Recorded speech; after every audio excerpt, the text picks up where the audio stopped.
4, 3. Nailed it. Scott was late, so Damn it, Scott! business as usual. It's gonna be me desyncing this for hours now. It is Saturday, October 22nd, 2002nd. I missed the Nailed it. button. It's Tekken 4. It's Saturday, October 22nd, and you are listening and or watching and or participating in Irrational Passions Extra podcast, episode 300. Yeah. Extra life. We're here for 24 hours. Strap in, Brent. Get your gamepad on. I thought that 300 was the short podcast anniversary. Yeah, well, I mean, we've been to a 300 before, so you know that's not true. I am your host, Alex O'Neill, and with me today I have Scott Guthier. Hello. Tony Horvath. Hello. Brian Nabashin Jackson. Beans, burritos, Cheetos, Meatos. I don't know. And joining us this week, for all weeks, Brant Ranch. Hey, thank you very much for inviting me. I don't know why. I just showed up. Yeah, Brant just showed up at my here. house. I just woke up We here. couldn't say no. Yeah, he woke up. He's like, "How did I get here?" It's viewable. Almost all of us are here. Nabashin isn't here because it was like this or Extra Life, and Extra Life seems like more fun. I think generally, Yeah, I think that's a good typically. I like how we just immediately undermined the 300th episode of True. the podcast that we're doing. It's a big deal. Nabashin is over Skype. I'll pop it in so that way people can. Oh no, it's there. Okay, I just want to make sure he got the orange silhouette of a person, so that way you know he's here. He's here with us in spirit. I've got the for people watching. There's gonna be the video version of this is gonna be a big part of it since we are all in the same room together. There's gonna be like the little Twitter feed. You can tweet with the hashtag IP300 to get in the Twitter feed. Please don't tweet anything inappropriate. I could just block you on Twitter and then it disappears from that We could feed. just all block Danny Juarez. Yeah, we could all just block Danny Juarez. Please don't make us block you. Please don't make us block It's happened you. before. And we will be taking, I had over the last couple of days people tweeting in with the hashtag IP300 their favorite Irrational Passions memories, whether that be an interaction with any of us from the show, or calling in, or episode, or anything specific. A lot of people sent a lot of wonderful things in. I can't wait to read those. And we will be taking Skype calls throughout this whole podcast. Obviously, we've got a lot to talk about on top of that. The NX was finally unveiled. Rockstar announced a new game, and I assume all of us have been playing video games. Yep. Yeah. So, kind of like how we always kick things off, we'll start with like a little bit of housekeeping. Do you know housekeeping, Scott? I want you to handle housekeeping this week. Housekeeping! Scott's like, I see some trash over there. I could take care of that. Yeah, you Got right. some- There is a Just vacuum. threw up right some there. vacuum. Fuck. Yeah. That everything on this walls. It's game It's grumps. all been tattered. I gotta take it down. It's game Gotta grumps, get it out Scott. of Do you here. get it? It's game grumps. It's They're cool. I gotta Hey. get it off the wall. It's good. He's gotta get grump. cleaned. And not so grump. Yeah. Both of them. And all the others. All right. So since Scott doesn't know how housekeeping works, some things went up on the website in the past week. Just a couple of reminders. Monthly Passions podcast is out.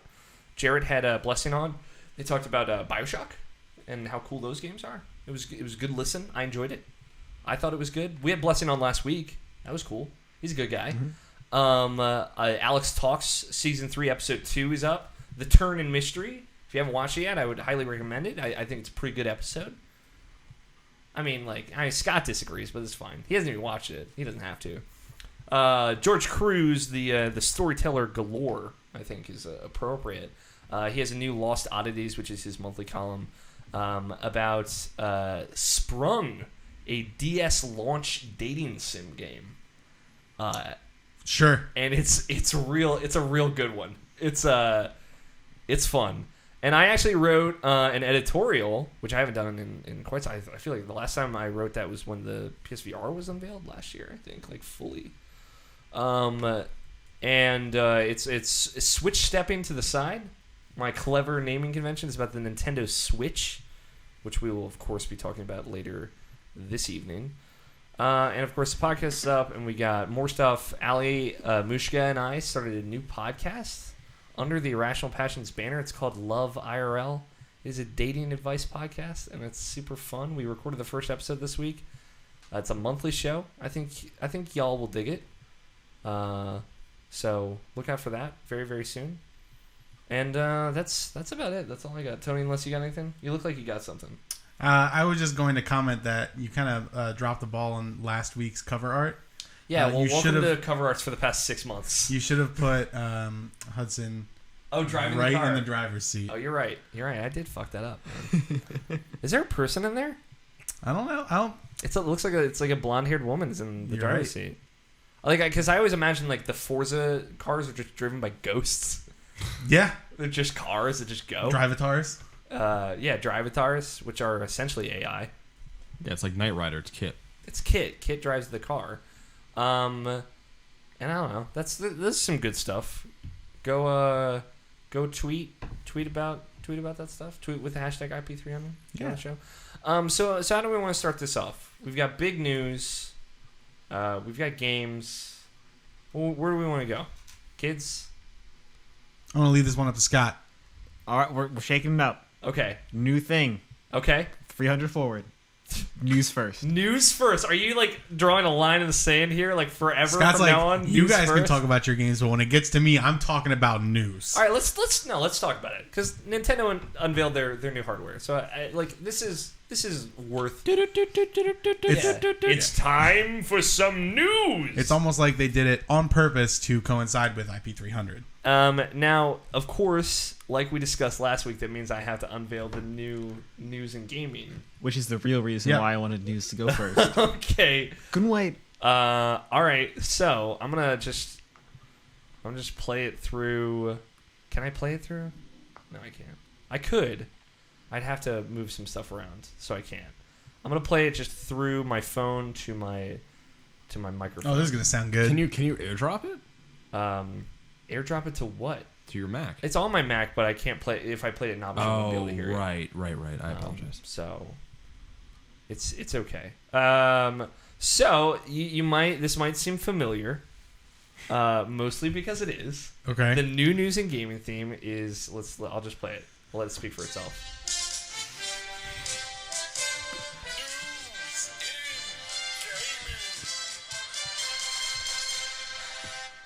I think it's pretty good. It's fucking brilliant. Shit. 100% improvement over the last one. I thought so. Oh my god, it was before it was just news and gaming. Now it's news in gaming. Yeah, you guys get it. Yeah. That's really great. It really is. Thank you for at least appreciating it, Nabishin. I will try and make something new, but Fuck it, don't worry about it anymore. I'm so broken. It was worth it for just that joke. All right, so let's talk about some news.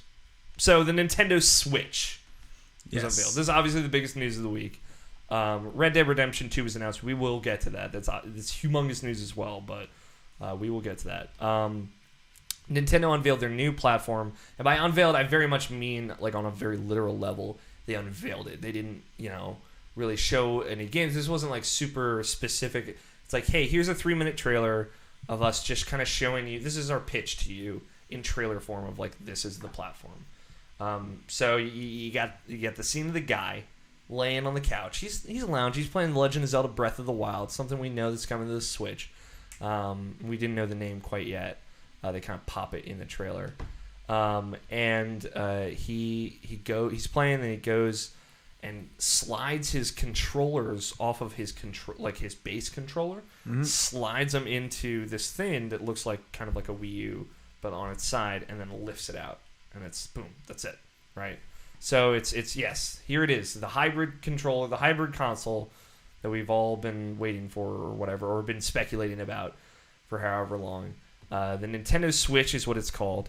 It is I guess it was 6-inch screen. Yeah, again, we don't know any like specs. Yeah, So we don't know specs or specifics. It looks like a Kindle Fire size. Yeah, looks like kind of like an Android tablet size, but it looks good. It looks slick. Sure. Yeah. It does not look Fisher pricey, is the term thrown around about the Wii U gamepad. Okay. Doesn't look blocky. It looks like a tablet. Have you guys, Scott, Tony, you guys both seen it? Absolutely. Yeah, I Yep. saw it. Okay, good. Did you watch the trailer? Yep. Yeah, okay, good. And I know, Brant, you have, and Option, of course, you have. Uh-huh. So, yeah, they kind of take you through some scenarios that are all absurd. right? Absolutely. Of like, I'm in an airport. Oh, and look at me pull my Switch out of my bag and play it. And then he like, it's got like a kickstand on the back. He's sitting on the airplane. He props it up and he like pulls the controllers off. And he's like using them like a Wii remote and nunchuck without the cord, essentially, like laying back like half. Hey man, let him be a cool dude. He's like, I'm so cool. I'm playing my Switch on an airplane. I have to say that my favorite part of the console might actually be the little kickstand. Little kickstand? The little kickstand, because that implies, like, yeah, we know that you're going to be... we want you to play this in kind of a portable way, in a portable scenario. We don't want you to prop it up in some weird way. Here's the kickstand. Yeah. And yeah, so, like, the Joy-Con controllers are what the two controllers that slide at the side is. They showed a bunch of other scenarios, like ad hoc play, like 2 Switches back-to-back, and 2 people were playing on one, 2 people were playing on the other. They were playing NBA. Like competitive multiplayer. They stopped playing real basketball to play NBA. Yeah, to play NBA 2K17 or whatever it could be on the Switch. They were playing Skyrim on it, which we don't know if it's Skyrim remastered or if it's just Skyrim, which would be weird. Or just Skyrim to show like, hey, we're gonna put things that aren't Mario on this. Yeah, like here's our third-party support, or here's like the scale and scope of games that can work on this or whatever. And then they went through this. I really love the scenario where the girl is playing Mario in her house, and then she goes across like to a party. Her party on the roof across the street or whatever with her friends, and she brings. He's like, oh my god! And then all her friends are like, whoa, video games. Like, yeah, Karen, why'd you bring your stupid fucking Nintendo thing again here? But you just glossed over the fact that they kind of soft announced a Mario game in this trailer. They showed the Mario game. They showed a new Mario Kart, it looks like. Yes. That might be just an enhanced version of Mario Kart 8. They showed a new Splatoon game in the trailer as well. Or at least, again, an enhanced version. Yeah, they're getting serious about that Splatoon esports. Hashtag Splatfest. Yeah, dude. Like an enhanced version of Splatoon, maybe with new options and stuff. New hairstyles. Yeah, new hairstyles, exactly. And I don't know, they showed a lot in a little. It was very dense, which I liked. It's that's like kind of par for the course with more recent kind of teasy trailers like this. And then you pop it back in the base station, you slide off the controllers, or you grab a Pro controller, which is basically the Wii U Pro controller, but with offset joysticks now. And go wild, go hog wild. So it is the play how you want to play. Play it at home, play it on the go, do whatever you want. It is the Nintendo Switch. So, how do we want to do this? Just one by one, kind of full thoughts. I mean, I think you could speak because of how much and how little they showed. You can kind of speculate until the cows come home. Yeah. And we'll try and lay off speculation. We don't know price. We don't know specs. We don't know battery life. We don't know storage. We don't know resolution. And we don't know like where it falls in the hierarchy of power. We just know that NVIDIA's made a custom chip for this. How about this? I'm gonna lay this on you. Ooh. How about it? We go round robin. We all go around. Uh-huh. Thing we think is coolest, biggest question we have. Got it. I like this. You know what I mean? Right, so sounds good. we lay that on. All right, Nabishin, how about you kick us off? What do you think was the coolest? What's your biggest question right now?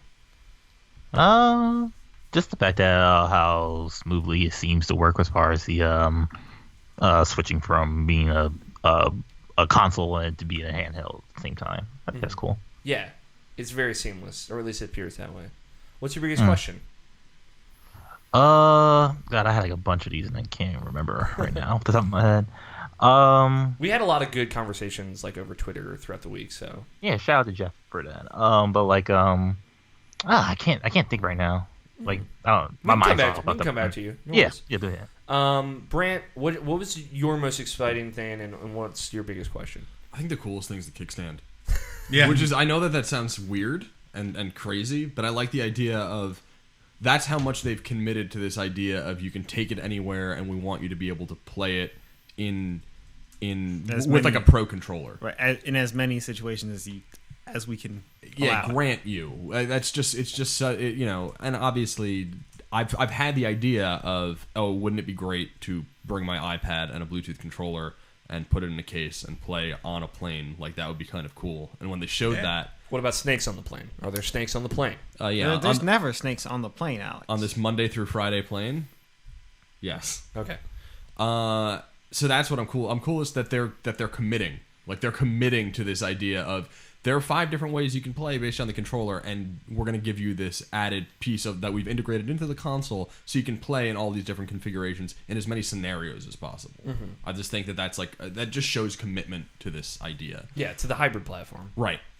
And my biggest question, it's a techie one. I want to know if it's the same resolution when you have it docked, where power isn't a concern, and when you have it portable, where battery life is a concern. I want to know if it's like you have it docked, everything's 1080p 60. You take it out, it's like 720p 30. I'm not saying, or even 720p 60. I'm not saying that's a game breaker for me. No. I'm not gonna like lose my mind, but But I like, want to know. is there a dock mode? Are we switching between basically like low PC mode and medium PC mode or something? Like Exactly. That? Yeah. I guess really what you're asking is there additional hardware in the dock? Yeah, or when there are no power constraints, is there a limitation that's put on when you're running on battery power like computers have? And can you override it if you're like, Fuck it. Yeah, fuck it. I want to only get 2 hours, but I want it at the 1080p 60. So that's my biggest question.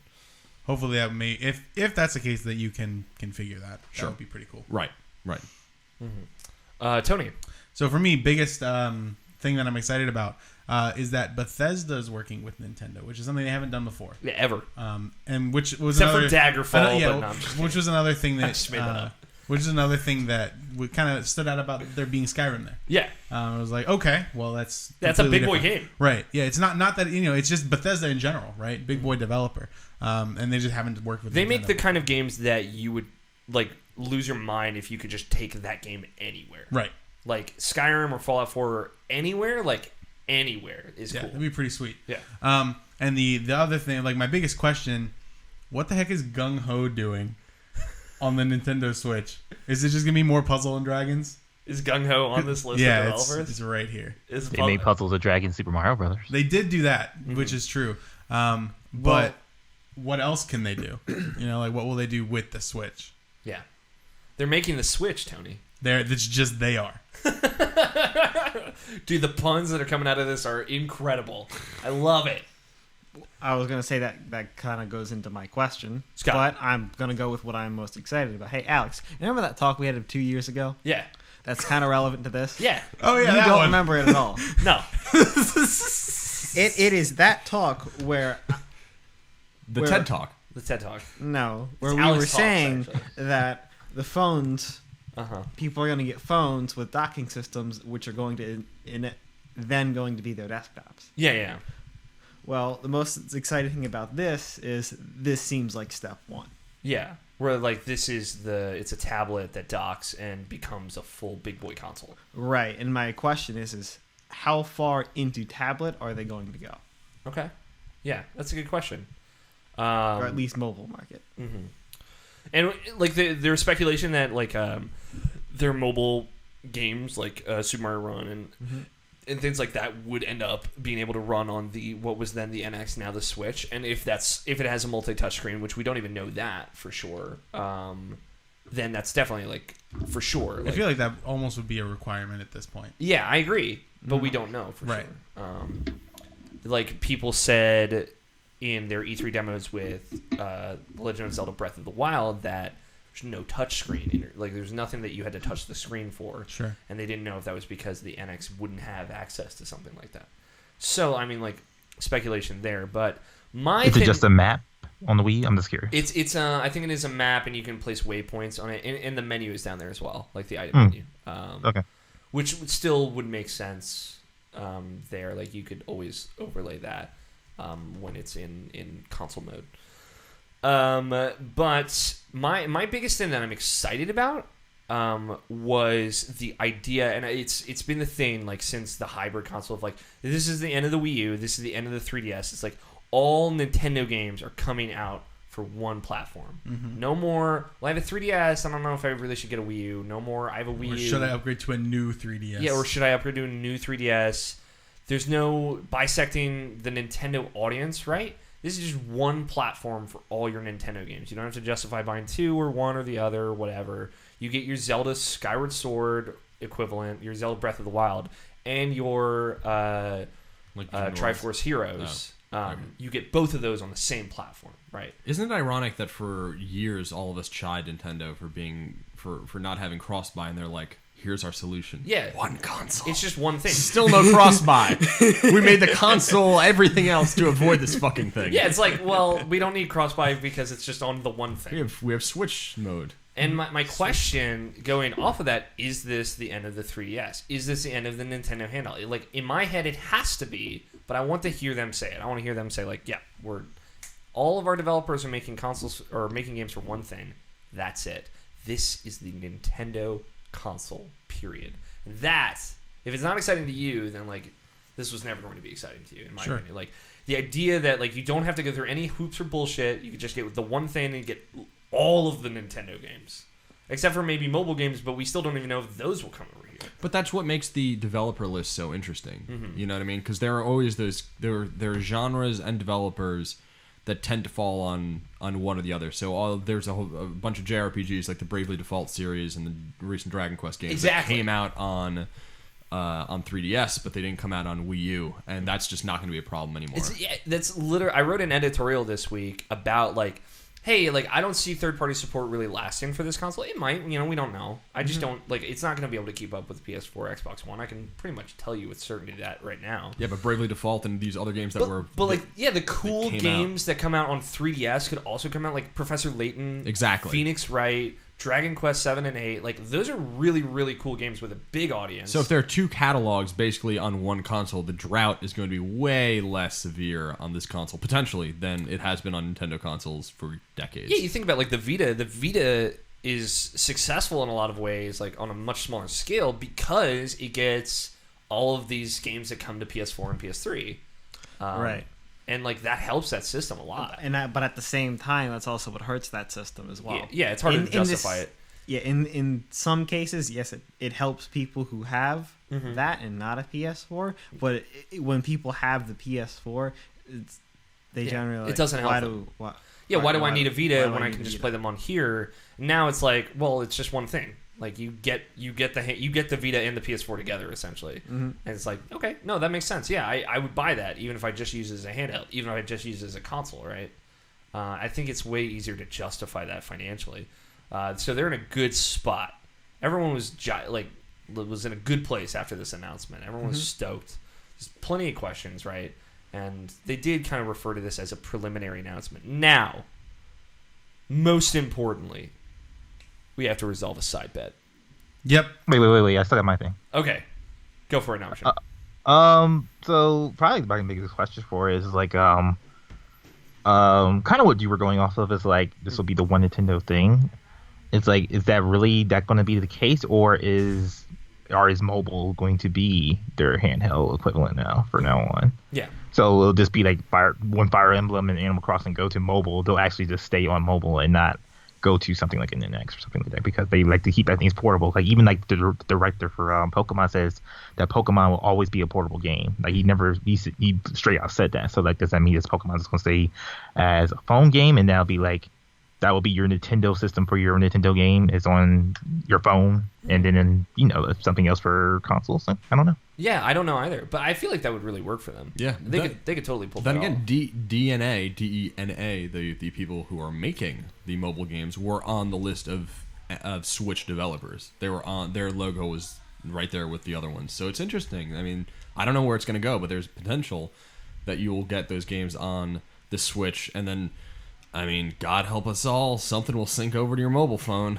Yeah, we'll figure it out. Yeah, I mean, like, Namish and I are out there kind of preaching the truth of, like, hey, this doesn't mean online's going to be good.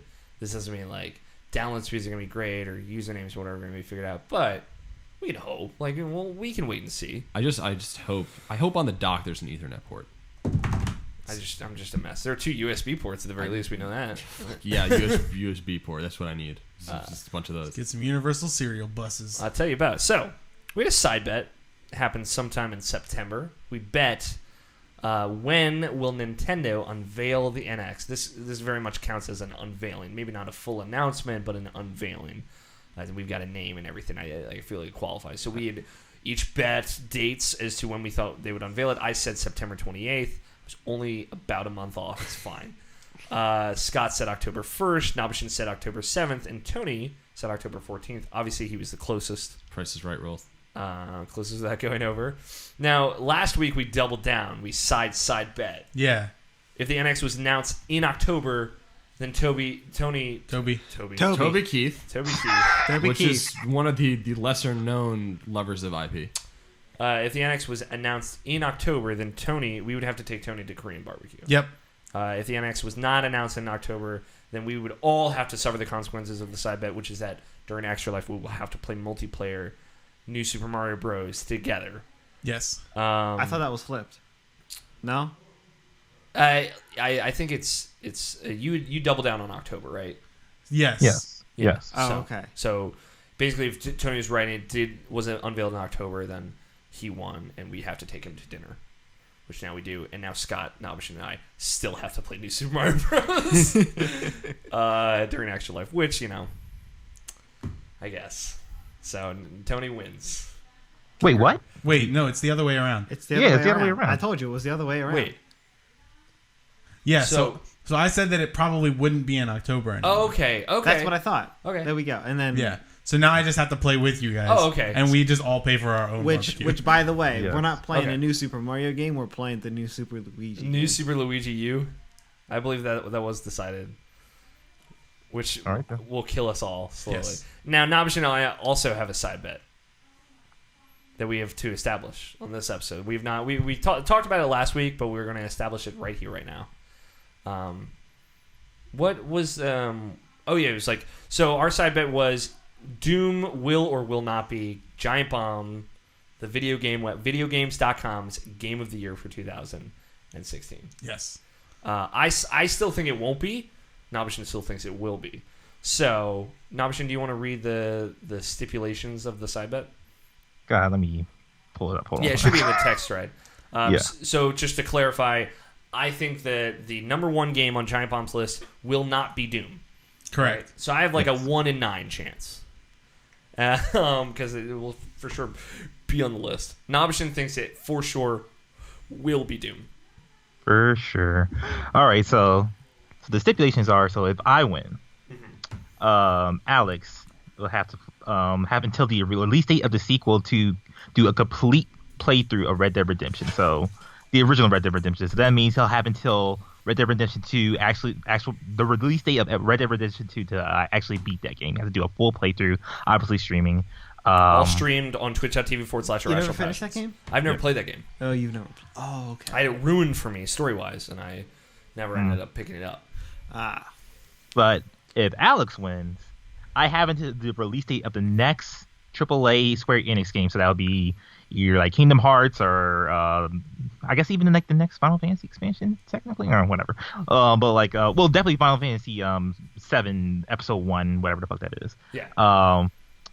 So do a complete full playthrough of Final Fantasy 7, which I have never played. No, that's not true. So I played that game, but that game, it is basically how No Man's Sky is for a lot of people now. That game fucking deceived me with the commercials, and I have a vitriol to it, and I just never got through that game, and I don't like this one. Hey.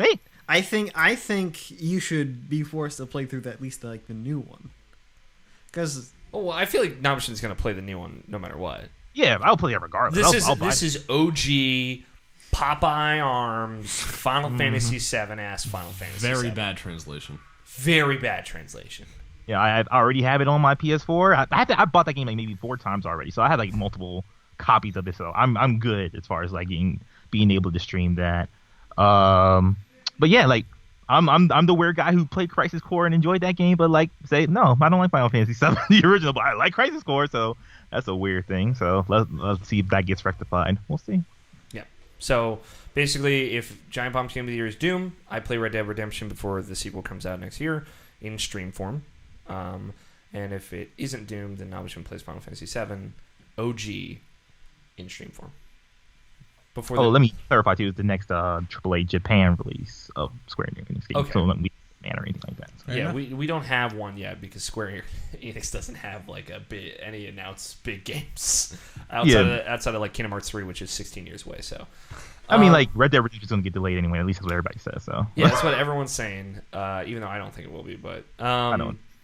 So second piece of news: Red Dead Redemption. Unless any other things on the Nintendo Switch, we're all very, very excited. Yeah, definitely. Yeah. Yep. Like, it was a very positive announcement. And good on Nintendo. Like, they fuck it up a lot. I guess my biggest question is this VR? Is this VR? Are we in virtual reality right now? I think that the Switch will bring us into VR. Yeah, we actually go into the screen. Yeah. Anywhere, Brant. Anywhere. Sure. with a kickstand. Yeah, I mean, Oh god, the kickstand is so smart. there are plenty of dissenters, and there's plenty to be concerned about, I think. And I wrote a whole editorial about kind of my concerns on irrationalpassion.com that you can read right now. But I also think it's safe to be genuinely excited about it because it looks like a cool thing. Yeah, I'm cautiously optimistic. They're doing something no one else is doing. So, cautiously optimistic is a good place to be in. So, in other news, Rockstar Games, Scott Guthier's favorite video game developer. Fun fact: I am being sarcastic. They can see you, Scott. Don't worry, they'll take it all in. Yeah, but I wrong person. Yeah, I know. But Rockstar Games announced their new game, Red Dead Redemption 2, on Tuesday, right? It was Tuesday? Same day, isn't it? Oh, or you mean like showing off? I think that was Sunday. Announced it on Tuesday.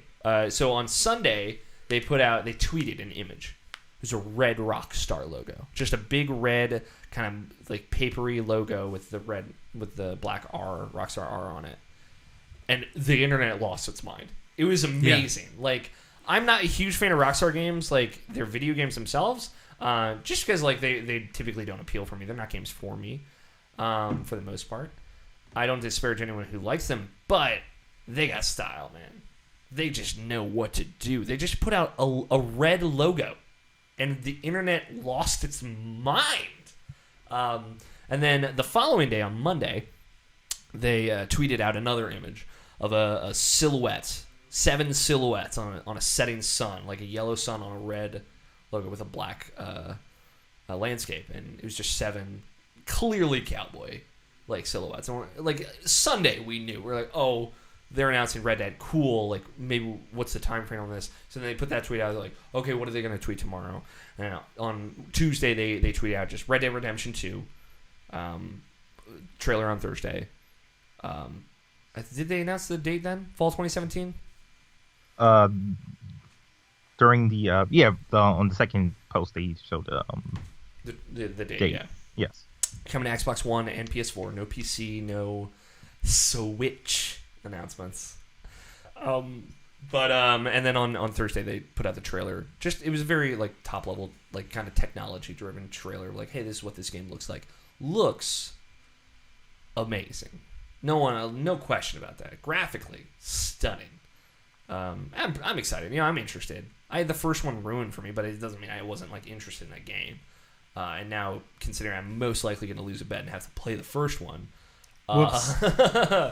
then I will be caught up for this. But yeah, a lot of people excited, a lot of people jazzed. Very odd for them to just announce it. It's like a year out. Okay, cool. They did the same thing with GTA 5. You know, after the Fallout 4 announcement, people were speculating that they might just announce it and it's out in like 3 months or whatever. I thought it'd be cool if they announced it and it's out next week. Because that Rockstar could do that. They're one of a few companies that could totally do that. I think people are blowing the Fallout 4 thing out of proportion. No, I mean, not unwantedly, you know, because everybody actually wants that. They don't like to be waiting for a whole year to have a carrot dangled in front of them. But you know, like if I could think of a company that thinks of like pretty much like old video game mentality, it's definitely like something like Rockstar. There's something that likes to build the hype because like they know their hype is actually worth it, and they know that how much they're going to put into the game. So it's probably more worth it for them than it was for Fallout 4. Not that Fallout 4 was a bad game, but like, you know, came in, like we got hype for it, came out, and then like for most people, for some people, a lot of people actually, it lived up to what they wanted, and some people it kind of fell short. So you know, yeah, like a lot of people are saying like the game's definitely going to be delayed or whatever. Like, I feel like they're announcing the date so far out because they're like confident that they have enough time to hit it. Like, I think there's everybody just being jaded because of the last 3 years of video games. It's true. I mean, plenty of games got delayed this year. Like, no doubt. Like, this year has probably been one of the worst year for delays in a long time. with like No Man's Sky, Uncharted, Final Fantasy, The Last Guardian. It's weird, like Final Fantasy 15, The Last Guardian, games that have been delayed for 10 years, also delayed again this year. Video games are hard. Yeah, video games are hard to make. But like, that game is gold now, by the way. To this guy. Last Guardian, yeah, it's gold. That game is done. Well, it's true. Anything could happen. Yeah. There could be a 12 gigabyte day one patch. I'm sure there will be. That game could Somebody also could raid suck. the makers and then Take all the copies of the take all- disc, and it's like we lost it. We deleted the code. burn we the company printed to it the ground, disc. and people just like, no, it's not happening. That'd be fucked up, man. I'm just afraid of it being really bad. I mean, I'm not gonna play it, but I'm just afraid. distinct possibility. Yeah. Yeah, I'm sure. Like, of course, it's obvious. Like, it might be like a 3-hour game. It could be anything, but like, it's a matter of like going in the right expectations. That's all. what Like hap- people who went into the right expectations with No Man's Sky. That's why some people who enjoy that game love that game because of that. They went into the right expectations. What happens if you load the game, you download it, you get you install it, and there's just an incredibly beautiful kind of like opening kind of sequence, and then you get to like the press start, and it's this beautiful background with this uplifting music, and you're getting ready and you're leaning in, and it says press start on the screen, and you press start, and the credits roll, and it just says thank you for playing. I was gonna think like there's like this puzzle platforming section, right? And you're hanging out with Trico, the bird dog thing, and you help him. He takes his chains off, and he like breaks through a wall. He's like, "Come on, let's go!" And like you go through the wall, and then you lean down, you pick up an AK-47, and you just shoot him until he dies. It just first zooms into first-person perspective, and it's like kill Trico with a waypoint over his head. Or even better, you're playing through, and they break the game up into sections, and you beat the first section. It's like mind blowing. It's the best game you ever played, and there's this really emotional cutscene, and then it fades to black, and it just says like a Kickstarter link comes on the screen, and it's like 2018. It's like see the rest in Shenmue 3. That's what it is. It's like Animal Crossing. That would have the NES games in it. So the entire game is actually in Shenmue 3. It's in Shenmue 3. It's in one of the closets is a copy of it, and you put it in the PS4 and you fucking play it that way. That's where you play it. It would be amazing. It's like art. It turns into art. That is next level art right there. That's video game art. But yeah, I'm like Destiny was announced. The release date for Destiny was announced a year before it came out, and it hit the date. Like just boom. It was like we're coming out September 9th next year. Then they just released on September 9th. Hell, the Switch is still March 2017. Yeah. Maybe they should have given Destiny another year to cook. Yeah. I mean, that's a yes. Dude, but imagine if Destiny had come out like with Taken King in it. It'd be a good game. It'd be incredible. It was kind of supposed to do that. Yeah, for sure. Plus another area. Yeah. That still isn't in there. Yeah. So. Destiny 2, man. Come on, I just finished my Alex Talks on Destiny today. It's 5,000 words. Don't worry about it. But yeah, I'm looking forward to it. Are you looking forward to it, Namishin? You've played Red Dead, so. Oh yeah, definitely. Red Dead is like one of those games that that spoke to a lot of people. Like even like if you didn't like other Rockstar games or other games of those ilk, it's one of those games that like really spoke to you. Kind of like how Mass Effect 2 was for a lot of people. Like how no one fucking talks about Mass Effect 3, or have no one ever played Mass Effect 3, or didn't really like Mass Effect 1. Something about Mass Effect 2 was like the right peanut butter and jelly on that sandwich to make that right. So like I feel like Red Dead and the ironic thing too, they both came out that year, and they were both like the most contenders for like game of the year of that year. So like it was just one of those things of like, yeah, this is like one of the best times of video games type of thing. So. Yeah, for sure. Like Red Dead looks awesome just from like that engine trailer, which is essentially what it was. You know, they've done a Red Dead before that was really really cool that a lot of people liked. So I imagine they can do that again. So yeah, it's exciting. Like a lot of people have been putting out there, no reason to pre-order that game now. Or ever. Yeah, don't be stupid. Right. Or ever. But hey, you know, like I'm excited, and I'm looking forward to it. So that's about it for news. I mean, the industry really did. Other things about Red Dead, like it's about like probably being a prequel to the game, for how the game ended. Like a lot of people, like I don't know if I really want that as far as it going in that direction, because like it's like 7 people, so like everyone's speculating that it might be like kind of like GTA 5, you can switch between the protagonists and like do that, but it's like that's a little bit too much for 7 people. This is all speculation, by the way. But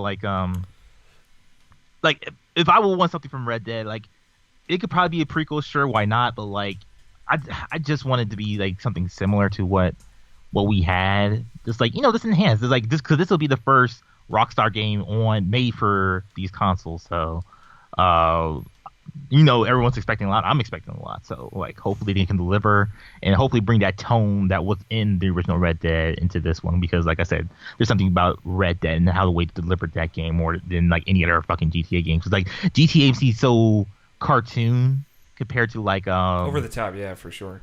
Yeah, for like compared to like Red Dead games, even though Red Dead had like zombies in it because of the Undead Nightmare, but everyone found that to be like the most endearing thing about it because like how serious like the original game is. But Red Dead is awesome. That's all I'm trying to say. Yeah, like it's gonna be a great game. Yeah, I'm looking forward. I have no doubts that it'll be great. Rockstar makes good games, even if I don't like them. So, yeah, they're all right. Yeah, it's like actually how I feel though. Yeah, like right. Most of the it's very weird that we are kind of typically the outliers on that kind of stuff. How about so that's it for news. Unless you got anything else, option. Last Guardian went gold. Titanfall 2 went gold last week. Still coming out Tuesday. Look forward to it. How about we take some Skype calls? I put it up in the video, right? Yeah.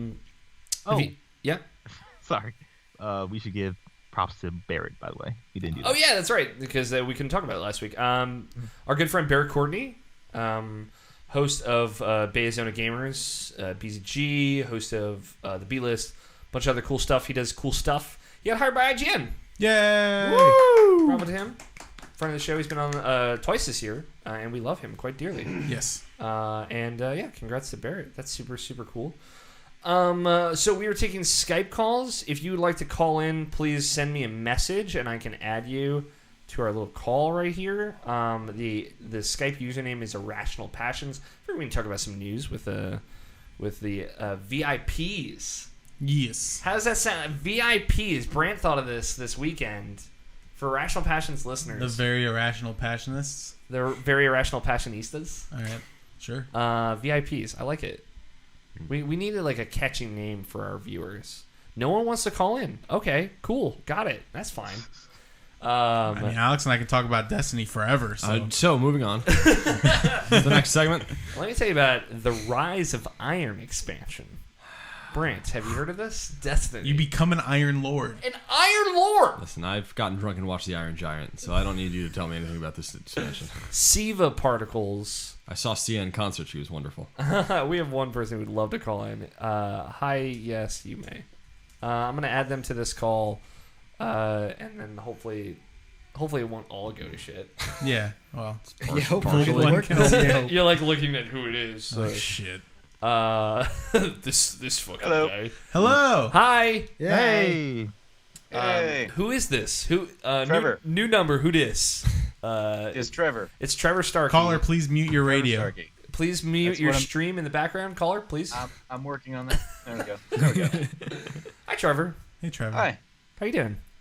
Doing all right. How's everybody doing? Pretty Why good. does it say it's still calling?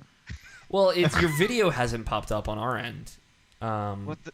Oh, great. And now Skype's not responding. Oh, I can turn on my video. I think that makes it a group video call. But it's going to turn on this video camera, which is super weird. Yeah. A lot of things are going to be going on. Yeah. Well, I can't fix everything. It's fine, Trevor. You don't need video. We can hear you. Hear your beautiful voice. Oh, he's calling me again. I'm going to answer that. Hi, Trevor. Now it's just you and me. Hi. Hello. What if I had an option to this call? Skype crashed on me. Sorry about that. Okay, it's fine. Let me take Skype off there. How you doing, Trevor? Doing all right. How about you? I'm hanging in there. It's more of like I'm very warm right now. And that's I don't know. I should probably take this hoodie off. That's You should take the hoodie off. ooh, we're ooh. Welcome. I know. It's a spice. We're all on t-shirts now. Brian Jackson was unable to join this call. They may need to come online, update Skype, or they're using an unsupported device. I think we broke everything. Everything's broken. Wonderful. Hooray! Hooray. Let me see if I can add you to this one, Trevor. Hang with me. We'll figure this out, guys. Winky face. Guys, the show is live. Hi, Nalbashin. There it is. Yeah. Hello. Everything's falling apart. It ends out. Ends up. Ends out. Turns out. Turns out. Turns out it's the phrase you were looking for. As it turns out. As it turns out, well, I think I broke it all. Where's Trevor? Status. There we go. I figured it out. I got it. I'm going to add Trevor to this. I just think that not everyone's using the latest version of Skype. So the one with the red next to it. Are you using the latest version of Skype? I am. Remember when we updated? Yeah. That's right. Brandon was like, you should update that shit. Because it doesn't tell you. It's already he's already in there, so just Oh, okay. go back, hit the Yeah, plus. it's one of those things that There doesn't you have go. the Oh, there auto it goes. update already on. There we Wait, go. we did it. There we go. We You did just it. have to check. Yay! So, Trevor, Yeah. video games. Somebody's trying to call. They have to wait. We're only do this one at a time. Oh, that's silly. The Congrats on 300, guys. Thank you you. so much. Ew. It's been a very specific journey. Yeah. Like, I'm not sure if you could tell, but we kind of just figured it out as we went along. Yeah. People can see Scott. I feel like not a lot of people have Did ever you? seen Scott. I mean, have you figured it out? No. There you go. But I mean, like, did you like our new news and gaming music? Yeah, I'm pretty sure the new news and gaming music was really what sealed the deal. It was on point. Oh yeah. That's how we know No, we're in a absolutely. new New era. era of irrational passioneering. You're switching things up, if you will. If Oh, I man. may, Boom. kids. Nailed it. What's up? Trevor comes on here dropping the hot puns. It's the dankest drop. So Trevor, you and I talked a little bit about the switcheroo Indeed. this week. What's your top level thoughts on news this week? Tell me what you got. I mean, going off of what you guys kind of did, my most excited thing is probably the ability to kind of take it on the go. That's great. I don't know if I'll use it as much. I definitely see myself more as the guy in the first 10 seconds of the ad who's just going to sit on his couch the entire time. And then my biggest question is like the controller, and specifically, when he's playing on the plane, that's wireless, so presumably the controllers are a little wireless there, but also the whole, you can play with basically half a controller. How is that going to limit the experiences that you can have? Like, if we're watching them play like basketball, you're basically playing with 4 buttons and the joystick. So how does that limit the kinds of games that you can put into the multiplayer experience there? Good question. Maybe it simplifies those games because one of the biggest complaints for those type of games, like in NBA 2K16 or whatever, is they're too complicated. And maybe they'll just simplify it to be something like an NBA Jam, like it used to be on the SNES or something. So I don't know. Maybe. Something that we'd rather play. Yeah, exactly. More or less. Yeah. I mean, it's interesting. Something like Mario Kart, obviously, I think translates to it pretty well, especially because it's had control schemes like that before. But yeah, Breath of the Wild, that's probably not doable on a little half controller. But we don't really know. Maybe some games will support it, some won't. That's I most almost likely hearing- going to be that. Some games will have modes that'll allow it. Some games just you're gonna have NX to mode, bring if I may. for some games you're just gonna have to bring that controller. No, NX is out. I know, It's a Switch now. It's gone. That's Brant- the NS. Yeah, now it's the NS, Nintendo Switch. Brant's still holding on to that Switch though, or NX. Excuse me. God, I can't speak. Yeah, I mean, I'll call it both. I know it's the Switch, but sometimes I'll call it the NX. Like Yeah. how I call the PS4 the PS3 still. Well, I think that's Still just writing that on all my checks. NX. Fuck. Damn it! I gotta stop signing checks this Yeah, way. I gotta do Switch. This is drop a hot switch in there. Thanks, Nintendo. Yeah, I dude. Trevor, you stoked though? Am I stoked? No, I probably fall more with Brant. I'm cautiously optimistic. Okay. The Wii U and the 3DS barely got their hooks in me. So even the idea of having everything consolidated in one place doesn't immediately bring me on board. So you hate fun? Absolutely. The band and the He did State of hop Mind. on How old he Stardew Valley. is, my God. True. Trevor, Yeah, what is your immediately. stance on Monster Hunter? On Monster Hunter, Mon I have Hun. zero stance on Monster Hunter. So we're gonna play together. I like it. So we're gonna get Nope, you into that's- Monhun. I'm pretty sure that's exactly why I'm not coming. It's to gonna be Extra me, Life. you, and Alex, and Scott. It's gonna be hot Monhuns for days. Yeah. I would play that game with you. I would be in Let's on do this. I would get in on this. It's Croatians only. It's a really. I'm not. Is that our Croatian. guild? I'm not Croatian. I feel like It went from a 4-player experience to strictly a 2-player experience. I can tell. I feel In the like strangest of ways. Trevor. I don't know much about your back history. I don't know if you're Croatian either, but I feel like this is like we're segmenting right now. We're dividing. I and mean, not conquering. aren't we all Croatian when you think about it? It's true. No. Not really. No. For all the people in middle school that asked if I was Korean, I can tell you categorically that we are not all Croatian. But I just think you're not trying hard enough then. I assure you, that is not the problem. Brant watched at least 6 K-dramas a day. He was trying his hardest. So I'm curious, Trevor, because honestly, I didn't think about how we were going to take calls and where this is going to go. Do you have any questions for us? This is like a call-in. Hi, caller. You're on line 1. Do you have any questions? Just don't screw this up now. We made it 300. We made it to 300. We made it 300. Don't die. It's time to start Crash and season burn 2 of Irrational Passions. Yeah. Well, I think we started. I think we did that I already. thought 3 years ago. So I mean, Trevor, you're still down to come on episode 311, right? Oh yeah, sure. Yeah. Absolutely. I think we're setting that in stone here. We joked about it last time you were on, but it's Yep, gotta happen. every 20. Every 20. Every 20. Yeah. So 311, then 331, and then 351, 371, then 371. 391. You can just, oh God, please don't even, I don't want to think about podcasts that And then far ahead. 711. Dude, if we hit the 400, I would throw up everywhere. Yeah? I know. Probably gonna be on Challenge that show. accepted. I'm thinking about like, oh yeah, we did 300 podcasts. They all average out to be about 2.5 hours long. Oh God, that's like half my life. That's like 600 hours of podcast. When in reality, we're That's- typically here from about 6 p.m. to about midnight. let's So that's 6 hours of podcast. yeah, let's do a little simple number crunching. That's here. 1,800 hours. 1,800 hours. Yeah. Times 2.5. What do you do? Why? 750 hours divided by that's not 60 by 24. Roughly 31 days worth of podcasts of just sheer us Of actual the show. yeah, and that's Raw. ooh, raw is a good word. I mean, I've been doing this for about a month on my show, and I'm pretty much at a day already. I mean, well, true. okay. The good news here is that you don't need 31 days of listening to catch up. No. It only takes 5 weeks of whenever you want to jump in. Yeah, like you can jump in anytime. We're pretty like we have some in jokes, like Brant.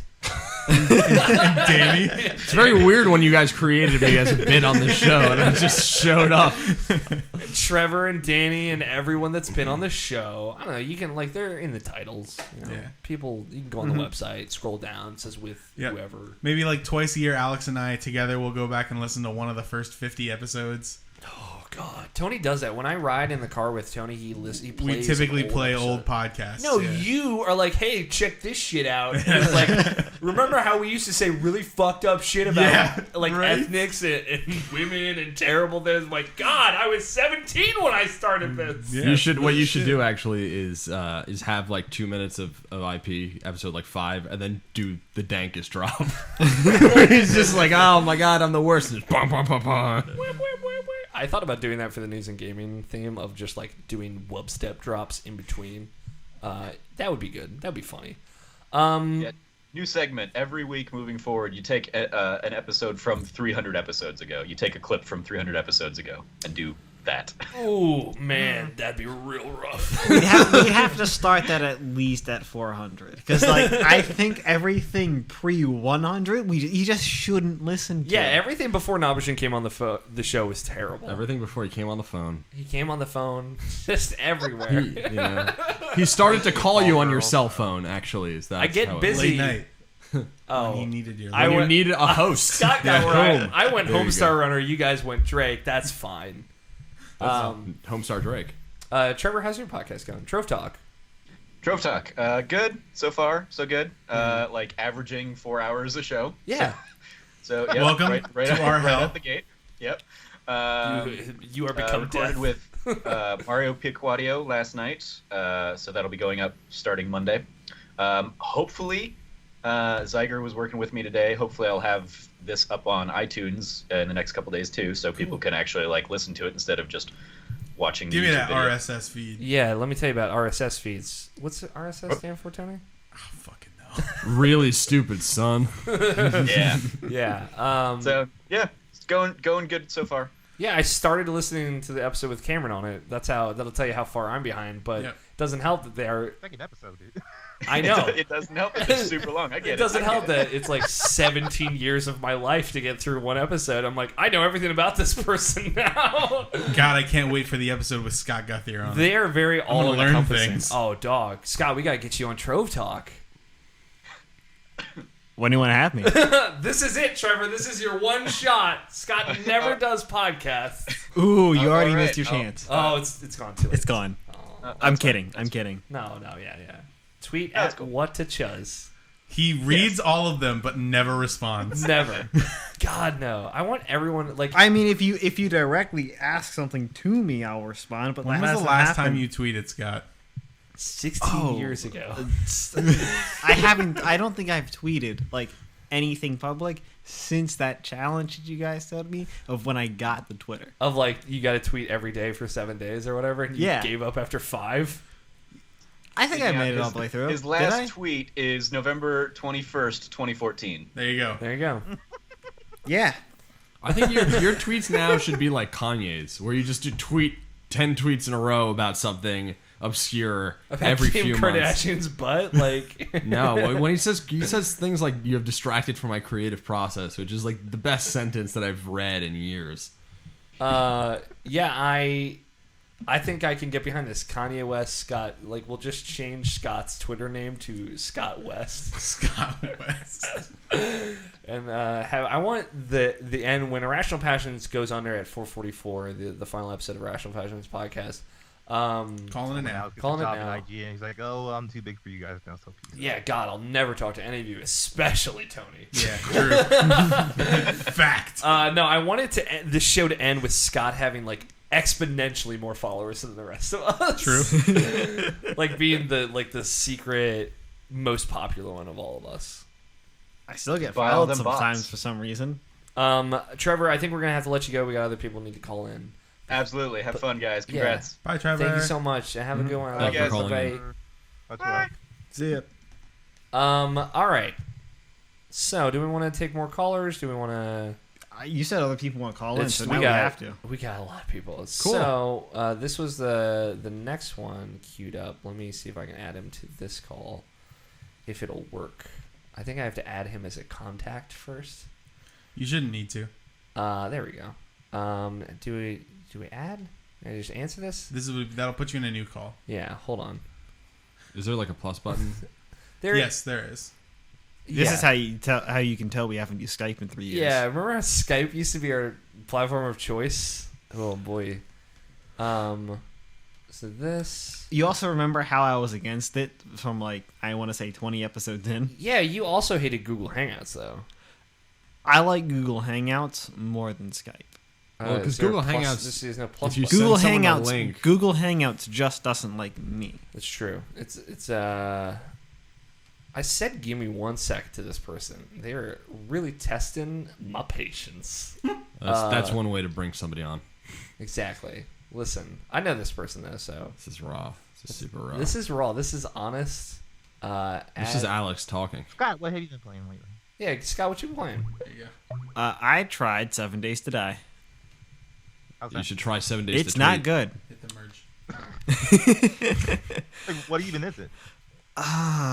You see, that's the No, issue X with out this this one. game. Go to Okay, so what they tried to the do plus button. is they tried to make Add people. a zombie survival game. You Okay. can do that with Fallout. anybody. Now it's calling. Isn't that this Fallout though?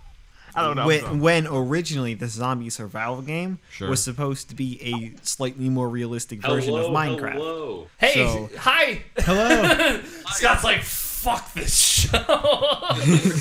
No. New number. Who dis? New number, who this? Yes. Can we? You still not remember me, Alex? No, I do. Has it been that long? It took me this. It's taken years. Hi, Frankie. Hi.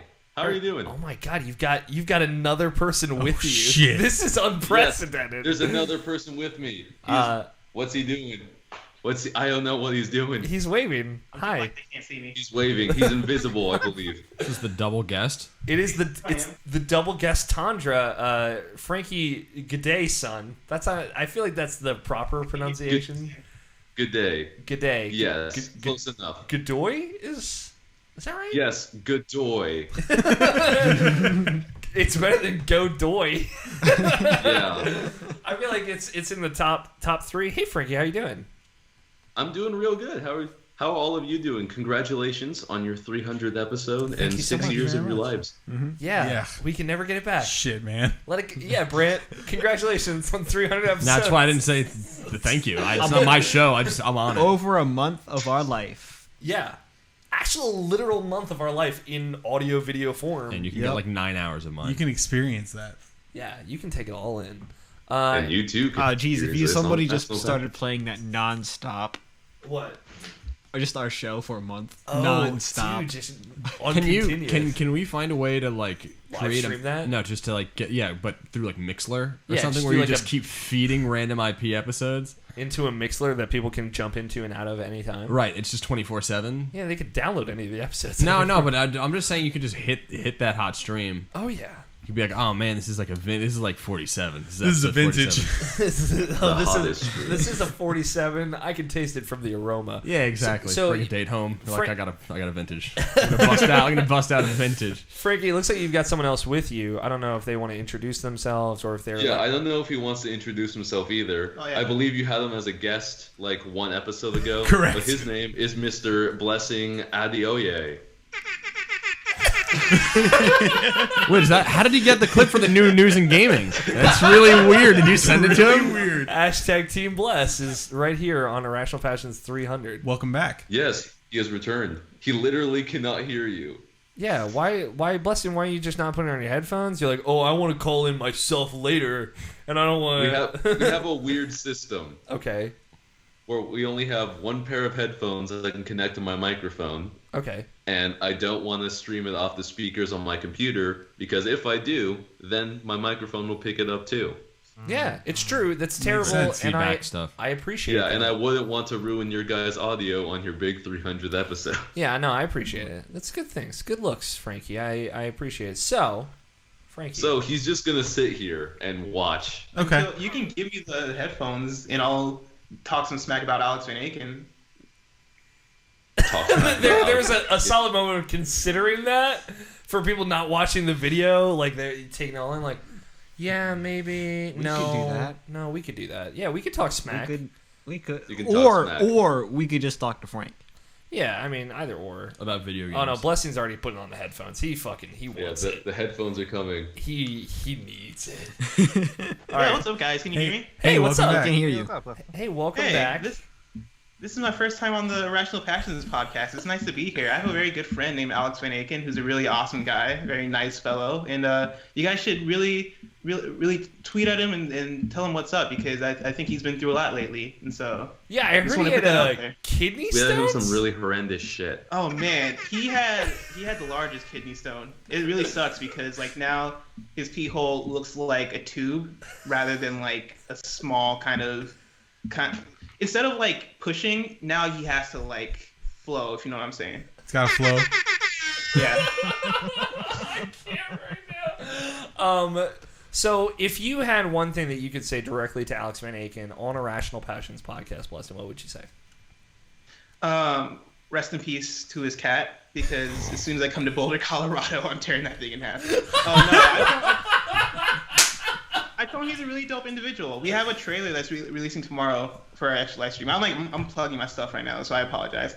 But Sorry, it's just our yeah, 300th we have like a episode. trailer, and not special at that all. trailer is just 2 minutes of me just talking about him and his family. And so he's already heard all the things that I have to say about him. His Yeah. poor family. His Yeah. poor family.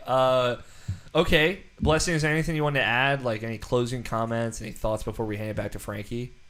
Oh, I just want to say congratulations, guys. It's, Oh, thank it's you. awesome Thank you to very see much. you guys Thank you, man. 300 episodes. I'm still on episode 14 of mine, so I got a long way to go before I meet the greatness of Irrational Passions. It my took a whole lot of podcast. Scott. So here's to the get thing: here. we'll be on episode Let's work out the 617 by the time you get to, Oh, I dropped my to remote. 300. Dude, that is crazy. That's awesome. Yeah. That is Crazy, fam. That's really crazy. Okay. Do we want to hand it back to Frankie? Yeah, I'll Get hand it him back on? to Frankie. Okay. There you go. This is unprecedented. Double guest in one call. Beautiful. Double guess guess all the One way. call. Double guest all across the sky. Frankie, what you Anyway, got for I'm us? back. Hey, welcome back. Hey. What you got for us? You have a question? Do you have thoughts on What- the Nintendo What Switch? do I got? I do have lots of thoughts on the Nintendo Switch. Yeah. The Swish. Yeah. Switch Ball back. in. Ballin'. Nothing but net. Nothing but net. yeah. I'm really enjoying the fact that they're going cartridge based Mm-hmm. because I I didn't am comment on it all. Yeah. yeah, because the cartridge based solution to gaming is really going to fix, well, hopefully a lot of issues when it comes to just media in general, because there's lots of liability with discs. Mm-hmm. And clearly this handheld isn't going to be able to store that much disk space. Yeah. And you can't So- blow on a disc and make it work. It just Yeah. it's not as satisfying. So, like, rip physical media, or I guess digital media, since there's not going to be a hard drive on this thing, or not a big one at least. Yeah, presumably. I mean, I'm really curious to see what the base stuff turns out and how that all plays into storage and Right. to It was some- maybe there's more to the dock than it just being a hey, this is how you get it to a TV. Yeah, we got so many questions about docking right now. I don't think you have enough questions. Docking's real fun. Yeah, I'm excited. Are you excited for the Nintendo Switch? I am very excited for the Nintendo Switch. I am very ready to blow into its porthole at the very top Yeah. to air out this system. Did you guys see the specs of that giant fan on the top of it? No. If you pull up pictures of it, there is a giant vent on the top of this thing. Nice. I like it. I So like this- big vents. So this cannot thing's gonna lie. get real hot and it's gonna get real loud. Yeah. Yeah. I mean, It's like me on my dream Saturday nights. that's what I tell. That's what I tell just about everyone. So Frankie, do you have any questions or anything for us? I don't know if you brought anything. If you guys were to eat each other, Oh my Okay. God! Alex, No! Come Okay. on! alive. No! This is Then- why we don't Okay. answer these kinds of questions on the show. That's a sphere. Yeah. All right. Well. That's a All right. sphere. Yeah. Whole. Just vorophobia. Just right in there. Just swallow me. We'll all just gang up on him. sweet. Get it, Tony? Swallow me. Stop. All right, Frankie. Thank you so much for calling in. We're gonna. Yes, absolutely. We're gonna pop up here. Congratulations. Thank If you. I wanted to plug anything, you should check out my website that Do it. hasn't officially launched yet. Okay. What's it called? Gigabyte with a 3 at the end. Okay. Gigabyte third. Got it.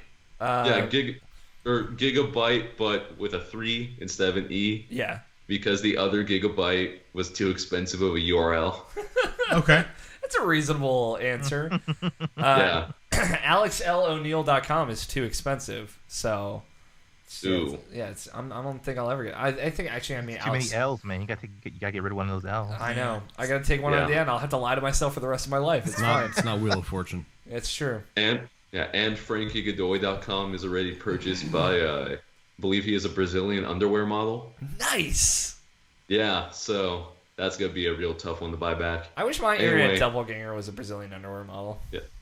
Anyway, congratulations. Lithuanian. Thank you so much, Frankie. All of your base are belong to you, Yes. Well. and may all of your futures be fun and stuff. Yes. And thank and you. enjoy the next 6 years of podcasting. Oh God. Oh boy. Don't ever say that again. Bye, Frankie. We love you. Bye bye. Episode 600, fam. Hashtag Bye. Team Bless. Hashtag Team I'm, Bless. I mean, I'm on board. I don't know. Oh, there. It went. It worked. Thank you for calling in. Let's take a moment. We got some. I have other people queued up to call in. Oh god, there were more when I looked back. So let's take a moment. Tell me about 7 Days to Die. All right. Skid. So Fallout Zombies. we Fallout were Zombies. talking about Fallout Zombies meets Minecraft, okay? Okay. And see, that's the issue with this game. It's like one of those games. Like, what are you trying to be here? Mm-hmm. You know, of course, it's in early access, so it's. Early access or early access? I had something in my throat, so it's early access now for this game. So it's in Okay. early access, Okay, got it. and so it's poorly optimized Okay, because they're just not. because it's a bad garbage game that's not done, but they're asking you to pay for it. Got it. Mm-hmm. Cool. Which I didn't. I just gave it a shot. Do you pay for it in oxes? Yeah, is it early? You pay oxes?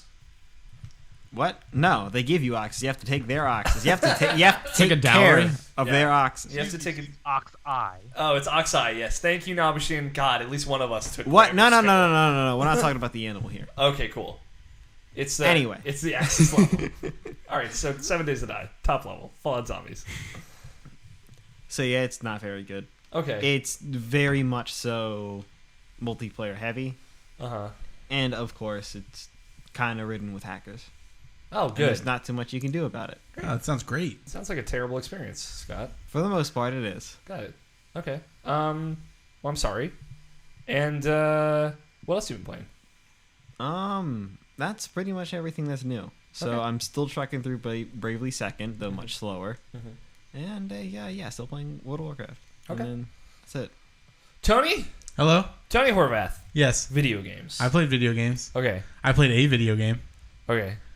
It was Destiny. It was still Destiny. Cool. Got it. Nothing to add. Hey, Brent, you want to hear about Destiny? I want to talk about Destiny? No. I feel like Destiny's a Brent Rand So, game. No. so the hard mode raid came out this week. Oh my god, I forgot about this. Oh! Yeah, Okay, so- go ahead. So also, like, maximum light level also went up from 385 to 400. So, So Tony was like, we can do this. yeah, no problem. So we got a couple people together. Danny Juarez, Alex, myself. Who else was there? Some randos. We We had randos at the time, and then Cam was there. and then some of Danny's friends. Yes, and so we got the first guy down, kind of. First part of the first guy. Then we got to the actual first boss, and that's about as far Oh as we yeah, got. we did not get any further than that. Which now it's later in the week, and I've beaten it 3 times. Oh, I'm Tony Horvath, and I complain when people play the raid without me. And the hardest part of the raid is that first boss. Yeah. So by far, really. So it's okay. You know, like I definitely think if we went in there with the same team again, we'd definitely be able to get it down. Just like being able to do things, and there are different things than what we had done. We that I started at like recommend. 11:38 p.m. Yeah, we went for a couple hours at night. Yeah, we went till about 2:30, and just on that one boss, yeah, it was not happening. I mean, like I was underleveled. Yeah, Alex was like 370. 374. Which- Thank you. Most people that go through the hard raid are at 390. Yeah. So it doesn't sound like a huge difference. 'cause I it's wasn't like dying the most. 10 item levels between like that level and this, but the entire expansion is really only 50 light levels. It's a huge difference. Yeah. But yeah, so now that people are getting the higher lights, it shouldn't be too much of a problem to get you through there.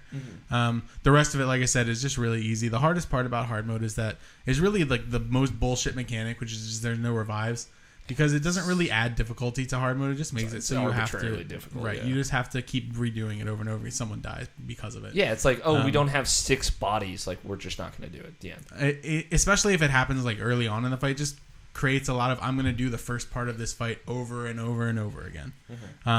But like my first time that I went through it after with you guys and I actually finished it, it took a while on each one. I think the easiest part that we found going through at that time was the siege engine, which is the second out of 3 bosses. And then both of the times that I did it after that, we did the second time I did Axis, which is the last boss, in the first try. And then the third time we did Axis and the siege engine both first try. So it's not too hard. Really, the only hard part is the first part. So we'll definitely get you through there. Yeah, it's a rough trek. Anything else? Anything else you've been playing? Yeah. So on the siege engine, they added a giant spider tank that falls down. Yeah, how's that? That's fun. Is it terrible? No, it's fine.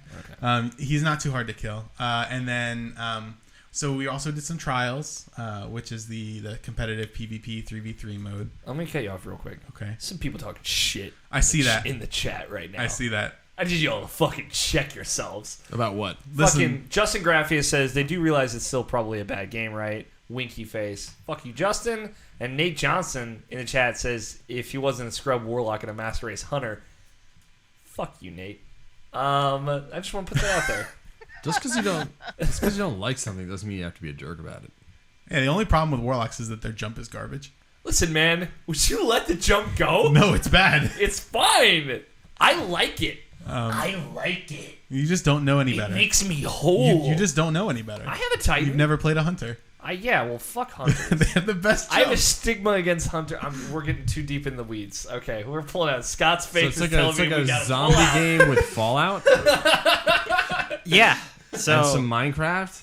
yep. Fucking crazy. Yep. Instead of having the world is essentially blocked out like Minecraft would be, except for every time you hit, it indents a little bit. Really? Right. So it hides itself. It hides the fact that it is a blocked world through that mechanic. Shit. What if? And that's also how you create curves and edges on your terrain as well. All right. How much time have you put into this game? I think I went 4 hours in with a bunch of friends, like around half an hour each day throughout the week. All right. And at the end of the half hour, did you feel like you could play more, or was half hour your limit? I could have played more definitely each night, because at that point I'm just seeing what this game is, and it's not like there's not a lot to Because it's the game. early access. Yeah, it's early access. It's not that surprisingly, even for an early access game, there's quite a bit to it, but it's just not good. All right. Sorry, That's 7 Days good. to Die. So back to Destiny.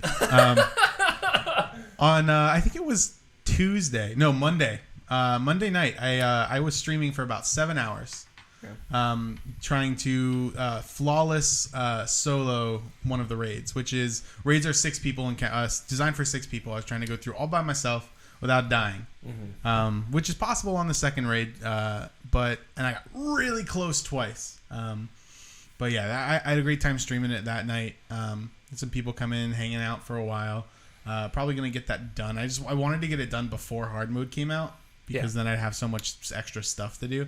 But I'll probably get back to it and finish it. The only reason why I didn't get Flawless Raider that night is because of the boss decided to kind of glitch out twice, where he's supposed to be stunned during a part where you're standing right next to him, and instead of being stunned, he decided to do that instant kill slam that the bosses do sometimes. So we'll see. Right, I'll stream some more and we'll get that done. So that'll be fun. But yeah, that's mostly my week was just Destiny.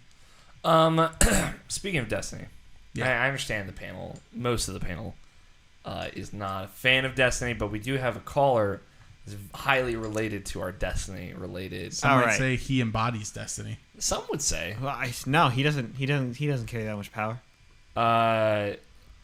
No, it's not who you're thinking of, Scott. It's a cool person. Well, no, I think because now I wasn't thinking about Danny. Okay, good. No, I was thinking about the other one. The other one? Yeah, the other one. Okay, The one who's supposed to bring balance to the Force. Well, Midi-chlorians. let's Isn't that see how Destiny works? Let's see if this person in question brings balance to the Force as I add them to this call.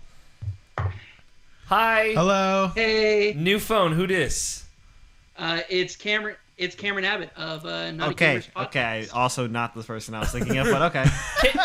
Cameron's cool, right now, Machine? Yeah, Cameron's cool. Approved. Yeah, so All there right. you go. There you go. You're good, Cam. What up, Cam? Hey, Cam. You still don't embody Destiny, though. Aw. I don't embody Destiny. Who embodies Destiny? Is it Sean Pitts? Yeah, it is Sean. Sean Pitts does embody Destiny. Only if it's PvP. If it's PvE, he just doesn't do that. He just doesn't do. He just don't play that way. Cameron, hi, hello, Hey. welcome to Irrational Passions Podcast, episode 300. Oh my gosh. Long-time listener, first-time caller. Long-time caller, first-time listener. Literally not the first time you called in. That's true.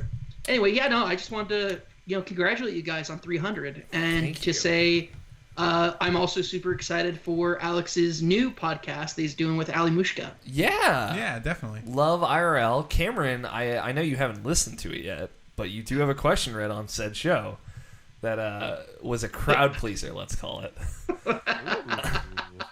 I don't want to ruin it for anyone. Jesus Christ, that cackle. But it's a goodie. I did like, yeah. Tune in. I believe the 24th is when that episode's going to go out, so. I'm excited for that. Yeah. Just wanted to come say hi to you guys.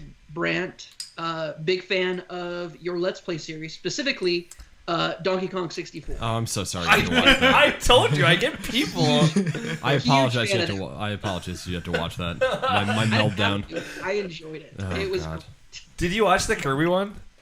Yeah, I did. Oh man, we fuck's we recorded one today that's nothing but good vibes. Yeah. Except for me, it's just me having like a panic attack. You're having a panic attack while I'm just sitting there like, oh, this is fun, Brad. Why aren't you having enough fun? You get to see all the demons come out of my head. Oh man, it's beautiful. But yes, thank you very much for watching and liking that. We definitely didn't do it for my amusement. Oh God, no. Jesus Christ, it wasn't good for me. Brad hated it every second of it. Yeah. I've got to say, I'm very It's a fact. pleased that I still don't get comments about Omega Quintet. People don't come up to me People and be have like, watched it, yeah. they don't come and be like, hey, do more of that. And thank God.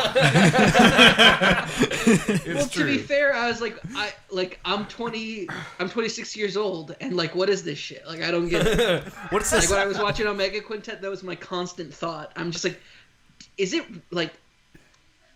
This is weird. Like, Yeah. And yet, weird, right? And yet you thought Donkey Kong 64 made sense? You were like, oh yeah, Lanky Kong. Yeah, the banana fairies. Trixie? Tiny? fucking Christ. Whatever her name is in that game? Fucking banana fairies. Let me tell you about my banana fairy picture cannon. Oh, God. Guys. Let's talk about more Destiny. Fellas, folks, and ladies. Fellas, folks, ladies. Cameron, what you want to talk about? You came here. What you want to bring to the conversation table?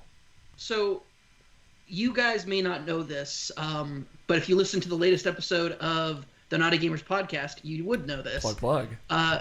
Yeah, sorry. Not sorry, really. No, this is what IP is all about. It's all about bringing on people to share all the cool stuff that they make, too. So don't worry about it. So, between myself and my co-host Chandler, we have somewhere between 600 and 700 hours of Skyrim. Yeah. Okay. With myself having somewhere between 200 and 300 hours myself. That's a lot. So, That's about my Destiny. Yeah. You sick fuck. It's about all the games I've played in the past decade. So, the idea of this, like this feels like a brave new world that we're about to embark in on. Okay. Because I don't know what my life is going to be like with the games that like I would port around and play all the time. Yeah. What are games that like you guys think would like alienate you from society even though you're out in public? Monster Hunter. Oh, that's so fucking true, dog. Dude. You'd mon-hunt for days. I did with the 3DS. I know. 103. You were a problem. There is no wood. No. It will be. So you're saying like Nintendo Switch? Nothing but Yeah, that. like so the Nintendo Switch, what games are going to basically make like when you go to family events, like meeting with your family, and they're just like, "Can you please put that down?" And you're like, "I can't hear you right now. I'm too busy." Oh. I don't know if I do that. Yeah. No, that's real. My family would break it. My family would be like, I don't give a shit about your console.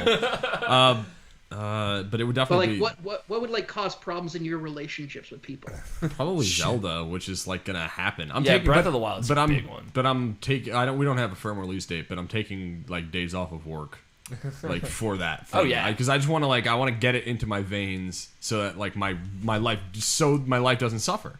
Like I just want to take the time to binge and then be like, all right, now I can maybe reacclimate to society. Yeah, dog. It's gonna be so good.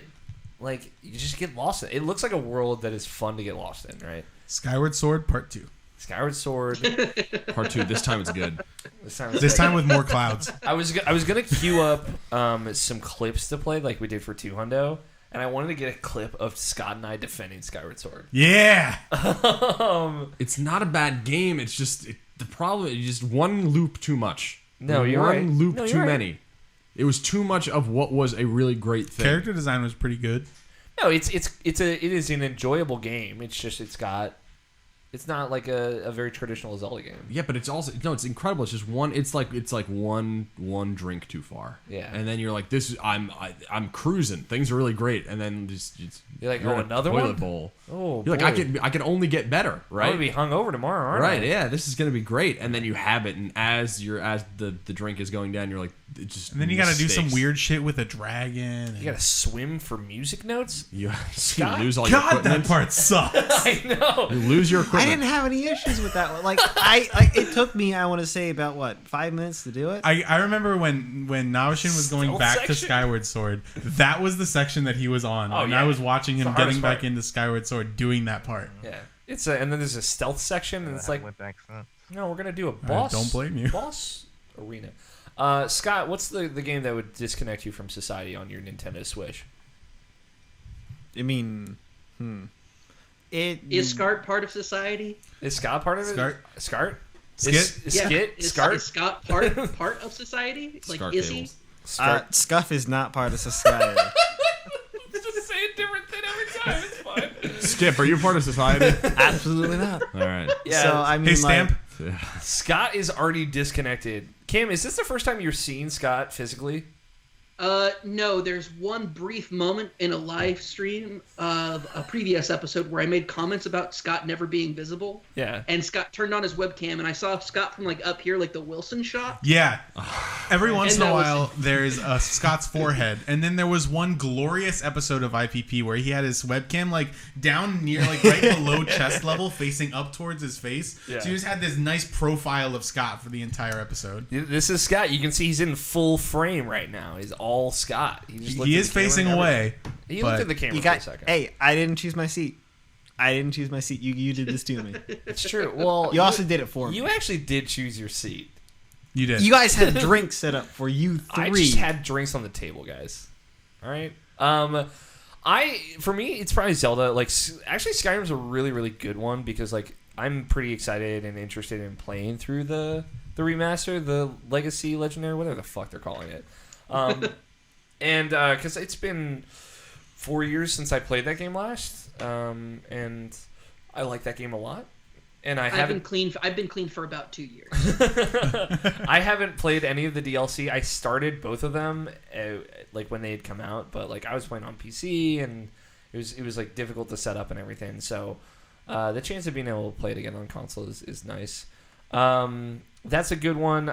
For me it's like Persona, but like the thing is like I don't like disconnecting from society, so like I can't just break out Persona and put on headphones and fucking clock out mid like personal thing. Right. Yeah. Like that wouldn't happen, but at the same time, if I were not, I let's say in my room where I have the console set up, and somebody were to try to talk to me while I'm playing, let's say Pikmin, because you're on a time crunch, Yeah. I'd just be like, give me 5 minutes, then the day will be over, and then. Oh, I'm starting the next day already. Whoops. I feel you. What about you, Tony? For me, like I said before, definitely gonna be Monster Hunter. Monhunt. But I'm also not the type of person that could, in a social gathering, be like, "All right, I'm gonna go be in my own like atmosphere right now. I'm gonna go out in a spacesuit, and that's just gonna be me for the next hour Hold while on, I play but this You game." could do it if you had somebody with you. You're right. That's exactly right. Yeah, Tony is a co-op Oh player. wow.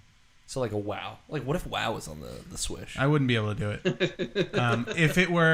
If it were about it maybe a year and a half ago, and that happened, Ooh. I could probably do it. Dark place, yeah. But right now, where I am in life right now, I probably wouldn't be able to do that. Option? Please, Brant. No, I'm gonna wait for an option to go. Probably the Mass Effect trilogy. Ooh, good one. That is- Imagine Is that having at coming your out? fingertips. No, not yet. Like nothing's been said, but like that's a good game to name, Scott. We're in just fiction land. We can say whatever we want here. Uncharted It's true. 4. Uncharted 4 would be good. There's only some judgment here. But that ends. Like that's finite. I have. It's very interesting that of all the games, like obviously we don't know what's going to come out, but of all the games that Nintendo has that you can kind of technically play forever, none of us mentioned Animal Crossing. Because Animal Crossing is a game that you could that has that portable kind of thing, or Pokemon. Animal Crossing is. I was gonna say Pokemon's probably. But at the same time, I've never played Animal Crossing, so. Animal Crossing is not that game where you get lost in it. For some people, it is. I feel like some that's people the are game on that you, fruit grind. I feel like that's the game that you check in for about an hour and a half to 2 hours every day. Yeah, that's for like a as pick up long and as play. it holds your interest. Yeah. Maybe a couple binge sessions every on a weekend, play a couple hours on Saturday. Maybe you find shake some all the fucking trees. apples. Yeah, do something. But do some fishing. Let me tell you about my fish. Go to that island. The closest I've actually beetles. come to playing Animal Crossing is Ian Draws made me Tom Nook. That's the closest I've ever come to playing Animal Crossing. That's a good OTP right there. Cameron Abbott and Tom Nook. What? It's a sexy pairing. I'm just saying. I mean, What Why about, you gotta make what it about, weird? What about Cameron Abbott and Pelly the Pelican? Ooh. I don't know Pelly the Pelican. Is that Yet. It's very sexy. That's the or what about the little owl from the observatory? Yeah. What's her name? I don't remember. I don't know. Fucking owl, man. Whatever. That's very obviously provocative. the true OTP is myself and Brewster. Oh, yeah. Yeah. Meant a few words. Yeah. Imagine the lovemaking of that. Very quiet. It'd be like we'd just be in a bath of coffee. It's gonna be me and the mask salesman. Oh, Let's yeah. be Yeah, there honest you with go. it from Majora's Mask. Yeah. We just Happy put on masks. masks, different masks. He's stoked about it. It's fine. Cameron, do you have anything else for us? Do you have any other thoughts? Anything you want to bring to it? Want No, to talk just, about you know- Destiny for a while? For fuck's sake. No, actually, I have to get going. But Oh. yeah, I know. It's okay, Navishin. Soon, someday soon. Soon. What about Destiny 2 on the Switch? No, no. Just want to wish you guys a happy 300 episodes. Thank you very It's much. stellar. Very few things can ever go this long, and like We know. Yeah, we're aware. It's more out of spite for one another that we've made it this far. like I'm only 6 months in, and already like I've developed a mythos around my podcast. So I can only imagine just like true. and if it's just such a huge density, and it's great to just be part of the kind of Legacy. legacy that's on this podcast. So thank you. Yeah. And also for all the opportunity and support you guys have had for myself and Naughty Gamers. It's been great. Thank you. Absolutely. And you know, For you are welcome on. Everyone here loves you, except for maybe Brant. I love him. Anybody who watches my dumb fucking vitriol about Donkey Kong 64 is cool. I think it's our most popular Let's Play series. it's just just fuck that game. that's so fucking bad. Every fucking part of it. The platforming sucks. The characters suck. The fucking plot is garbage. The text is horrible. Fake fucking Kong Latin is fucking trash. Everything top to bottom. pluribus bunnis, though. Yeah, exact fucking Congus Dongus all over the goddamn place. How can the same folks who created GoldenEye and fucking Banjo-Kazooie stoop so low? How much peyote do you have to do to think that's a good fucking idea? Whole game's fucking garbage. Oh, we're gonna lob grenades that are actually oranges. Nothing makes sense. Tell us how you really feel. Jesus Brant. fucking Christ. We should just continue that series, but instead of Brant being there, we just take a picture of his face and we cut it out and put it on me. like I just jab. do the same thing. Just fucking That game furious. is just so fucking bad. So yeah, anybody who watches that fucking horrible thing, you're good in my book. I know at least two people who are watching or listen to this that's their favorite game of all time. Jesus Christ. Fucking. I don't know See, what you're doing. Like I was never fond of it, but to hear it, but I had friends who loved it. So getting it, like just hearing you tear it apart piece by piece, episode by episode, was just like, oh. Yeah. Stay for the hot Donkey Kong George W. Bush conspiracy theory crossover. It's the fucking. That's where it fucking all gets real. It is really good. Yeah. Cameron, thank you so much for calling in. We love you a whole lot. Love you guys For too. sure. All right. Have a Happy, good night, okay? 300 more. Thank you so much. Don't say 300 more.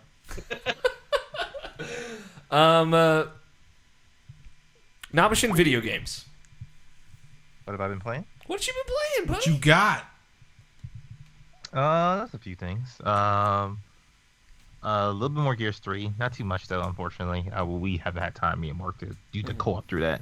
But that game's still really fun though. We still haven't beaten it yet though, so we need to get to doing that.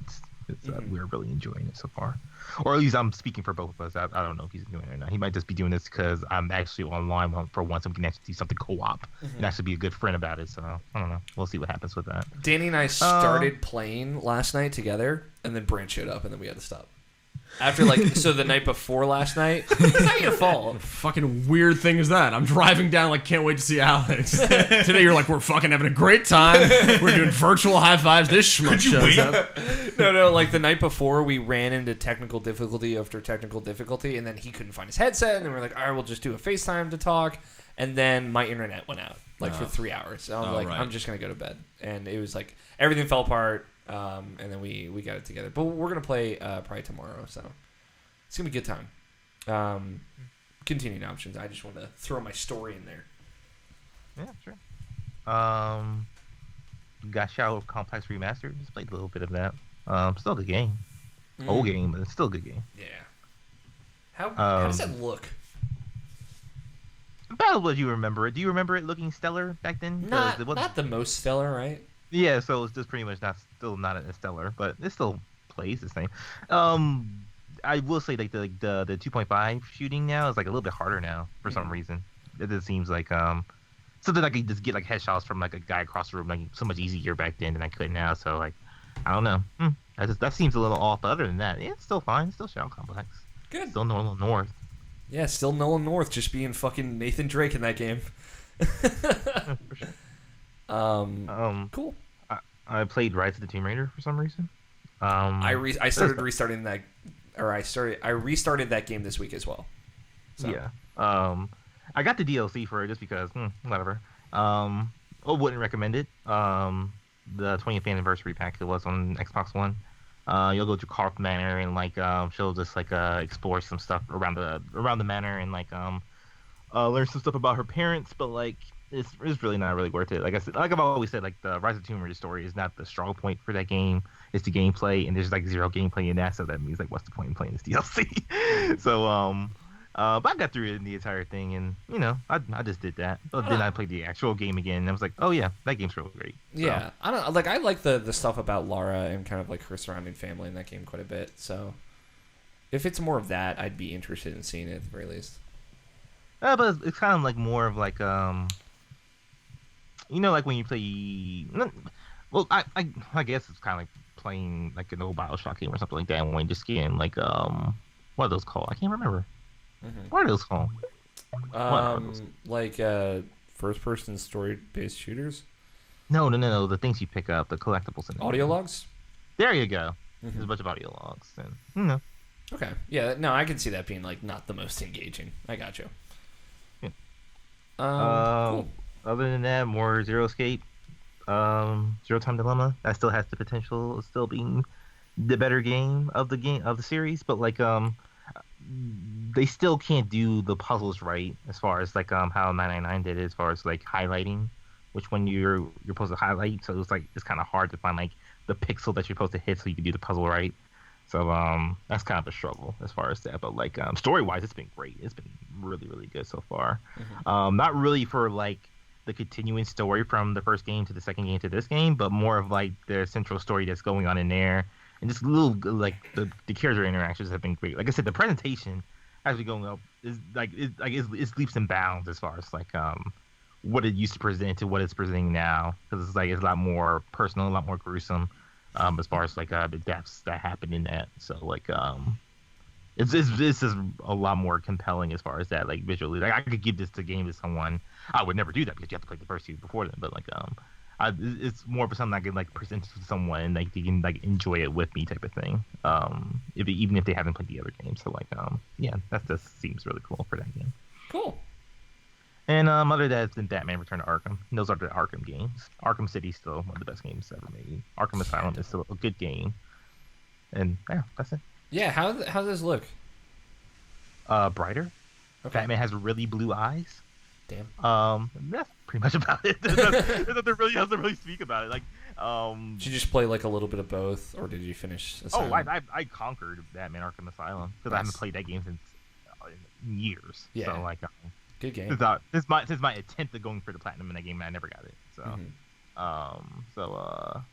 yeah, I was just playing that, and that game is great. And I just started up Arkham City again, and like immediately, like as soon as like opening credits, you start moving around. You're Bruce Wayne. You punch the penguin, and then you put on the suit, So and you just good. glide across the way, and you play as Catwoman for like 5 minutes. It's like, man, that's still like the best of the series. One of the best games ever made. Arkham City is just so fucking good. Like immediately, like there's something about that game, even compared to like Arkham Knight, which I did like. But like it's something just the immediate of that game that makes you feel like it just like instantly like, oh, this is totally Batman the animated series in the video game form type of thing, and it's like just the way I feel about that game. It's like next level compared to all the other Arkham games that I've played. So, but that's everything I'm playing. Cool. Me, video games. So I'll talk about my games, and we'll take another call, and then we'll take a break. Games. I've been like in a weird space this week. I think it was because I was like stressing out about stuff like this weekend, and like making sure the show was gonna get together and all that. So I have just like been all over the place as far as being able to play games, and I just jumped around a whole bunch. I bought Lunar for the PlayStation Portable and have been playing that on my Vita TV. Okay. I still have one of those. Yeah, I bought that for $100. it's a game that actually resonated a lot. I bought it for 30. There you go. I bought it for 36. Yeah. Yeah, I I'm feel probably bad. gonna pick one I up. already feel bad about this, guys. Feels bad, man. Yeah, my friend of the show, John Anderson, that's like his favorite game of all time. It's a game that I remember my brother really loving when I was younger, and it's something I've wanted to go back to and kind of get into as an adult and appreciate it. Very, very adult. A lot of adult innuendo in that game. Very weird. A lot of like cutting off swear words at the first two letters or something like that. Stuff that you don't see in any game like of that style today, which is funny. But that was like something I've kind of chipped away about 3 hours of it this week. I continue to play the original Resident Evil, which is still boggling my mind. I'm still lost in the manor and whatnot. I'm trying to figure out what the hell's going on. Where are you at? Let's see. I just found a storage bin so I can put stuff away. That's a game changer. I just read a note that said like, hey, sometimes when things die, they don't stay dead, so you should burn the bodies. I was like, oh fuck. So like, I'm like, do I have anything? Oh, I have a lighter. Cool. Got to run around, do some stuff real quick. So that was basically like the last thing I did. So I have to go burn some bodies real quick. And you're playing as Jill, right? I am playing as Jill. Yep. Have you found any keys? I found a couple of keys. I found the mansion key, which I basically used it on all the available doors. So finished that. You should have you examined the key and look to see what kind of key it is? Yes, I've like been examining keys and stuff. Okay. I think I've got like a dummy key that I can put in a trap to get a real key. But I got to the trap once and it killed me, and I have to get back there. Did you get the shotgun yet? I found the shotgun, but I didn't have enough room in my inventory to get it. So I can get back there. I know where it is. Okay. And now I've got the storage bin. Like that makes that trek much more reasonable. And I found a book, and there was a key in the back of the book. And I took the key out, and the book was like, you should do all this, mask, see no evil, speak no evil. I'm like, what the fuck does this mean? Yeah, that's new stuff for that version of the game. Okay. I didn't know that. I can't distinguish them. Brandon and I had a kind of conversation about this earlier today, so... that game's so fucking good. Just hearing you talk about it. Yeah. Thank God they re-released the remake. Yeah, I have no idea what's going on. So like I have not had any information about that game given to me. I just know it's like, yeah, people really like it. Dog jumps out a window. Mystery. So like that's literally all I know about that game. So it's been fun. Maybe I'll stream some of it because I think that would be fun. I don't want anybody to spoil anything for me. I'm kind of like trying to cradle that playthrough as like this is me just dicking around. I'm doing it like how I play games off stream mostly, or like Dark Souls where I'm just taking it really, really slow, kind of exploring a lot. Spoiling that game is not really feasible. It's not really easy to do. Yeah, it's more of like if anything, streaming would help you just finding out a little bit more to do because it's a little cryptic. But like it's stuff you can figure out, but like sometimes it might save you like 2 steps instead of going like all over the mount. Yeah, I'm enjoying it. Yeah, it's a cool game. Very, very cool. Like I said last week, it's like point and click adventure, but with zombies and shooting. So I jumped into that, jumped out of that. Overwatch, played the Brawl, finally. Phenomenal. I love it. I agree with Blessing, what he said last week. Should be a Brawl always. There should be like a co-op horde mode available to play. Yeah, I thought it was always. Good. Yeah. It's like I wanted to do it with some people, but I never did. Yeah, I haven't played with anyone. I just did it with randos. I mean, we could get the boys together. We could get them boys together. Them boys? We got me and that boy. But it's only have 4 to finish people. Gears of War, so. It's not. Yeah, 4 is much easier to get together, but it's cool. Like Mercy shows up. And she got that witch outfit. Yep, I like it. And you shoot some robots. How much do you like it? I like it a whole lot. You shoot robots and stuff. It's cool. And then Dr. Junkenstein shoots bombs at you, and I use my Hanzo ult on him, and it kills him. It's good. Woo! Yeah. So yeah, I thought that was phenomenal. Just continue to play some of that this week. Again, picking up and playing a little bit there. Played some Enter the Gungeon, some Spelunky, like things like I just did not know what Enter to play. the Gungeon, that's a game. That's a great game. It's got a really good icon on your PlayStation. It does. When it boots up and it fills the screen, it's very nice. Yeah. I'm trying to think. I played like a whole bunch of stuff. I bought Psychonauts, the PS2 classic, on PS4 and started playing that again. I irresponsibly spent $20 on video games this week. Really, what you're saying is that you decided to play other games that weren't Stardew Valley. Yeah. Well, I have an obligation to play that at a very specific date, so why would I start any earlier? Well, I mean, not necessarily. I'm not saying that you have to start playing it on the first. I'm just saying that you need to play it. I know. Instead of waiting. I got like Titanfall coming out on Tuesday, and I don't know if I'm gonna buy that. Yeah, I probably won't. Redbox.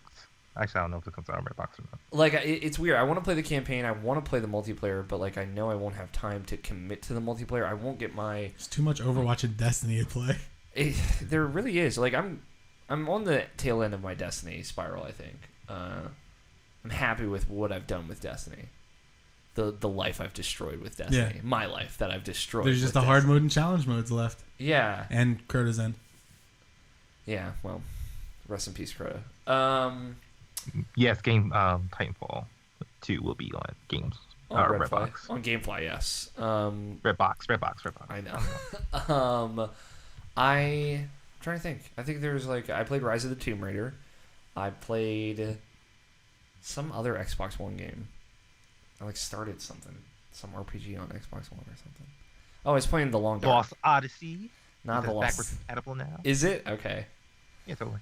Still no Tales of this area though. Yeah, no, never. It'll never happen. I bought it digitally. Still waiting for it. Yeah, I bought it digitally too, just because buying it physically was actually more expensive.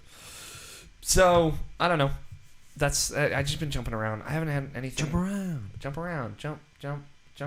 I haven't had anything really to stick with me. I've just been in a weird place. I think it's this week because I wanted to play Gears of War, but I don't want to go any further without a co-op buddy. So I know that's what co-op fucking sucks. Yeah, co-op sucks now, Machine. You were right the whole time. Fuck people. I want to play games now. I have no life, so I expect other people not to have life with me. Exactly. And I can't do that. So. Or have the exact specific lack of life that I do at my time constraints. So we'll pop in this person that I wanted to get in real quick, and then we will take a break. Make sure I can find them on this list. Bum bum bum. And then we'll see what happens. So, boom shakalaka. Hi. Hello. New phone. Who dis? This is the internet's Harold Price. Caller, please mute your radio. Please mute your radio. I'm trying. Oh, you got this. Star of such podcasts as H-Bomb and Friends, Cross Border Gaming, and Podcast 64. Inspirer of such podcasts as The Bro C. I apologize for that. You have nothing to apologize for, Harold. I feel like You inadvertently created something beautiful. I would not call it beautiful. You have not even listened to the Bro C. I don't have to listen to this. Julie Cooper is a menace to society. Guys, don't look at me like that.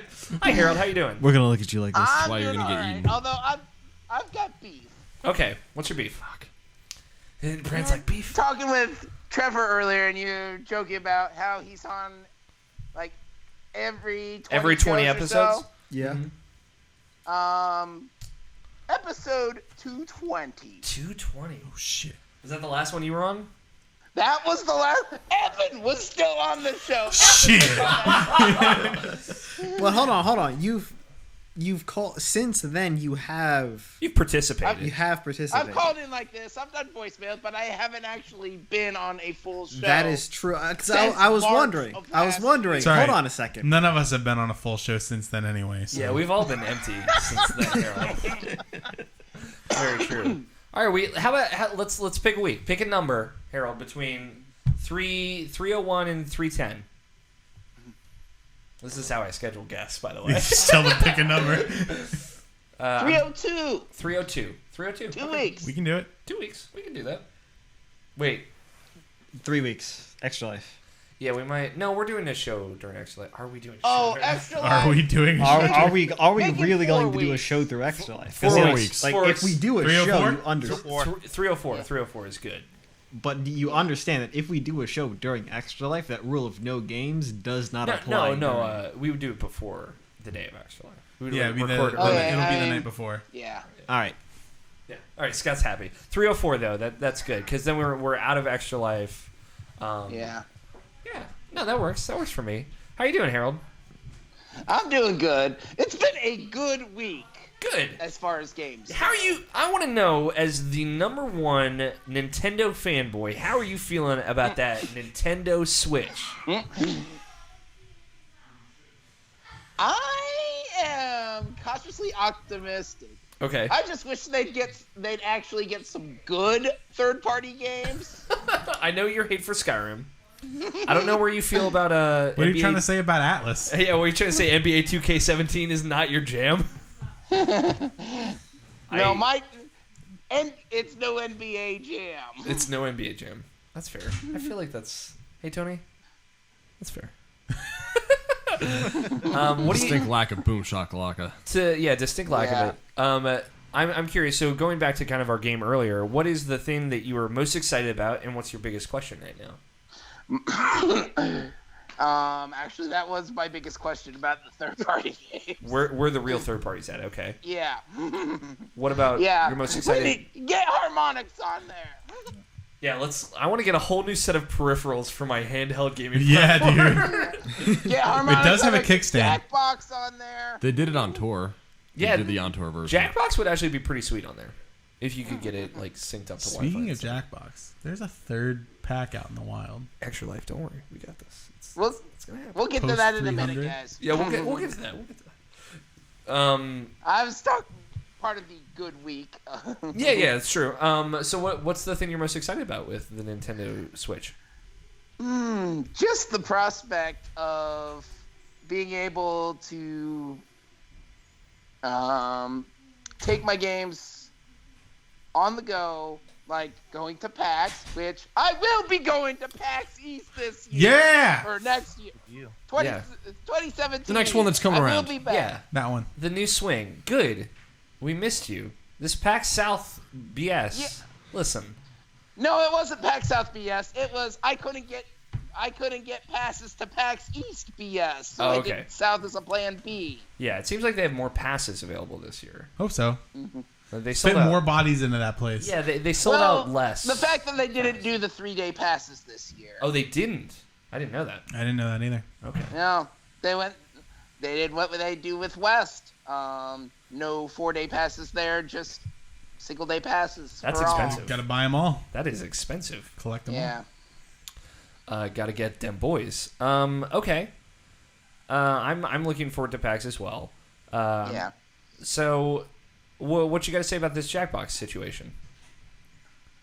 Oh, I've played it. I've streamed it. I love Party Pack 3. What's the best game? Yeah. Trivia Murder Party. What is Trivia Murder Party? That sounds great. Really good. Trivia Murder Party is what you get when you combine You Don't Know Jack with Saw. Oh my god. I've dreamed it. I didn't know they existed. I've heard good things about Guespionage. Guespionage is alright. I haven't actually had a chance to play Guespionage. Okay. Yet. Okay. Quiplash 2 is good. Are there any KO is good. Are there new rules in Quiplash 2? Or just new prompts? The final round's a little bit different. Okay. Do you get 2 votes instead of voting for 3, it's gold, silver, bronze. Oh, okay. Okay, that makes sense. Gotcha. And then you have 3 types. You have the word lash, where you give it a prompt where you have to include word like come up with the name of a sitcom using the word beef. Oh, okay. That's there's acro Frasier beef. Come on, guys. Beefeld. where you get an acronym and you gotta come up with Everybody loves Beefman. yeah. Everyone loves beef. Funniest, you gotta come up with something to fit those letters. Beavis and Butthead. And there's comic lash where you just fill in the blank in a comic. Okay. I like that as well. And plus they have a couple of the things they introduced in Drawful 2 with the customized game. Yeah, the customized prompts, as well as the sensor features. Okay. Cool. That's really cool. All right, Harold, do you have a? Go ahead. And of course, this past week was also Rock Band Rivals. Yeah. Is that good? Is that any good? I think Rock Band 4 is almost out of beta. it's finally time to come out of early access. Yeah. I guess December when online multiplayer comes. But yeah, I think we just about got the Rock Band 4 I've wanted. I mean, I love the docudrama. Yeah, the Rocky drama. Very funny. And all the Rivals features are cool, nice, asynchronous co-op. I hear they cleaned up the UI as well.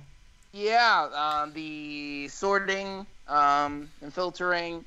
It's your song library that's on par with song library features in Rock Band 3. And I am still looking for members for my Rivals crew on both platforms. Okay, you have it on both. H-Bomb and Friends. And is that on PSN or Xbox One? Both. Okay, cool. I double dipped. There you go. H-Bomb and Friends, get on it. Do you have anything else for us, Harold? Before we're gonna pop off here and take a break.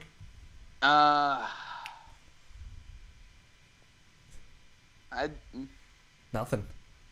I just Rock Band speaks 1,000 words. Yeah. 1,000 notes. You guys are 300. Yeah. I mean, that's an amazing number. I mean, you take H-Bomb and Friends and Cross-Border Gaming combined, we're at 290. 290. So close. Yeah.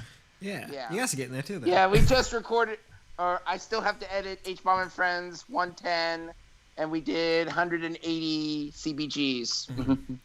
There's a construction company building something in the mall near me, and the abbreviation of it is CBG, and I'm like, oh, I know what this is. Yeah.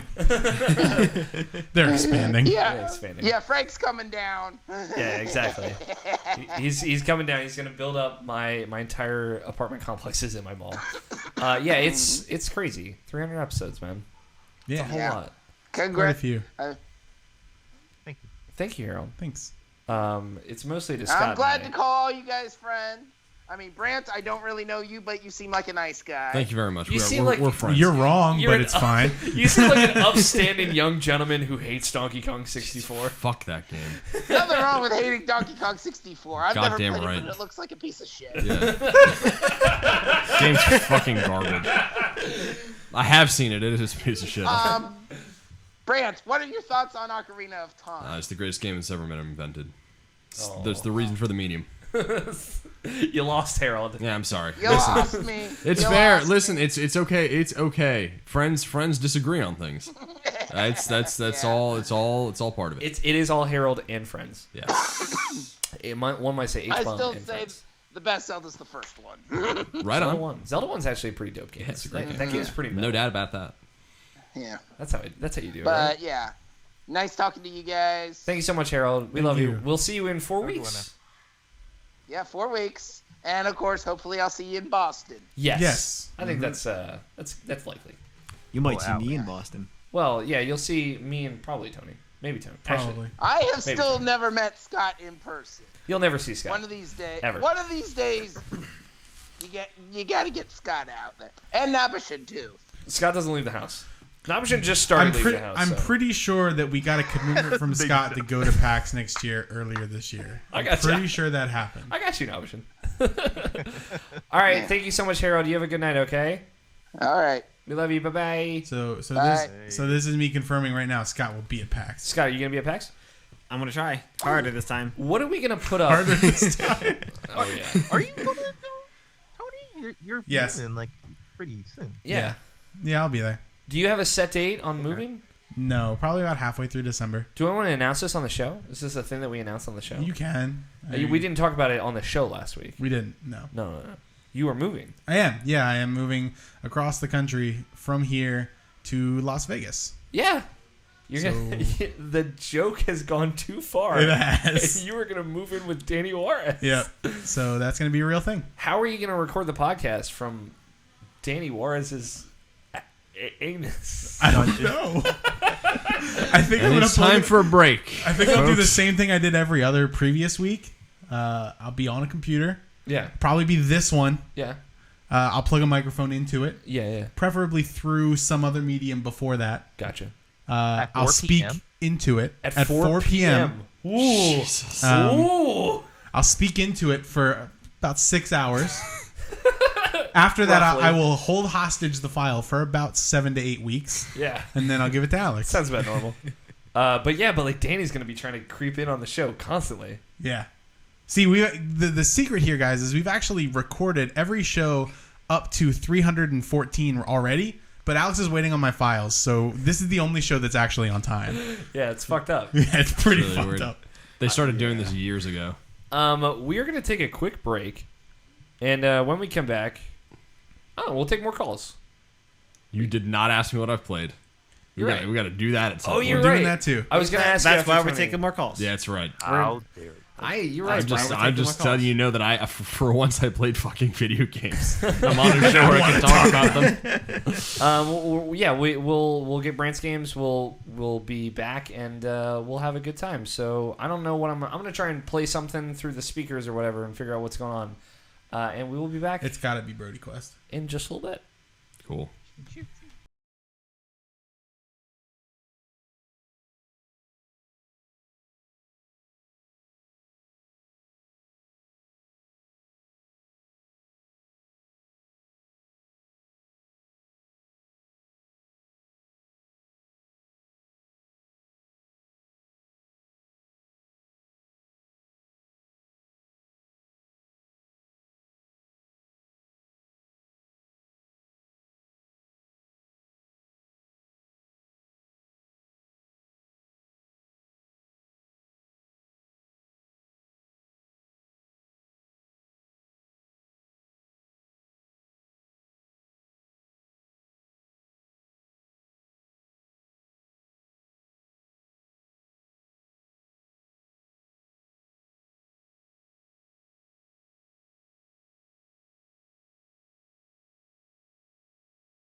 press start. I see a long and lonely road from where I've been to where I am. There's less incentive towards the end of each campaign. But then you walked into the crosshairs of my sniper scope, and I knew then you were my lost hope. There's only so much I could say. My words get in the way. Only thing to do. Won't you be my player too? 'Cause I've got a game I'd really like to play with you. Girl, you know you got my heart. Player 2, press start. I'll be your main artillery if you would be my BFF. Solo's how I used to be in clear 1080. Now I see that life is all just a game and I'ma play it cooperatively. So baby, won't you be my cover on the battleground? Us back to back when we're surrounded. We make quite the team, oh yes we do. You and I could top the charts of every free for all. Could fight the fight that means a world survival. Hot and heavy until the end, because it's only me and you. So won't you be my player too? 'Cause I've got a game I'd really like to play with you. Girl, you know you got my heart. Player 2, press start. You're my power suit. Cute like Pikachu. You are bomb like Hudson, jet set like Beat. You can choo-choo rocket like nobody else I've seen. You're my final fantasy, invincibility, worth more than all the coins in the Kingdom Elite. You're your more being than any Master Chief, even hotter than a pre-release PS3. You're my Chocobo, you're my Pikachu, my Dax, you're my companion cube. You take me higher than an airship over the blue. I wanna share this overworld with you. I can't hold on to my rings. There's spikes in front of my springs. And when our game's built for one, I say we double the fun. Won't you be my player too? Everything I've ever done is suddenly brand new. I know you got my heart. Player 2, press start. Won't you be my player too? 'Cause I got a game I'd really like to play. I know you got my heart. Player 2, press start. Player 2, press start.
Anyway, yeah. Hey, welcome back. Hello. Hey. Can't believe it's been 6 months. It's been 6 months since we were. You chose a terrible time to come back. Well, Scott, we can't all be perfect and beautiful like you. This is why. Hey, we're back. I'm tweeting. Could have waited for that. I could have. I didn't see you, honestly. You're like a ghost. Brant. Yeah. Video games. Wait, we're talking about video games? Yeah, what you been playing, buddy? Let's talk about Destiny. Okay. Start chopping it up. No, I've been playing 2 video games, which is 2 more video games than I usually play. Okay. Is one of them Destiny? No. We're moving on. Jesus. One of them is from my phone device because I commute. Okay. And I take a subway. Is it PewDiePie's Tuber Simulator? No. Well, you're fucking up, buddy. Right? This game came out, I think, in 2009, maybe 2010. I'm playing the first Plants vs. Zombies. All right. Fuck yeah. Because I bought that game when it was released. And I started playing it on the iPhone 3G, not even the 3GS, the 3G. And now I'm playing it on my 7, and it's fucking delicious. That game is so good. Did any of you play Plants that vs. game? Zombies? Yeah, dude. I was obsessed with it. Hold on a second while I check on my Tuber. Oh my god. Can't believe they had a fucking red tube game on the iPhone. Yeah, it's a hot red tube video game brought to you by the company RedTube. Don't go. That's just don't do it. Just don't go to that website. So I've been playing Plants vs. Zombie, and that game is great. That game is like incredible. Yeah. And you know, I bought it again for like 99 cents years ago, and it's been updated since.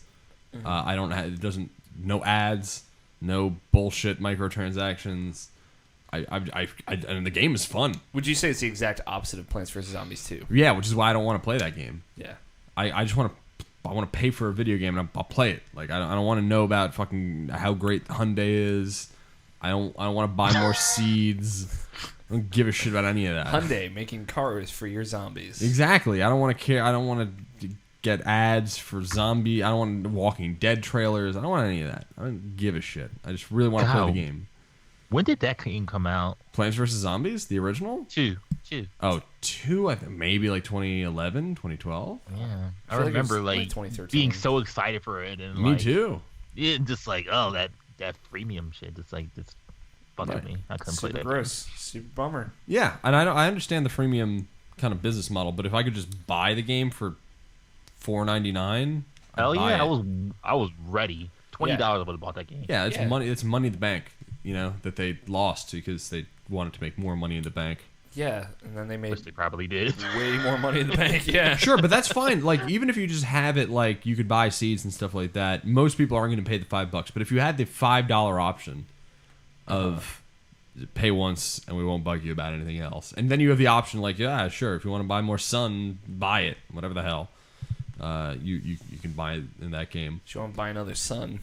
Because it's weird. It's like if that game was like super balanced or whatever, and like it made you even think that way. Just saying that like it's free to play makes you just think in the back of your mind. It's like, are they just like messing with like screwing this up a little bit so I have to pay for it eventually or something like that? Like I don't know. It's so weird. That's kind of why I've never really been to free to play, even though like I'm an open-minded person and I'm willing to try anything, and like if it draws me in and brings me in, it's fine. But like I don't know, like there's something about free to play that like always like gets to me. So, yeah, I don't know why. I completely understand. So I've been playing the first game and it's really great. And the other game I've been playing is every once in a while I get into a good JRPG. Yeah. And I've been playing Dragon Quest VII for the 3DS. Tell me about it. And that game is fucking great. Yeah. And the reason why that game is great is because it like takes you 100 hours. I'm 16 hours in right now.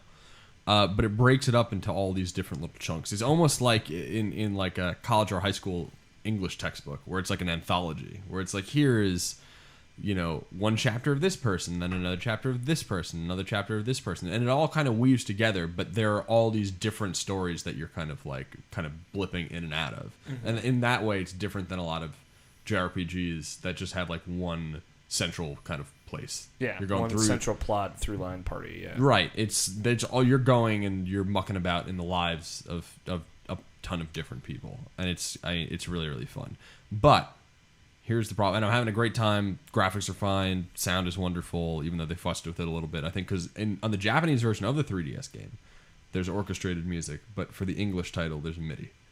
So Okay. there's some discrepancy between versions in different parts of the world. Probably because the English version has more text. That would be my guess. But here's the thing. And I'm going to ask y'all a question. Okay. This is me as the guest.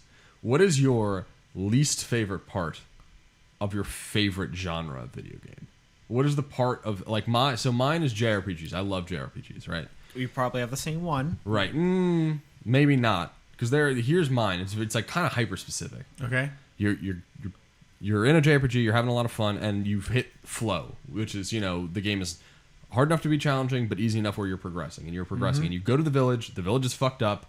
You go to the village elder. The village elder tells you that like the tree that fucking was blessed, bad things are going on. You go to the tree. You're having a good time. You're leveling up. You get a better sword. You defeat the monster that's within the tree. You go back, and the village elder is going to tell you where to go next.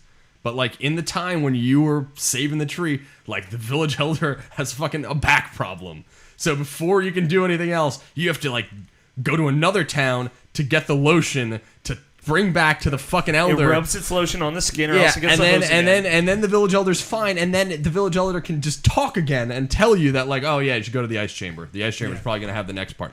I wasted 30 minutes of my life on an imaginary person's back lotion, and like I don't have the time for that shit. I want to play the game. I want to keep progressing. Why are you diluting it Arbitrary fetch with quests. arbitrary fetch quests? It's just so goddamn annoying. Yeah.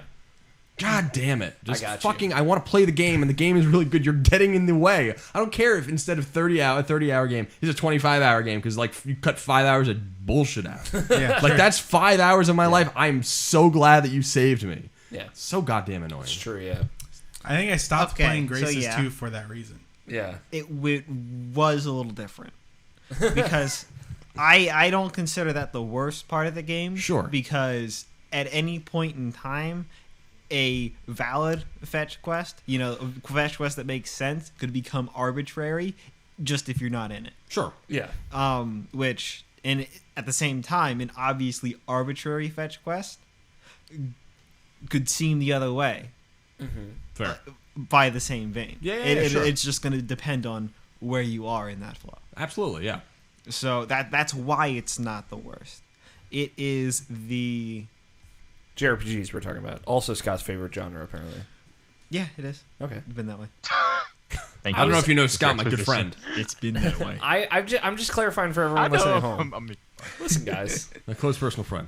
We give Alex a hard time sometimes, but sometimes he hurts. RPGs in general, but mostly JRPGs fall into this trap. It is the steep hill. You're going along fine. You're in that flow. It's at that difficulty where it's challenging. Perfect, yeah. But it's like not too bad.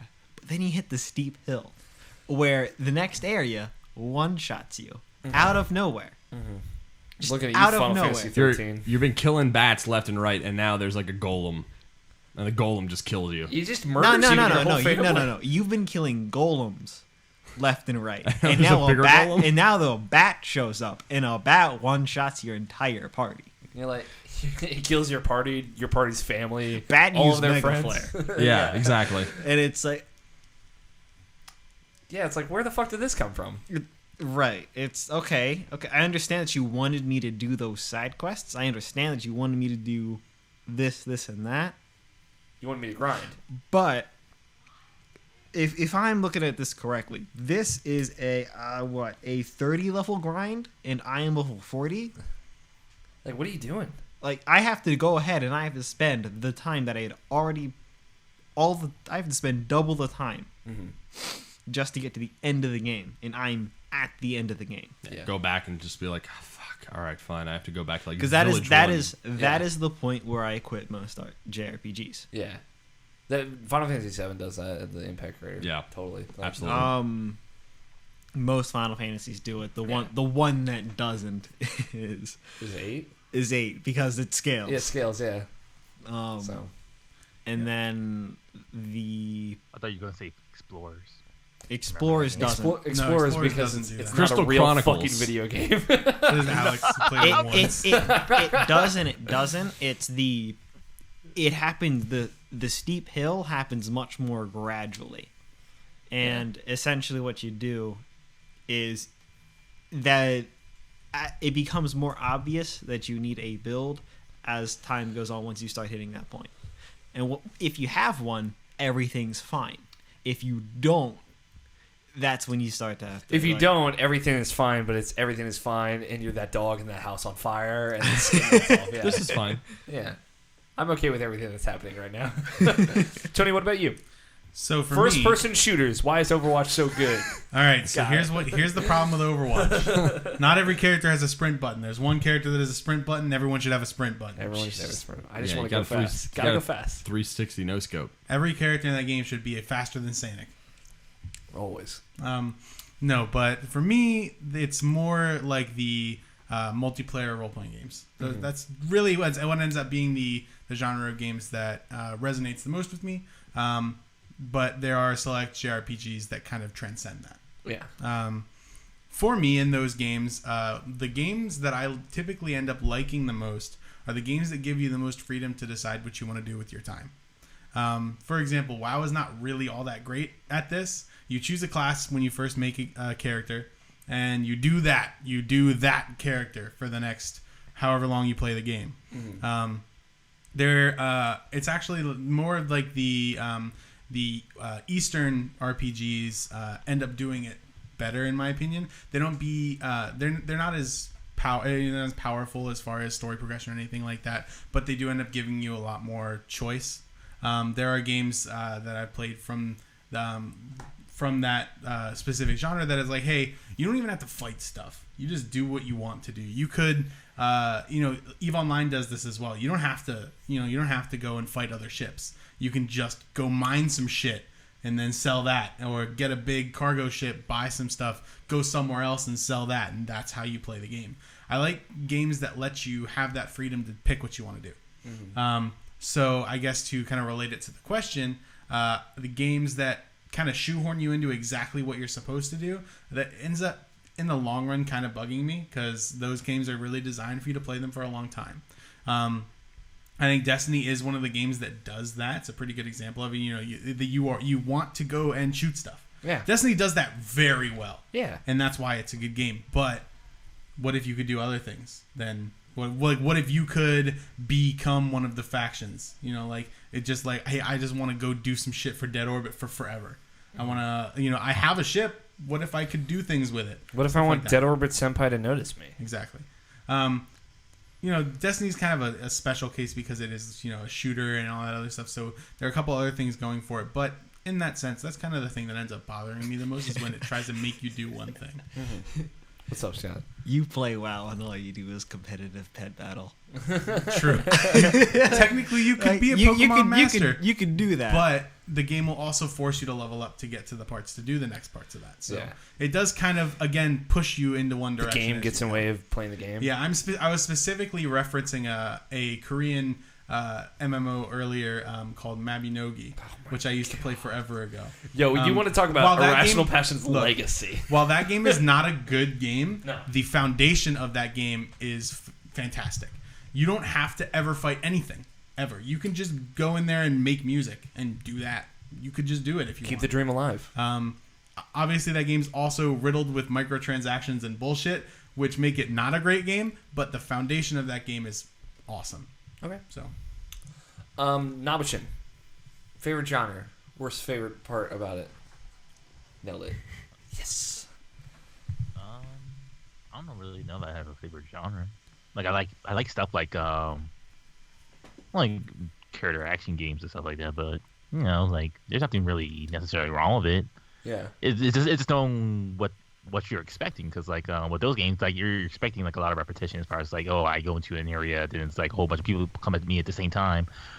Probably the hardest part about it is just certain bosses or are completely fair, or just or at least at first they don't seem fair, but then eventually you figure it out and you're able to get through it. Like Metal Gear Rising Revengeance, final boss was insanely tough. Unless you knew exactly what to do, and when you know exactly what to do, then he's not so tough. So it's just one of those things of knowing things. But I don't really have a good answer for this question, honestly. Yeah, that's a tricky. You are definitely above anyone else I know. You like a little bit of everything, which I like. I mean, JRPGs are my favorite genre as well. It brings our grand total to 3 JRPGs. Yeah. Tells you a little bit about the Irrational Passions podcast host. And Brant. And Brant. It's a member of the family. Cousin Oliver, yeah.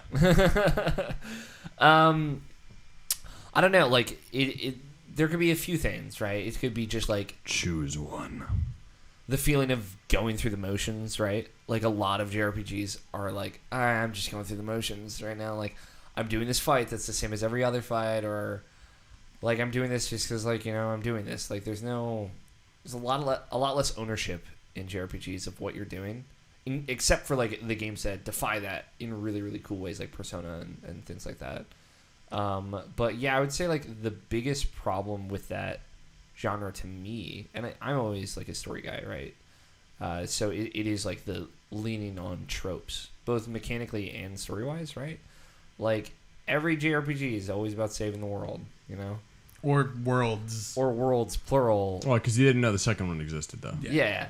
Always. Middle game twist. And the fact that the two worlds actually are intertwined. They used to be one. They and use now the they same feed, mana. Yeah, they fucking feed off one another. You shoot a giant fucking cannon, which actually just disrupts the atmosphere. Then you can go outside the world. Yeah. Oh my god. And it's like every game. Like, every Tales game has 2 worlds. Yep. Like, even the ones that don't have two. Yeah.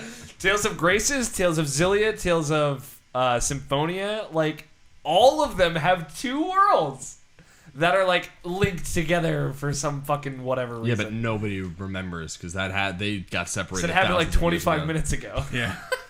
Well, here's the thing, Alex. The only reason that you even know about that is because you happen to start the day before the 1,000-Year Festival, and it happens every single year. But there's the 1,000-Year Festival, and you just so happen to be the chosen one, right? Yeah, Exactly. And you're in the right place at the right time, and a spirit contacts you, and now fucking you're in. Yeah, so every fucking time. What if a JRPG is just like, no, you're not the guy? No, like a JRPG is you walk in like 20 minutes late, and the guy in front of you is the guy, and he just pieces out, and you're like, all right, I guess I'm gonna farm in this village for the rest of forever. They've done that before, and those are pretty good games. Yeah, those are cool things. I like stuff that does that. Like there's the one that you like, the shop simulator. Reciteer, yeah. It's just like it's dumb. Like that's why I can only play them every once in a while, where I'm like, I'm in the mood to save the world. And like there are games that are breaking that lineage in really cool ways, but like they're also doing it in the mechanical thing. It's like they're breaking away from the stuff that made those games pretty cool and like added a really cool sense of scale. Like the world map's gone and airships are gone and the feeling that you're going around a world is gone. It's just it's hard to do one without the other.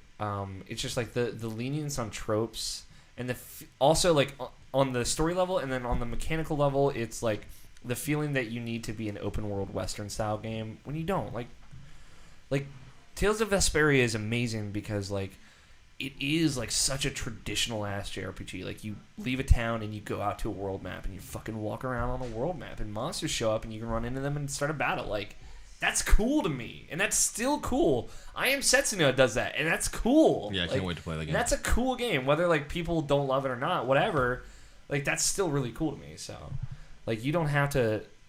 You can leave the story tropes behind without leaving the cool mechanical tropes behind. So, it's the lenience on tropes for sure.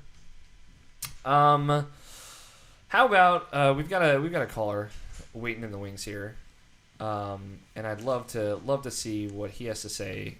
Justin Graphius, how dare you talk to Tails that way? Justin Graphius, fuck all of you. Let's see if I can find his username in here. Hopefully it comes up. There we go. So I'm gonna add him here, and then maybe he'll answer, maybe not. We'll find out. Winky face. Yeah. Yeah. Yeah. Hey, Tony. Hey. How you doing? I wish I was playing Destiny right now. It's probably the most honest thing you've said all podcast. Hi, caller. You're on Irrational Passions podcast, episode 300. Who dis? Hello. Hello. I am Nathan. How are you? I'm beautiful. Nathan, NATO, Nate, the Natester. I don't actually know. Is NATO your preferred first title? Yeah, it's because I liked Nathan up until about like mid-primary school, where I had like 3 other Nathans in my class. So I just changed it to NATO because like everything in Australia, you just kind of compress and put an O at the end. Yeah. That's how you get everyone's nickname. NATO Johnston. Hello. And then I think I used it as my like first Hotmail like back in the day. That's not what you want to do. Not NATO. And then I've kept it from there on. And then once I was a little older, I found out there was a whole organization that has the same name. Yeah. Who would think a guy from Australia would be the North Atlantic Treaty Organization? Weird. Would you like to play a game? Would you like? Oh, there's a video. Hey. Hi. Hey, buddy. Welcome. You've become like Welcome a to my character bedroom. on this show for the last few weeks. You know that, right? Thanks. You're in Australia. You get up at ungodly times to watch us do dumb stuff. Look, I have to like kind of rephrase that a bit. It's ungodly for a Sunday how early I get up because I think it's about 12 hours difference. So I usually have to get up at about 7 a.m. on a Sunday morning to watch you guys. That's commitment right there. We love you, man. I miss you, Nate. Yeah. Thank you so much. Miss you guys. I like that your IP memory tweet was about how soft my hands were. I feel like a stalker every time I bring that up, but like that is the memory that's like stuck in from Kind of Funny Guys. Yeah, it's just like it's just like you're getting people to touch them, and then I was like, they can't be that soft, and I touched them, I was like, oh my god, they're like silk. You want to get in on this, Brant? I've touched your hands before, like today. Yeah, we did. We were holding hands during our Let's Play. Come on, somebody wants it. You know you want it. It's weird when you're like. It's It's weird when you're like just moving your fingers gyrating them. Nate, what is your favorite genre, and what's one thing that really frustrates you about it? So I like RPGs in general, but I can never get into JRPGs. And then I'll go back to RPGs as well. Any RPG that doesn't let me be the character, I never can fall into. So I will admit Witcher's a better game, but I enjoy something like Dragon Age Inquisition over Witcher because it's my character interest. Killing the I know. Yeah. No, I get that though. Like, I'm actually kind of on the opposite end of it. It depends, right? It goes both ways, but I feel like if you can tell like a really good story with a really good main character, then it's worth it. Especially as they're as cute as Geralt. Yeah. Like, I want to make that choice and stuff like that. I don't want the character to make the choice for me. Like, in The Witcher, you still make choices, but, like, Geralt still has, like, a kind of lenient to a certain way.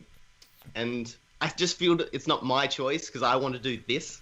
Like, in Dragon Age, I can do whatever I want. And I can bang whoever I want and stuff like that. Yeah, but Geralt's real cute, though. He is. Yeah. He's a big Oh, cutie. I know. My missus has a huge statue of him and worships him. And in a way, you can kind of bang whoever you want as Geralt, too. It's true. I fucked a whole lot of people as Geralt. Yeah, but still, like, I still feel bad that that's not what Geralt would do, though. And then I'm like, so, yeah. I mean, I think Geralt would fuck you. Especially that Gwent lady. Oh, that Gwent lady? She was devious. Yeah. Nate, how you doing, buddy? How's Australia? Yeah, good.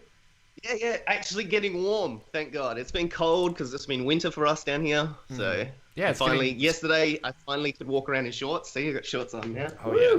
This is the sexiest video version of IP I think we've ever had. What happened to your hand? Are you okay?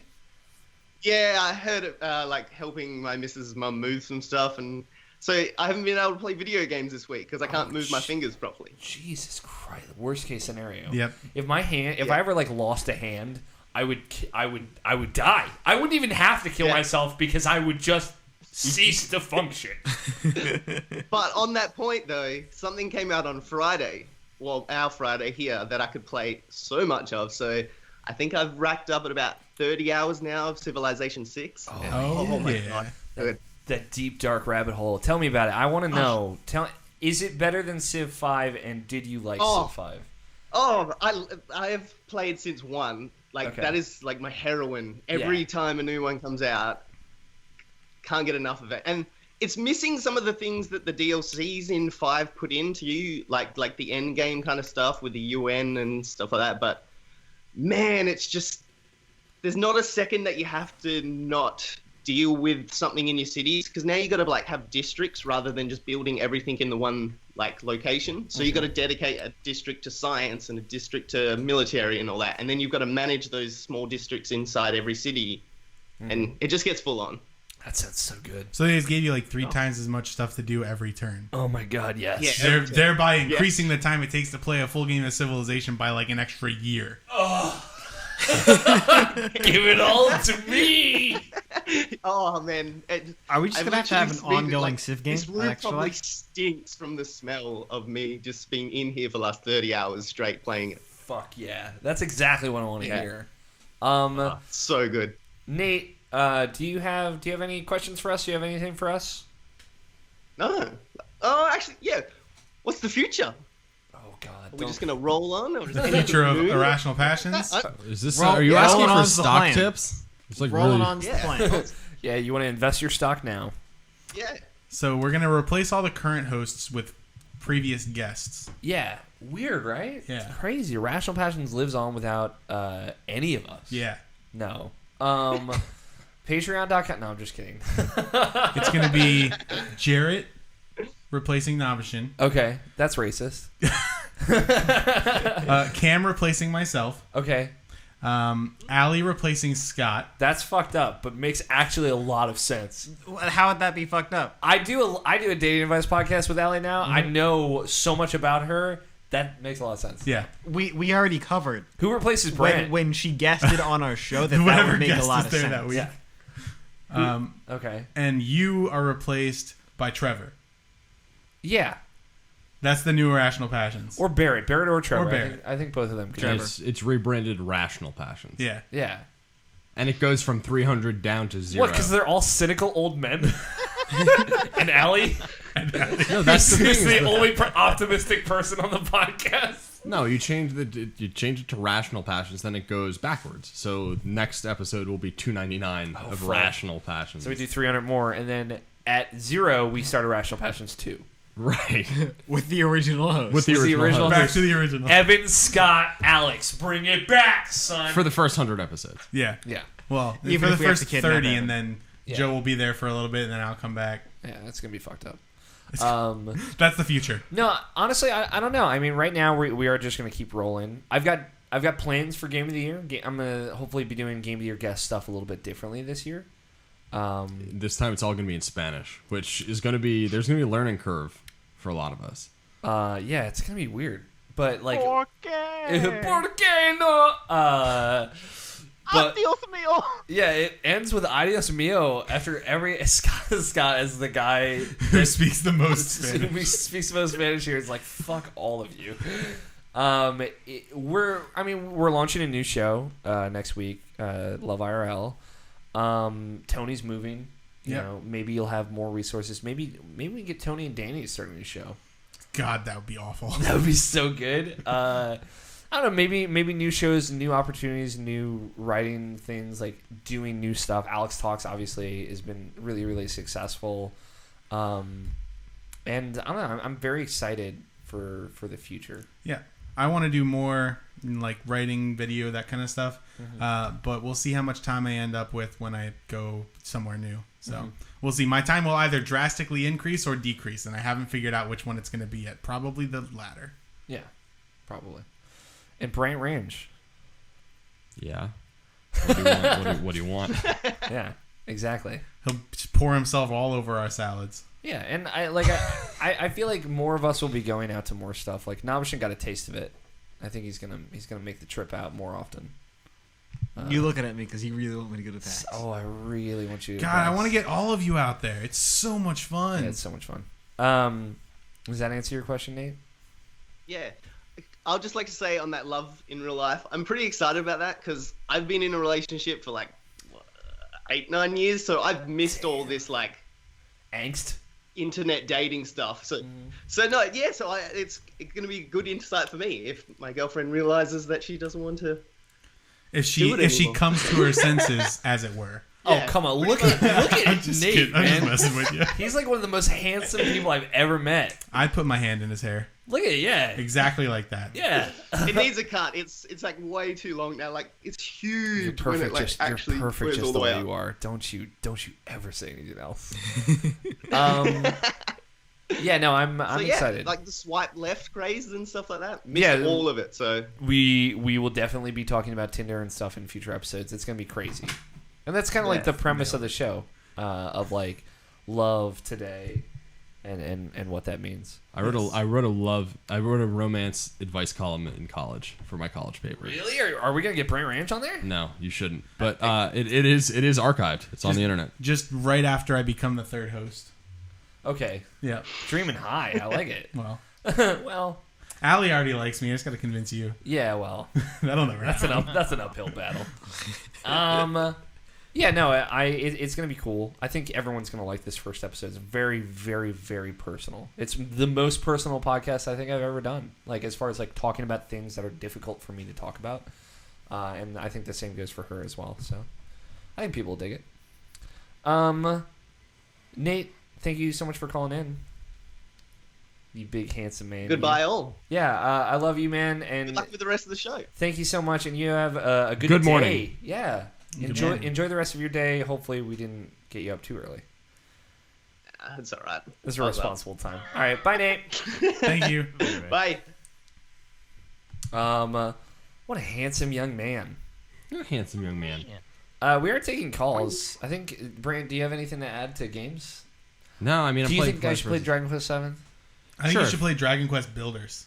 I want to play that. If you have like 100 hours to burn, like it is not. But the good thing about the fact that it's like this anthology is that you can pick it up and put it down. It's like just basically 2-hour chunks of your of story, and like you know what? It's fucking good. Yeah, dude, like it's really fucking good. It looks really fucking good. I've heard 8 is more of like a traditional, Yes, kind of cohesive absolutely. story, Sure. like start to back. That's why I'm more interested in that. Right. But 7 is unlike any JRPG I've ever played, and it's my favorite genre, and so it's like, it's cool. That sounds cool. It sounds like something worth checking out. Yeah, absolutely. And again, you could pick it up. You could, if you do like a 5 or 6 hour stretch where you like do 3, like stories effectively, like chapters is how I'm kind of thinking about it. You'll get a lot. You'll get a lot of variety. So I want to put it out there. Irrational Passions podcast has had 7 hosts in the history of its lifespan. Right now we're sitting at a solid 4. 4 here, and Brant is our guest this evening. So the other 3 are not here. Yeah. Those fuckers. Yeah, fuck those guys. So here's the deal. Evan couldn't make it. He said, "I'll check my schedule." Yeah. Yeah, he probably went off flying a plane. Yep. You know how he does. He's in the Bahamas right now. Drinking champagne on an airplane. Yeah. Joe sold his recording equipment. He doesn't have equipment to record in. He was going to try and call in. His Rock Band mic? Yeah, he sold his Rock Band mic. You just got to put a sock on it and you're good. Yeah, he had a mixer and like a mic that like prop it up in the a same roll of one duct tape that everyone but me is using here. Like he had one of those. He sold all that. I don't know why. I don't know when that happened. But Joe's gonna be here during Extra Life, so he'll make up for it. Yeah. And Greg is working, and he's recording Muppets tomorrow. But I did want to, Really? Yes. I Maybe. thought I was like the penultimate of that show. It was like, hey, I'm here, and it was like, now we can never do the show again. Apparently. We do have somebody who wants to call in. We'll get them on in a moment. But yeah, I reached out to them that they wanted to be here. They couldn't make it, so I just want to say hey, Irrational Passions has a history, a lineage of that includes more and more people. We've had amazing guests and stuff on the past. Not all of them could be here, so I just want to give them the shout out. Greg, Evan, and Joe all did want to be here, but they couldn't make it, and they sent their love. For a second there, I was expecting you to say, there's 4 people here now. We've had 7 hosts. That means there's 3 slots open. We got 3 slots open. Let me see. Where is he? 7 hosts. God, that would be hell on earth. It was. We didn't really have 7 on at the same time. I think our most ever was like 6 and 5. 6 with a guest included. 6 and a guest. Like one show we've done 7 people on. Yeah. Right. But it was 5 and a guest for 6. Yeah, we had 5. But and a guest. even when we did have the full 6 hosts on at a time, we'd sit somebody out.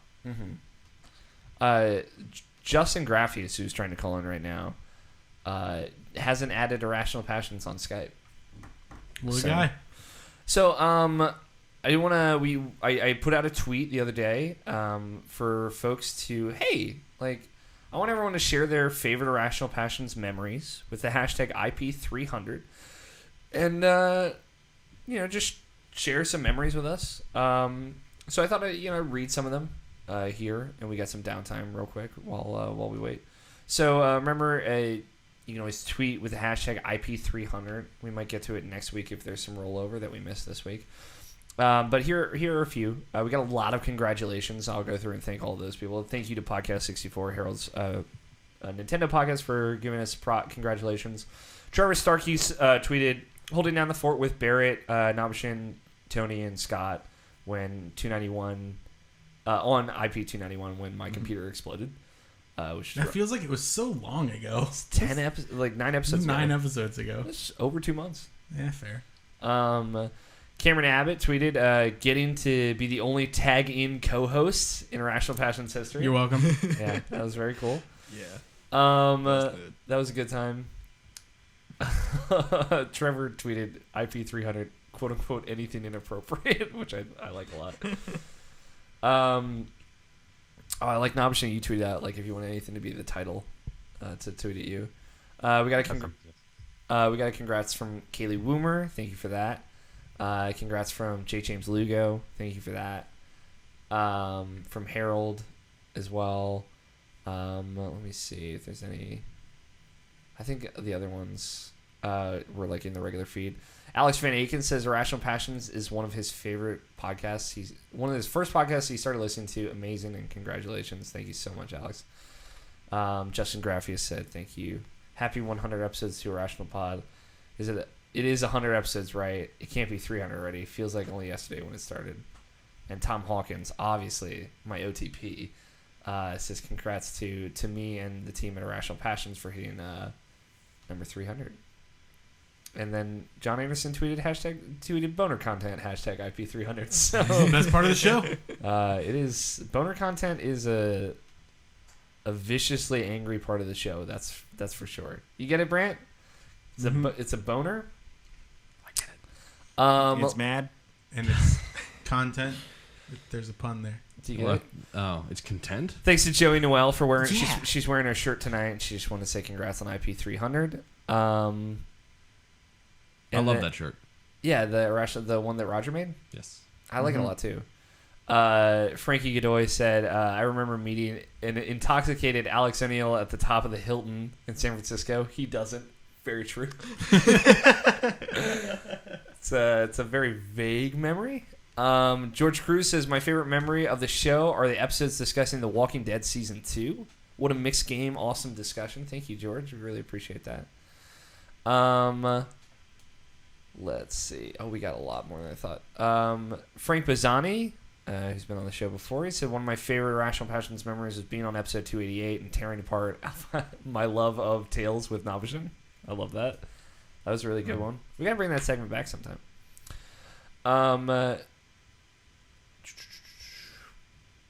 Logan Wilkinson was sad that he couldn't make it, but I think he's here now. Alex Van Aken said his favorite IP memory, Arkham Knight spoiler cast featuring Greg Miller and episode 285, and all of the Game of the Year content, and hanging out at Kind of Funny Live 2. Nate Johnson said, my favorite memory of every week in my reward for getting up at a reasonable time on Sunday morning to watching you guys live. That's very sweet. Thank you. And Alex Van Aken also said IP was one of the podcasts that inspired me to get into games coverage. Alex's voice enticed me from day one. No joke. Winky face. I added the winky face. What a cutie. I added the winky face. Nate Johnson. This was the tweet I was referencing earlier, saying, even though it's the weirdest thing I remember, but touching Alex's softest hands in the world, it kind of funny live too. And super recent, passing a whole day at work watching Tony Horvath trying to perfect the raid. Yeah. That's good. Shout out to Nate for hanging out. Mm-hmm. Let's see. We got a congratulations from Dave Martinson. Thank you for that. And Trevor threw this out. Listening to last week's Irrational Passions while waiting for 300, Luke Cage fits for Xbox One character because the actor was Locke in Halo 5. So there you go. Tying it all together. I think that's it. We got a shout out from Red Pyramid Thing. I don't know who this is. Oh, it's Jake Nichols. Okay. I don't know why why would he change his name to Red Pyramid Thing? I'm getting there. God, I gotta climb up this tweet thing. We got congrats from the Naughty Gamers. From Trollware, Deckard Troll at Deckard Troll. God, I love that guy. Gotta love him. He's gonna be here for Extra Life. It's gonna be a good time. He said, that one time I melted all your ears when I did a mixer thing for episode 100. And that one time I had to run out in the lightning storm to get the stream back online. Hashtag IP300. Thank you, Troll. Those were really good times. Yeah. All right, let's see if Justin figured this out. He did not. Guys, it's not that hard. Irrational Passions on Skype. I'll see if I can add him in here. Do you guys have any favorite memories worth throwing out there? Tony's like, none of that. Actually, Zero. I don't remember anything that happened past 10 minutes ago. I black out this podcast as soon as we're done. I want to say the first Extra Life where we had both playing control here. Yeah, that was 2013. Does that sound right? I think so, yeah. Yeah, that was a lot of fun. Option was here for that as well, right? Which one? For what? Yes. The first one, Troll and Plank Fan were here together. That was also the Pizzone one, yeah. Oh, God, the Pizzone one! That was pretty good. That was a good one. That one was. We ordered way too much pizza. Yeah, we did, and they didn't give it to any of us. No. Those fuckers. Yeah. Are we gonna get Pizza Hut again this year? I don't know. We'll figure something out. Something ridiculous. You're online with Irrational Passions podcast. New phone. Who dis? I don't know. Some anime guy. I'm just waiting for someone to answer. We them boys. We them boys. Hi, Justin. How are you doing? Hi, good, and you guys? Doing amazing. We're doing pretty great right now, actually. So Brant, I am very sorry that you had to play through Donkey Kong 64. Thank you very much. This has actually been the Brant condolences podcast. Straight up bad memories. Watched it down with like a Banjo-Tooie playthrough or something. I don't know. Yeah, it's a good game. Are we doing it? No. We always have to play games that are either bad or like mediocre / interesting. And they have to be N64 games. Yeah, mid level N64. We're running out of fucking games that were released on the Virtual Console, but we'll figure it out. Thank you very much for watching that. It was something. It felt some way to do. Uh-huh. I wish I could have seen you beat it and say fuck you at the end, but I'm glad you stopped. It might come back sometime. It's not an impossibility. Yeah, at some point. Yeah, maybe I'll do it at some event. Alex and I will start. We'll start doing it in a town square. Yeah, a public, Alex Plays Live situation. I would do that with you. If we were both at an event, club. Yeah. That'd be fun. Sure. We talked about if Brant, he won't be able to make it to Extra Life, No. but we talked about doing some Donkey Kong 64 during that if you were able to make it. Sure. Yeah, but if I make it out for an event and you're out for an event or like a kind of funny thing or an IGN thing, like I would do it. Yeah, we just want to get fucked. Yeah, just fucking play that shitty game. How you doing, Justin? I'm doing good. Tired, exhausted. Yeah. Hey. You've been getting up to Work, shenanigans, right? Like you've been running around doing stuff. Oh my god, yeah. New York Comic Con 1 week, then PlayStation VR next week. Yeah, it's been pretty hectic every weekend. So as the sole proprietor of PlayStation VR at Extra Life 2016, what do you want us to know before it happens?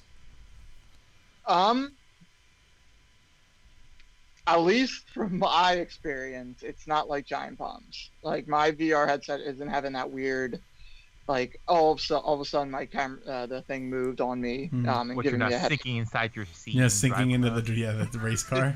Yeah, not doing any of that. It's been working perfectly fine on my end, so you won't have that to expect. But I got a decent amount of games, so I have a we very lot personal left. question about this for you, Justin. Uh-huh. Okay. Do you own scared. Summer Lesson? I wish. I need to get it. I would. I We would need totally we buy need to that. play that game. Maybe that will happen. That is a Japanese, right? Yes, Right. it is a Japanese. Yeah, nice. Thanks, Justin. Killed it.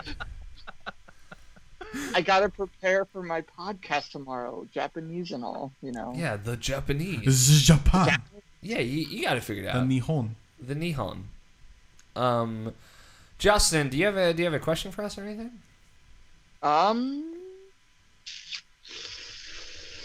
No, got it. Cool. No, I don't. Except for you, 300 episodes in. Yeah.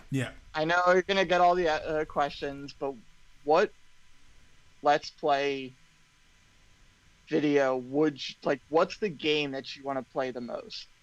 Like on video, like on camera. Yeah, like a Let's Play or anything like that. Like we played so many games. But what's a game that you really, really would like to play? Like that you either never played before or something that would just be so stupid to play. Kind of like Omega Quintet. Yeah. Come on, Tony. That was good. Get back on that. I know you said you didn't want to, but you should get back to that. No, episode 20 is the perfect episode for that to never come back. Like from. we literally went out on the best episode. Yeah. And then I lost 4 episodes.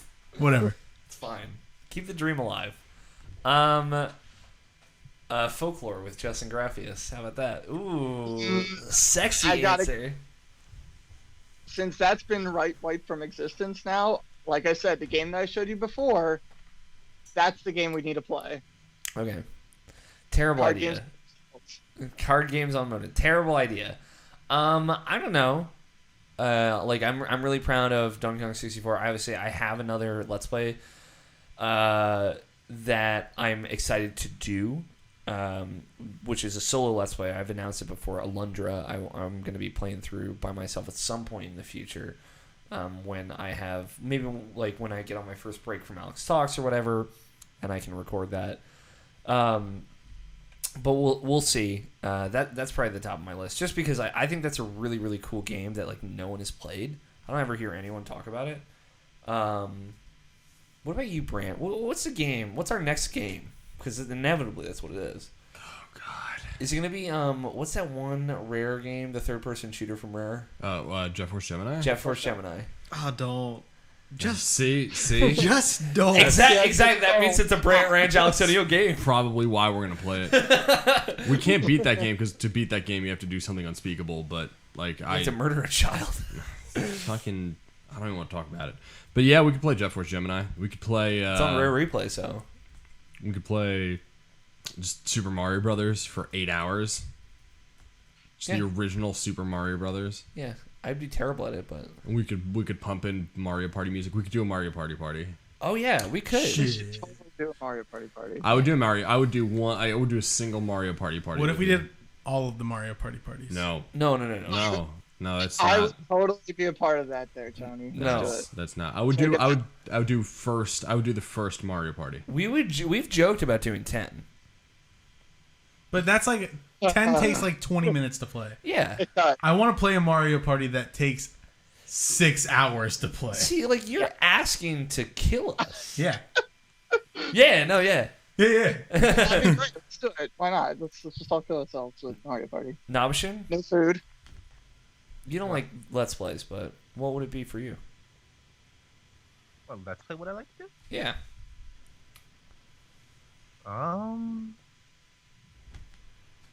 I mean, I know you already did it, but something like Asura's Wrath, maybe.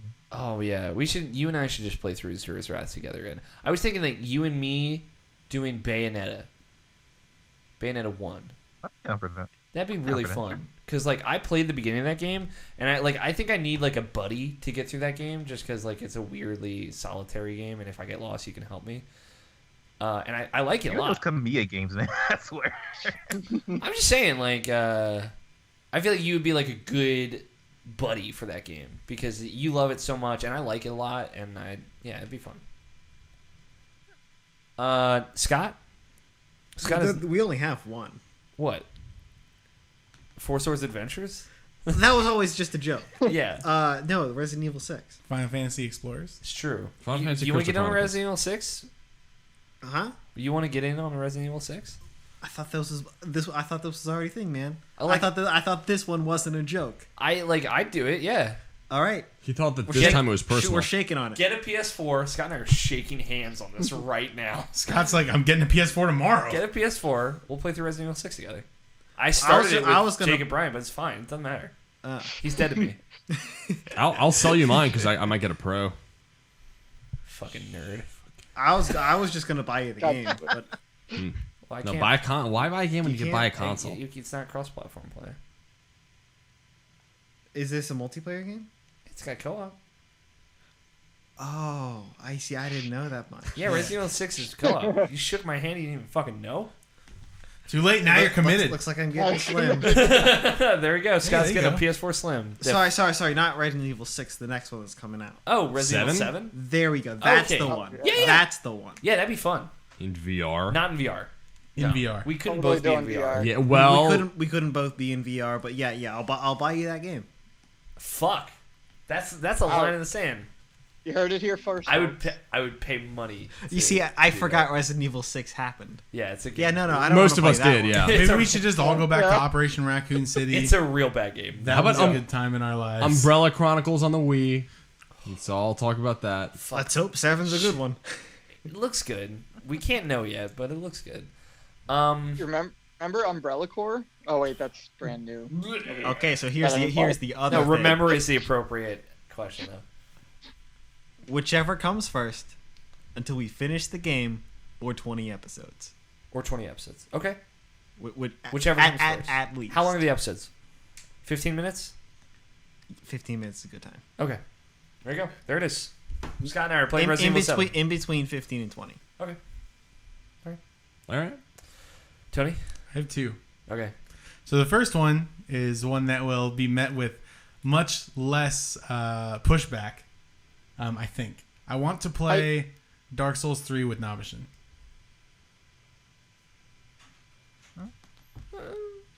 I'd rather do Bloodborne. Or Bloodborne. We could do that. Okay. A Souls I want to game. go into the third series, man. That's a poser type of thing. Yeah, well. That's Just remaster Dark Souls 1, guys. Just do it. I don't care. Just do it. It's not that kind of a game. It's like it would be like hopping into the newest Call of Duty. Yeah, hopping into any of the Souls games. That's pretty true. But there's lore, though. How am I supposed to know the guy who bangs the? You wouldn't the know metal? anyway. All right, You would know if we did Dark Souls, or if we did Bloodborne, and Scott can attest to this, I can brainwash you with the lore of that game just through playing it for an hour. Right. He can do that. And he can also do that through any of the other games, but if you try to do any of those games alone, you would not get it without extensively looking for it. Right. I'm a little drunk right now, guys. By the What way. about Onion Knight? Onion Knight is an important character in the Dark Souls lore. The Onion Knight in Game 1 is... the Onion Knight that you see in Game 1 is not exactly the same Onion Knight in Dark Souls 3. It's the safety word. It's just Onion Knight. Yeah, it's just another Knight of Katarina. Right. But what about the wolf from Sif? Blighttown? Sif? That was Zelda. No, I'm just saying Dark Souls references. This is all, I don't even know. Right. The only thing in Dark Souls 3 that's directly in Dark Souls 1, like, kind of relatable, is essentially the stuff from Anne Orlando. Mm-hmm. The Bone Zone. Yeah, one big reveal in Dark Souls 3. I feel like Bloodborne's a better pick anyway. So, regardless. And then there's the Whatever, stuff man. about licking the They fire. patched out that poise shit. I don't even want to play the game anymore. Yeah, they broke the game. It's garbage. What's the other one, Tony? So here's the other one, and I've kind of mentioned this before. Here we go.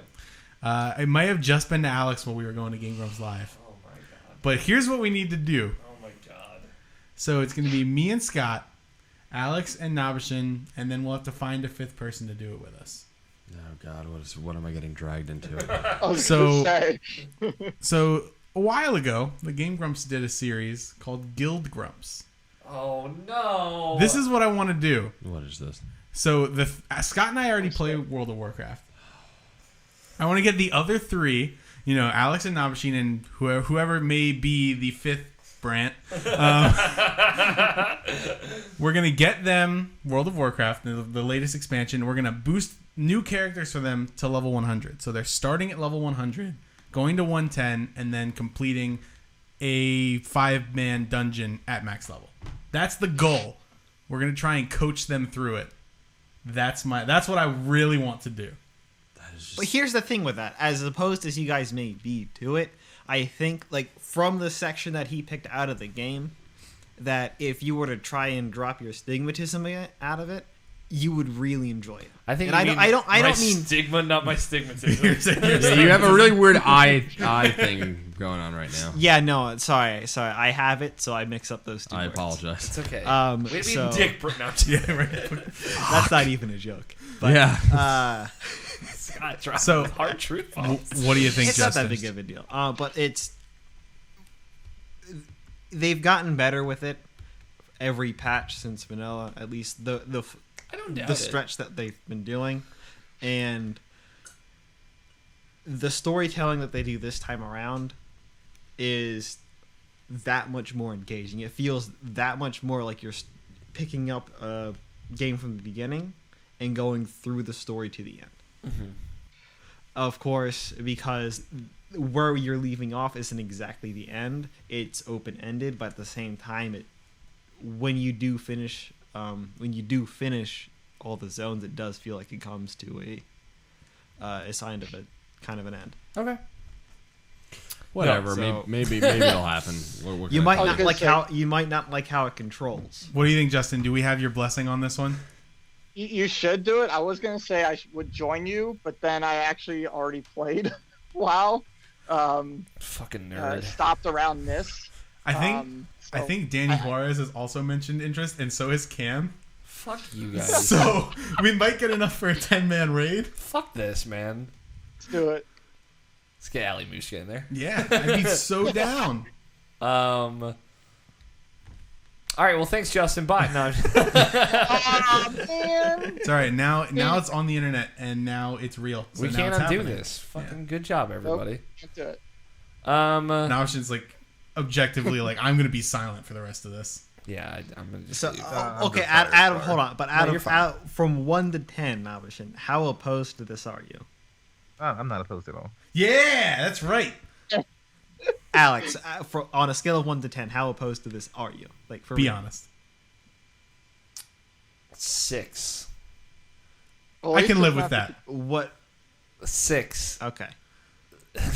So if we average it out, everyone's 0 and Alex is 6. Probably got a total opposition rating of about 1. I'm about 6. About 1.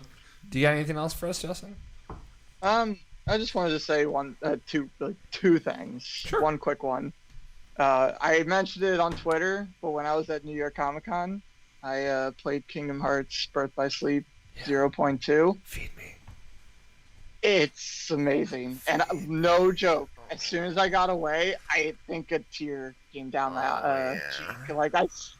It's so good. If this is the system that we're gonna get in Kingdom Hearts 3, we're good. It is beautifully well done and a very well update on the combat that was in the previous. Mixture of Birth by Sleep, a mixture of 2. We have a lot to look forward to, that's for sure. I just want to put out there, Trevor said he's expressing the opposite of interest in the World of Warcraft then.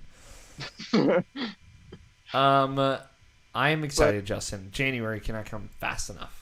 No, it can't. Especially after playing that, it's gonna be a good one. That's for sure. Mm-hmm. What's the other thing? Well, just hey, congrats on 300. Thanks, man. I know you're gonna make it to 500. Maybe I even don't know that. Tell us what you know.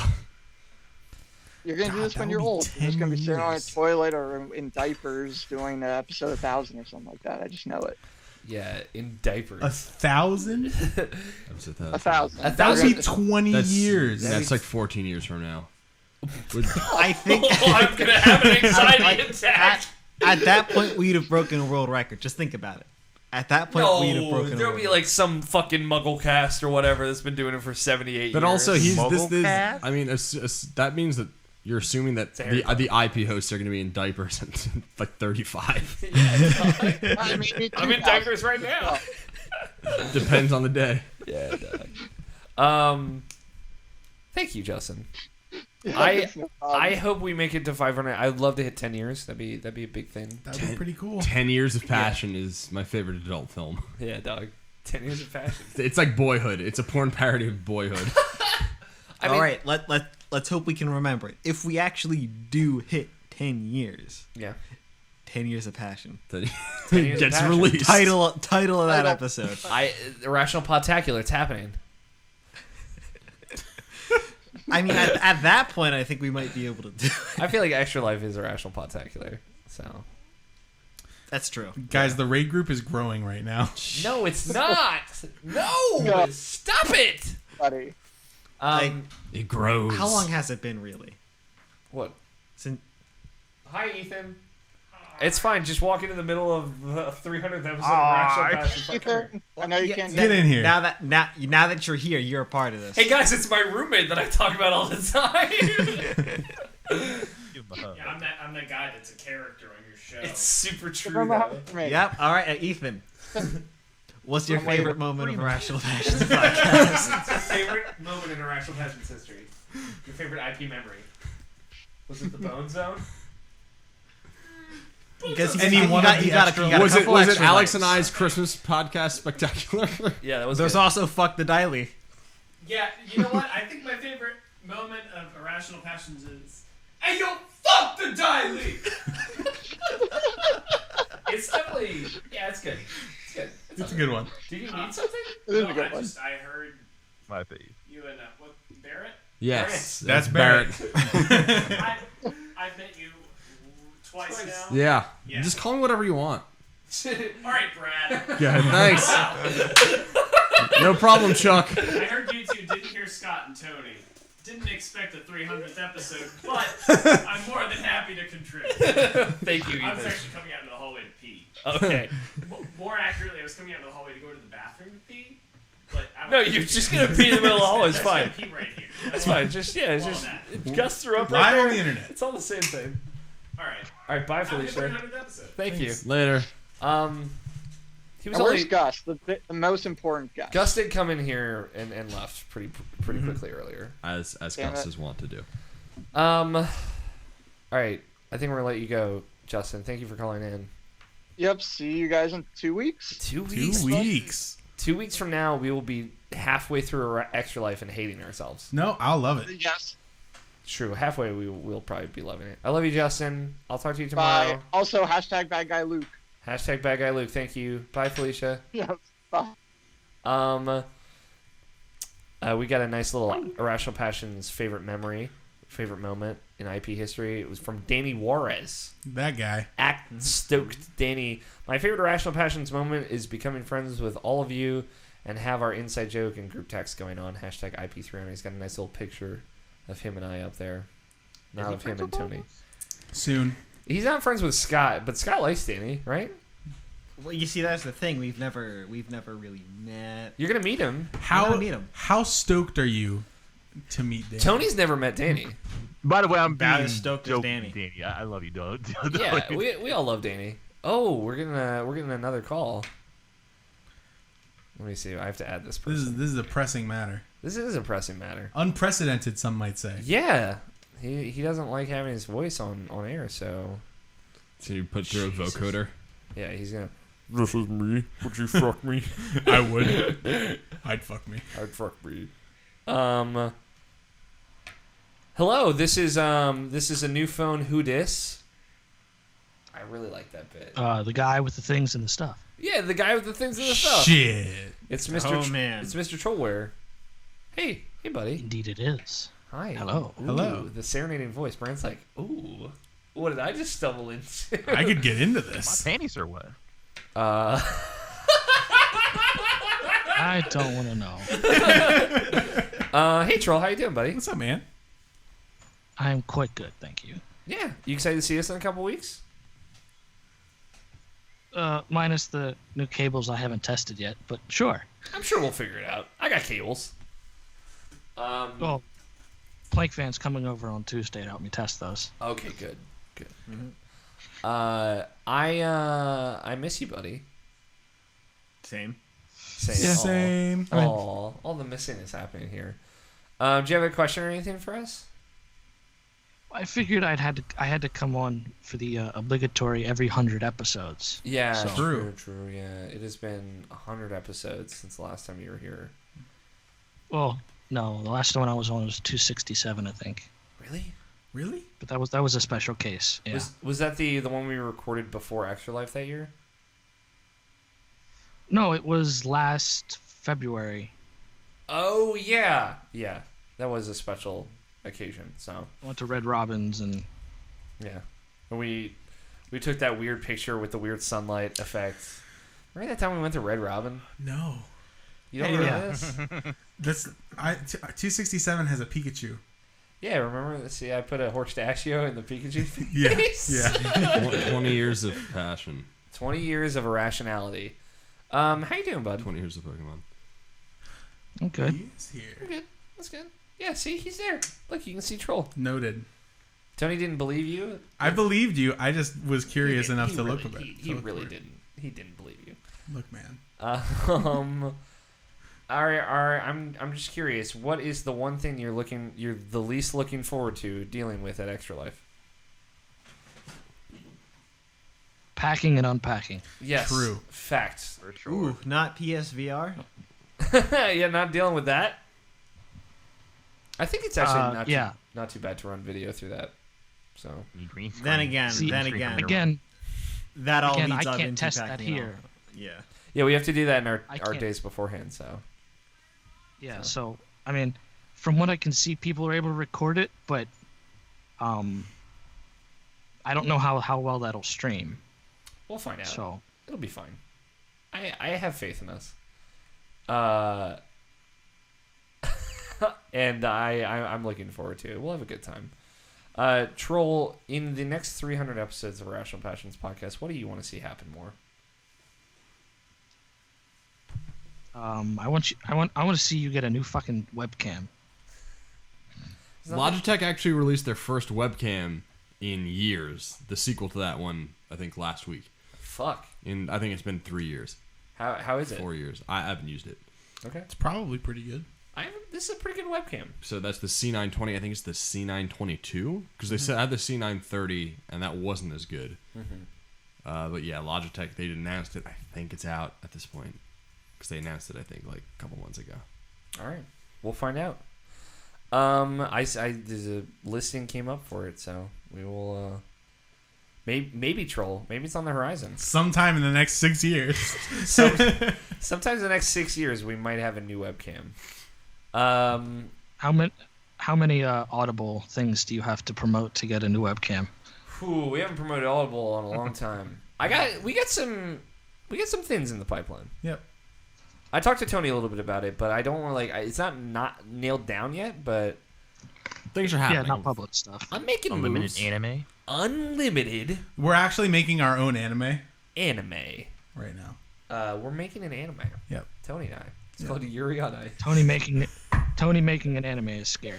Why is it scary? Yeah, because it's definitely gonna have a lot of boobs in it. Why do you think that? Cause it's you, Tony. Oh. Oh yeah, no, that makes sense. That makes total sense. Troll, thank you for calling in. Glad to be on. Yeah, I'm glad. It'd be weird to have an anniversary without you. You're my favorite. Or Red Robin. At least I can't make you Like, deaf. So at this point, I think we're just missing Jared. Jarrett, Danny Juarez, and Joe Fate. Well, traditionally Jared and Joe, but Joe seems a little less likely. Yeah, he just doesn't have the thing. I'll text. I'll tell Jarrett. I'll just tell him that he's a butt. Troll, I think I'm gonna let you go. I don't know if we have one more. We might have one more. But thank you for calling in. I'm looking forward to seeing you in a couple weeks. We all are. It's gonna be a good time. Mm-hmm. And hopefully it won't be as much of a production nightmare as we think it all will be. So yeah, hopefully there won't be a table in that to your left. Yeah, So- hopefully, if all things go according to plan, we'll figure that out. But you have a good night, all right, buddy? I will. Same to you all. Bye. Bye, Felicia. Bye. I'm texting Jarrett, you're a butt. A lot of feels tonight, man. A lot of feels. A lot of good stuff. Oh my god. Danny Morris just tweeted out Irrational Pod with the hashtag IP300. God, that's such a great title card. Hashtag Genji Daddy. With the Daddy. I edited a picture of Danny's face onto Genji's body. Jared just responded with "You right." This is why I can only come on so many episodes every few. You picked a humdinger. This is like we're at what, like you're at 300. 3 hours 23 minutes. Yeah. Well, listen, it worked out. And then actually, when I asked you about this weekend, because we were thinking about doing another weekend, but things got went a little sideways. Mm-hmm. You were like, "It's gonna be 300. Are you ready?" And I was like, "Yeah." I mean, as ready as I'm ever gonna be. I did tell you, like, hey, but like, you know, we're coming down this weekend. Like, it's gonna be IP300. You're gonna be on that bad boy. Like, you in this? I mean, it would be weird for me to come down and not have been on it. Just like me sitting on the couch playing video games. And like your head, I wouldn't have let that sit. You would have been here one way or the other. Scott would have gone fucking nuts. That would have been really weird. Yeah, like, you know, like how Ethan came in, like he was a part of the show. Then I made that happen. Yeah, you put the beverage there Scott, seductively. Scott made it happen. Yeah. Scott said, I believe "Come in it. here." Yeah, all right, that's fine. If I know anything about Scott, a man who I've seen and loved for years, is that he makes things happen. That's very true. Okay, I think maybe it's time to wrap it up.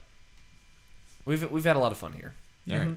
Now it's not. It's my time to speak. I'm the guest. Okay. You've had Well, people then. call in, and now I'm here. I'm like an actual person. Yeah. So congratulations on 300 episodes. Thank you. Thank you. This is probably the only podcast that I'm ever going to guest on. It's the only podcast that I really want to guest on. I've hosted podcasts before. I've always wanted to be a podcast host. I did that for a year. But then the shows that I listen to now, every once in a while, like in Retronauts, which is a show I think you should listen to, they have guests that come on every once in a while. And I was like, I would see their name in the title card, and I'd be like, oh, cool, like Chris Kohler is on this episode to talk about like some Japanese game I've never played before that probably it's never going to come to America.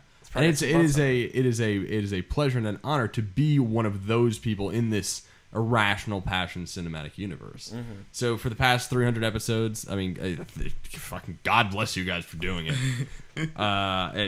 When the aliens come after the human race has died out in like 25 years, they're gonna come down and they're gonna have a lot of timeline on that one. hashtag hot content. Yeah. Yeah. They got some content to A go whole through. month. Yeah. Exactly. The Beatles only recorded 10 hours worth of music. You guys have beaten them By a lot. in volume by days. Quality. I didn't say anything. I was talking about volume. You made it up in volume.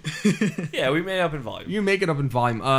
Congratulations on 300. I hope you have 10,000 more.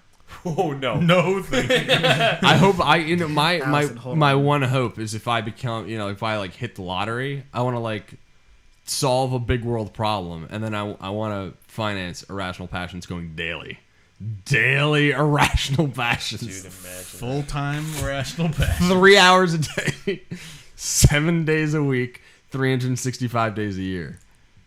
Every fucking day. Imagine 3.5 hours of this every fucking day.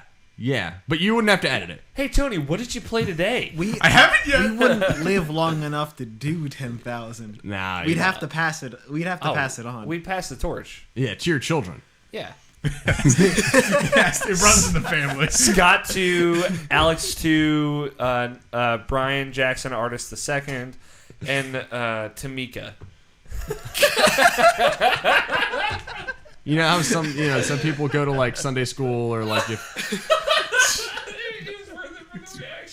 I went to like Croatian school where I would just like learn Croatian stuff. Like your kids will have to go to like pod. Like, oh, Pod you wanna school? you wanna hang out on like Sunday? It's like, no, we got Get in this pod for 4 hours. we got 3 hours. We got 3 hours of pod time. It's shaped like a microphone for a reason. It's my dad's friends' kids, and we're told we have to be irrationally passionate. Oh, dude, what a nightmare. Yeah, but that is the worst possible timeline. What, that you all have kids that have that to we take... would enforce this onto our children. Oh, yeah. Where you retire and everyone's like, wow, that's like really impressive. You guys have really changed the world. And you're like, oh, yeah, no, it's just next generation. It's like Star Wars Next Generation. It's just Irrational Passions, the next generation. So, congratulations, y'all. It's a pleasure to be on here. all the Thank you time. so much, man. NATO just tweeted out to 10,000 more. There you go. That's what I'm talking about. We got one more. Somebody got back to me. Jesus Christ on the cross. One more. Is somebody making excuses over here? Danny Juarez making excuses. Yeah, Danny Juarez is not the one more. But we do have one. Like Scott brought up, we have one more. We gotta round it out. Sure. He said, "I've got you, Bob," as opposed to BB. So I think he knows what he has to do. Got that UCam. That UCam. Brought to you by UCam 3. I'm looking. This is, it wouldn't be an anniversary episode with this. Hello, this is Irrational Passions Podcast, episode 300. New phone, who dis? No, who dis? Oh, who dis? It's me, that boy. It's that boy. How are you guys doing? Hey, buddy. I'm doing pretty good. I'm a little drunk. I mean, And I need you. I'm working on it. Yeah. I've literally been drinking since 2 o'clock in the morning. I've been seeing your postman. Of the previous day? Yes. It's like dawn of the third day. It's been in marathon today. Oh man, what is it? Was I'm there impressing myself? Was there an occasion, or is this like, oh no, it's just Tuesday? Well, I mean, it started out like it was kind of just Friday, so like I stayed up watching Worlds because I had to take notes because I do that kind of writing. Mm-hmm. And then it turned out to be 2 o'clock, and I was like, well, I guess it's time to drink. And then you didn't sleep, that happened. And you kept drinking. I went home. Well, I went home, and I was like, time to sleep, and that never happened. Mm-hmm. Then there's a local brewery near my house. They were doing their second anniversary, starting at 12, and I was like, well, I gotta go to that, obviously. And went there, did some more drinking. Went to a friend of mine's. We did like a beer fest thing, and then I went to a Halloween party, and it's just kind of just been nuts. What did you dress as? Did you dress as a sexy nurse? Absolutely not. Damn it. I went as nothing. I found there was a cake wrapped in a bow. I took the bow off, and I'm currently wearing it. Nice. Accessorize it. How, like, on a scale of... I'm Go ahead. Improvising. Okay, on a scale of 1 to drunk, improviser. how drunk are you? I am actually remarkably sober. What a bummer, huh? Right? That's how you know you do this too much. Yeah. Jared, as now you and Ali Mushka are now the two other hosts in the family of Rational Passions monthly podcasts. How does that feel? An honor and a privilege, I think. You think? That's what you're supposed to say, right? I think that's what the kids tell you to for say. For the Oscar speech, yes. Yeah. Right. No, you know what? I actually, I make a lot of jokes, but I think even though, I've probably moved on from Irrational Passions as far as the editorial stuff is concerned, but like, it's good to have a place to fall back on with a community full of people who are willing to, be a part of it. Mm-hmm. And podcasting isn't necessarily something I would consider myself great at, but I think I'm a pretty good. I think I love facilitating conversation. Yeah. And I'm glad I have the platform to do so. And I think in the past, maybe 8 months that I've been doing this, that it hasn't, gone off without a hitch, and it hasn't been 100%, but it is turning into the vision I kind of projected it to be. Yeah, it only took us 6 years, so that's pretty good. So it's good that, like, at episode 300, when the Irrational Passions podcast vision is starting to sort of materialize, that the Monthly Passions podcast can do so as well. Yeah. No, Monthly Passions is a really cool show, and I'm like, a lot of the stuff that you do is super cool and super interesting and unique, and it's cool to have a place that can be home to that kind of content. So I think outside of all the other podcasts that have made appearances in that sort of Irrational Passions circle, I think Monthly Passions in particular has a bit of a unique angle. Yeah. It's not necessarily about what's happening as it's happening. It's more of a it's what I like to call it's a delayed reaction video. Yeah. It's what happens when something happens and then you get time to think about how that action makes you feel. You don't just watch it or play it and then go on YouTube and spit out the first bullshit that comes to your brain. Like, you get some time to really intellectualize this and like make this mean more than just what you feel about a particular game or whatever. Like, if you're gonna take games seriously and pretend that games matter, they have to matter outside of the little bubbles we put them in. They have to matter to at least the industry. Yeah. But they can matter, even bigger. Especially in episodes, even the last one that I had with Blessing, where we talked about Infinite. I think personally, a lot of critics failed Infinite, not in just saying it's good or bad, but like why they said it was good or bad. Like, the biggest criticism that I had a problem with in Infinite, like specifically, are people who didn't understand the spoiler alert, the turn, like sort of in Act 2, where the downtrodden sort of vox populi become like the crazy sort of domineering murderers that like he kind of projected on Comstock's people. Yeah. And people were the critics couldn't understand, like, weren't I supposed to like sympathize with these people and how he turned the downtrodden into people I'm supposed to hate? Well, like, what, humans have complicated emotions and feelings, and maybe a critic should too. Like, maybe they should understand, like, people are capable of anything. Yeah. And that was something that was missed on a lot of people, and it was weird. I'm glad me and Blessing could have a conversation about that particular thing, and I feel like the Monthly Passions podcast in particular is becoming a platform to do that.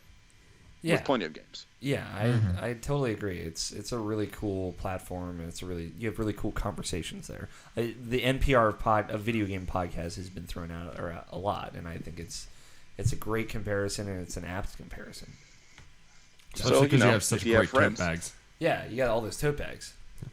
Yeah, true. You right. Yeah, we know. Jerry, you did refer to me as Bob earlier. I just want to clarify. Did you mean Baby or BB? It was BB, and then it like autocorrected in the last second. I was like, but iPhone, I use BB a lot. Like, why are you fucking with it? Why are you fucking this up for me right now?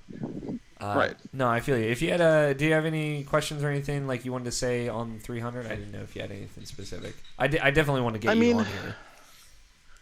Do I ever have anything specific anymore? Nah. Nah. I've been on that show, like 13 times now? Probably. Somewhere in that range. Seems like Probably. At least 3. There's no specific anymore. So you and Justin Graff is fine. How do you feel? Like, it's been so long. What do you guys want to do in the future? Or like, whatever. I mean, those bullshit questions don't matter. It's kind of...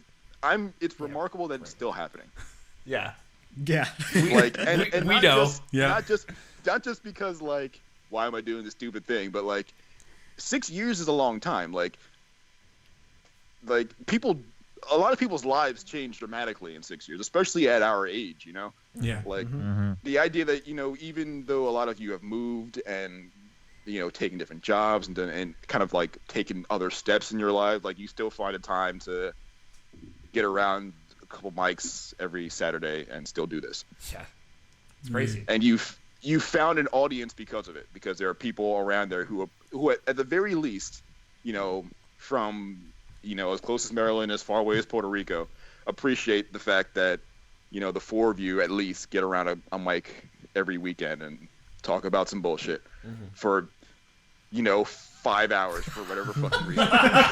For way too fucking goddamn long is what you're telling me, right? For way too long, yeah. And we all know it, and yet we all still do it. No, you're right. We do a cool thing here. Especially now in the past year or so, with the advent of Kind of Funny, and you kind of spreading the word, the good word to the people. Like, you've kind of gained not just a bigger fan base, but kind of a bigger sort of group of believers, like real believers, people in the biz and people at least in the network doing their own things, kind of proselytizing for not just what you do, but how long you've done it, and like the respect is there. Like there are plenty of people who are around who've done the podcast for 1 or 2 years, and they're like, "Yo, but Alex O'Neill's been doing this for fucking 6 years. Yeah. Like he knows what he's doing. I'm like broken on the inside. he knows what he's doing the hard way. are. Like, he's been doing this. They've been like trundling through this forever. And I think that's the kind of respect that no one can really take from you people. Yeah. Wait, what do you mean, you people? Yeah. I'm just kidding. Listen, we've been it's podcasting something- for 6 years. You people is like the expected record. Yeah, it's like that's the terminology that we understand. Like it's kind of incredible. Like outside of the sort of nostalgic looking back, you know, look at all this time we spent together. But like no, like just in like the practicality of doing the same shit for 6 years, that's like pretty incredible. Yeah, thank you. We like, yeah, we're like, it is a thing that is easy to lose sight of. Like, this has been our lives for 6 years, with one hiatus in the middle and a few missed weeks. Yep. Right. In between, but like, we've been pretty there are consistent. people across this country who know who Scott is, and Scott will never meet these people. It's true, and that's hilarious. 10,000 episodes. It's pretty good. To somebody. Yes, Hilarious. you're somebody's favorite that's never wrote in. They've never tweeted at us. They've never said anything. They've just been like a silent listener. Well, that's because they're his disciple. So why would they? Yeah, they have the hoods and everything. But they fucking love you, Scott. Jesus Christ. They pray to the Church of Scott. The silent Church of Scott. Had hoods, but I mean, yeah. I didn't say Scott's believers were great people. They are many, and they are silent. Yeah, very, very silent. Maybe for good reason. They fucking love Dark Souls. Hell yeah. Good lord. Yeah, that's all we can ask. They probably do. Yeah, thank you for always coming on here and humbling us in just the right way. I try. Yeah, you succeed. I love you, Jarrett. Love you too. I'll see you in a month.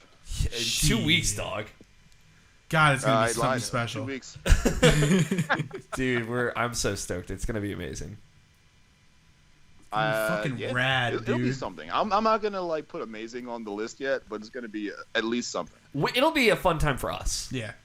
Maybe not you. Yeah, I don't know. Like, but Alex and I are gonna have the listen, time of our lives. No, like if the I people convince here. someone to like pay money to watch what's gonna happen, then I'm sorry.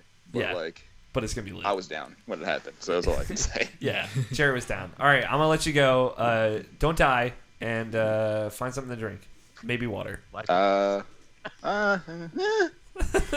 don't drink water here. Yeah. We don't drink water here. All right. I love you, Jarrett. Bye bye. All right. See you later. What a nice young man. Do you want to text this fucker? Yeah. Hold on. What the fuck is going on? Are we breaking 5 hours? No, God no. We're almost at 4. We're breaking 5. I mean, this is kind of like our thing. If our 300th episode wasn't absurd, I know we're killing Nabushin slowly right now. Yeah. Sorry, dude. Yeah. We're not done yet. We're That's having the a thing. good time. Yeah. At the very least. I mean, like, we can't leave without Danny, honestly. Yeah, it's true. He has become such a fucking joke on this show. In good ways and bad ways. Yeah. In ways. In ways. Watch is like, that was Y'all need just to 1:15 for the night. It was like one break. It was like, I can't now. Alright. Danny is at work trying to figure this shit out. So, we're doing it this way. I got no other way to do it. Hi. Hello. Hello. This is you welcome back. This is Irrational Passions Podcast, episode 300. Who dis? Yeah, that's No, right. no, we just had that boy. You lying? Why Just you had lying? that boy on. We know. Yeah, it's No, you dis boy. you, Different. You dis boy, not that boy. Jesus Christ. Oh, okay, so I'm this boy. Who's that boy then? Jared. Jarrett Green. Oh, so Jared's that boy, and I'm this boy. Yeah. Brant's like, who the fuck are these boys? Yeah, and are they here for my milkshakes? We them boys. We did. Hey, Danny, how are you doing? Good, man. I'm at work right now. Yeah, are you gonna get fired because of this? Probably. But you know, it's worth it. So you're on Irrational Passions Podcast, episode 300. Nabushin can hear you, but you won't be able to hear him. Is it? What do you want to say? Oh, Is there anything you want to say? well, like, dude, remember what I always told you? You're always with me and I'm always with you. I'll come back to you. You want to line the Go pieces up? Yours and mine? Yeah, yours and mine. These are Kingdom Hearts quotes, Brent. I'm right there with you. No, dude, I'm proud of you guys. 300, man, big deal. I love you, dude. I can't wait to be out there in 2 weeks and, meet make Scott. a wild ruckus. And meet Scott. Pet Gus. Probably walk around your house naked. Yeah, meet Scott. No! No naked. Wait, no. Okay, so here's the deal. I'll give you a fluffy hug if you don't do that. Be naked in your house. Scott says he'll hug you if you don't be naked in my house. Okay, well, what if I'm in my underwear? More acceptable, but still not great. What can we compromise with pants? His pants okay? Hot pants. How are we going to do the no Hot pants dance, though? It's true. We have to do that. Fucking pajamas. We're gonna go outside. We we're gonna put go skin find ice suits cream, on? And then it's gonna be real gay. Brand and I actually got ice cream today. Yeah, we did. It was delicious. Did you? Yeah. We went to Cold Stone. But did you go ice skating? Oh, we didn't go ice skating. Sorry. You want to do Yuri on Ice? It's gonna be. We're gonna do it. Tony is gonna be our partner. Yep. We're gonna carry him above us. Danny and I are going to become life partners. This is a real thing. Yeah. Danny, how do you? I think I might die at Extra Life. Nah, And a truer statement has not been said about Extra Life yet. I think I'm gonna die. It's an endurance run, but it won't kill you. Danny, I've got one question for you. I don't know if you have any questions for I've us. got one answer for you. Okay, but how do you feel about becoming essentially like this mythical figure in Irrational Passions lore? Dude, oh my god. I would love it if I was like the Loch Ness Monster of Irrational Passions. That's essentially what you are. You've accomplished the that. winner of the bet each week gets your love and affection for the next week, which I believe is currently Scott. Gosh. It is Scott. Scott just mouthed the word "damn it." What if we actually if we reveal that my name actually is Danny Juarez and that he's not a real person? You're right. You're right. Your name is actually Dan. It's Daniel Juarez. And my name is actually Jose Canseco. It's actually just Keith. Hi, I'm Keith. I'm Keith Horvath. Twist. It's Wow. Wow. Wow. Thanks for using my last name. Yeah, Danny is Tony. Is Danny. So questions. Sure. Let's see. One question. When is there going to be a Scott Talks? I can guest on Alex Talks. That could happen. Scott, if you could start your own show, what would it be? He's thinking. He's thinking. I would actually have to maybe do a stream, something like this where I do it weekly, but it'd just be me doing something. I haven't gotten that far yet. I've never thought about it. Dude, I'd love to see that. Whatever the Scott show is, I would fucking love. I'd be in for it. This week's Scott's Tonight. Yeah. A morning show with Hold Scott. on. That'll be it. I'll just do whatever. Yeah, just do whatever. I'll stream. It's a comedy variety show. 30 minutes to an hour of whatever. Yeah. Interpretive dance. Just like GameCube games. Mostly GameCube. One of these days, I'll just have a table from IKEA, and then the show will be me building it. Fuck yeah! All right, Danny's got a question for you, Tony. Yes. Tell me your question. What would Tony's show be? So it's gonna be me and you in the morning with mugs full of coffee, and we're gonna play a video game or talk about a subject while drinking the coffee. And as soon as the coffee is gone, the show abruptly ends. It's just like, oh shit, I'm at click. Danny, how do you feel about being the 5th host of Irrational Passions podcast? Dude, I would come about to Baltimore right now. Wait, we're trading places. Keep the dream alive. We love you, Danny. Bye, Felicia. It ended because Alex. What you don't see if you're not watching is that Alex just finished his cup of coffee, so the show had to end as per the rules. So it makes sense. Yeah, it makes sense. Text them that we love them. Thank you, Tim. But in the slash text with a /3. Thank you, Danny. For Can I do that? Can I strike through? No, all right, that's it. We got to cut it off. Because we got bets. Yeah. You didn't tell us what it is ahead of time. I don't have one, so we're gonna figure this out as we go. Jesus Christ, what's going on? Alex, can I strike through in an iMessage? No. What Titanfall comes out next week? Titanfall comes out next week.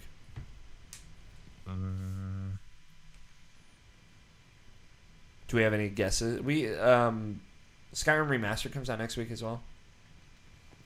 We got some stuff. Do you want to think about a bet? Nabishin, I'll get through the outro.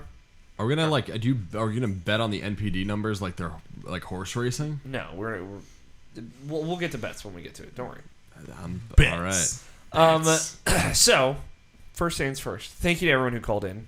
Thank you, tweeted, who participated, who is participating in any of the last 300 episodes, 6 years of fucking shenanigans that we've been doing. I think it's safe to say that this podcast has changed all of our lives in a really, really real way. We've made friends. We've met people. We've, fuck knows, we wouldn't know Nabishin now without... no, we don't have a Silver PR voicemail, Tony. I thought he tweeted that he sent one in. I did not get one. Okay. We wouldn't know Nabishin or Joe or any of the or Brant or any of the incredible people without something like Irrational Passions in our lives. It has made me a better person. I can't speak for the rest of us, but it is led me to be more confident, to be better, to work harder, to do things I never thought I could do before. And it continues to be one of the most rewarding things I do every single week. So I just want to thank everyone who watches, listens, and is on this very podcast for that, because that means a ton to me. So cheers to 600. 6 years, not 600. 6 years. Cheers to 300, 6 years, and hopefully years to come as well. Until I get hired into the big leagues and I fucking drop this shit no tomorrow. Tony comes up to you like, "Hey, Irrational, what the fuck? Who the fuck are you? Who are you?" No. Hopefully, if I ever do get hired into the industry, I can continue this in some capacity. That's my hope. You guys just talk about junk food instead. About butts. Welcome to the Irrational Buttcast. This week's topic: Scott's butt. We didn't do it this week, but keep in mind, for normal shows, you can be a part of the show in a variety of ways, like sending your tweets to us with the hashtag IPQ. That's at IrrationalPod with the hashtag IPQ. Read those questions on the show. You can leave us a voicemail at 404-590-1337. Same long distance fees do apply. And you can send us emails to mailsack@irrationalpassions.com. You can follow each of us on Twitter. I am at AlFighter27. Scott is at WUTTEHCHUC. What to chuz. Nabishin is at NABESHIN 186. That's Nabishin 186. And Tony, you're at Tony Horvath. Yep. All one word. Brant, you are at B Range. It's true. Easy to remember. And follow the site on Twitter at IrrationalPod, like I said earlier.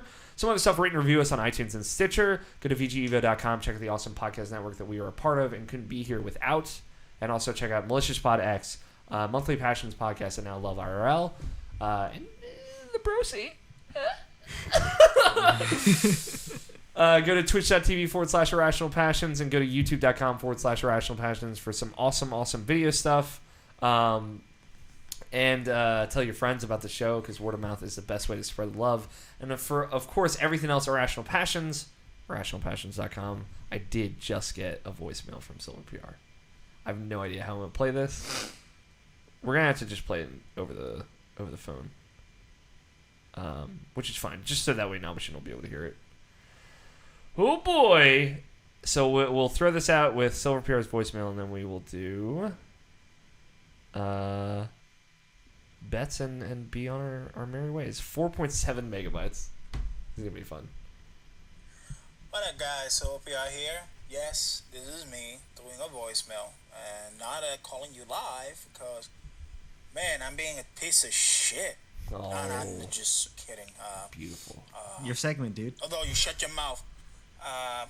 Scott. The two reasons are, number one, I'm right now on the streets. I'm pretty much parked right now, close to a mall, because I'm taking care of some things. Because the day after you guys record, I'm gonna be celebrating 6 years with my girlfriend / pretty much 6 wife, years. I guess. And having the kid and the second kid coming, and I'm taking care of some stuff that I want to do. Strifu. Tomorrow's Sunday, the day after 300. So Congratulations, And also man. because my computer broke like months ago before the move, and I don't have a way to talk through Skype. Maybe from Hangout, but I don't know if that Do it would from your work phone. too on this Yep. phone. Mhm. So, yeah, but I digress. This is not about me. It's about you guys in episode 300. And, reminiscing back to some of the stuff that you guys had done, like Cobra Talk and, I don't remember the name of the section, but it was like something about fighting characters, and you guys had two people scoring off two different characters. Free for all versus. We all And remember you have it. to explain it in 60 seconds. Also, the section that you guys talked about that, there was a 60-second timer. I freaking don't remember exactly how you call it, but What was that? every time Hot it was minute. bullshit Hot minute, yeah. because somebody would say, "I said my piece."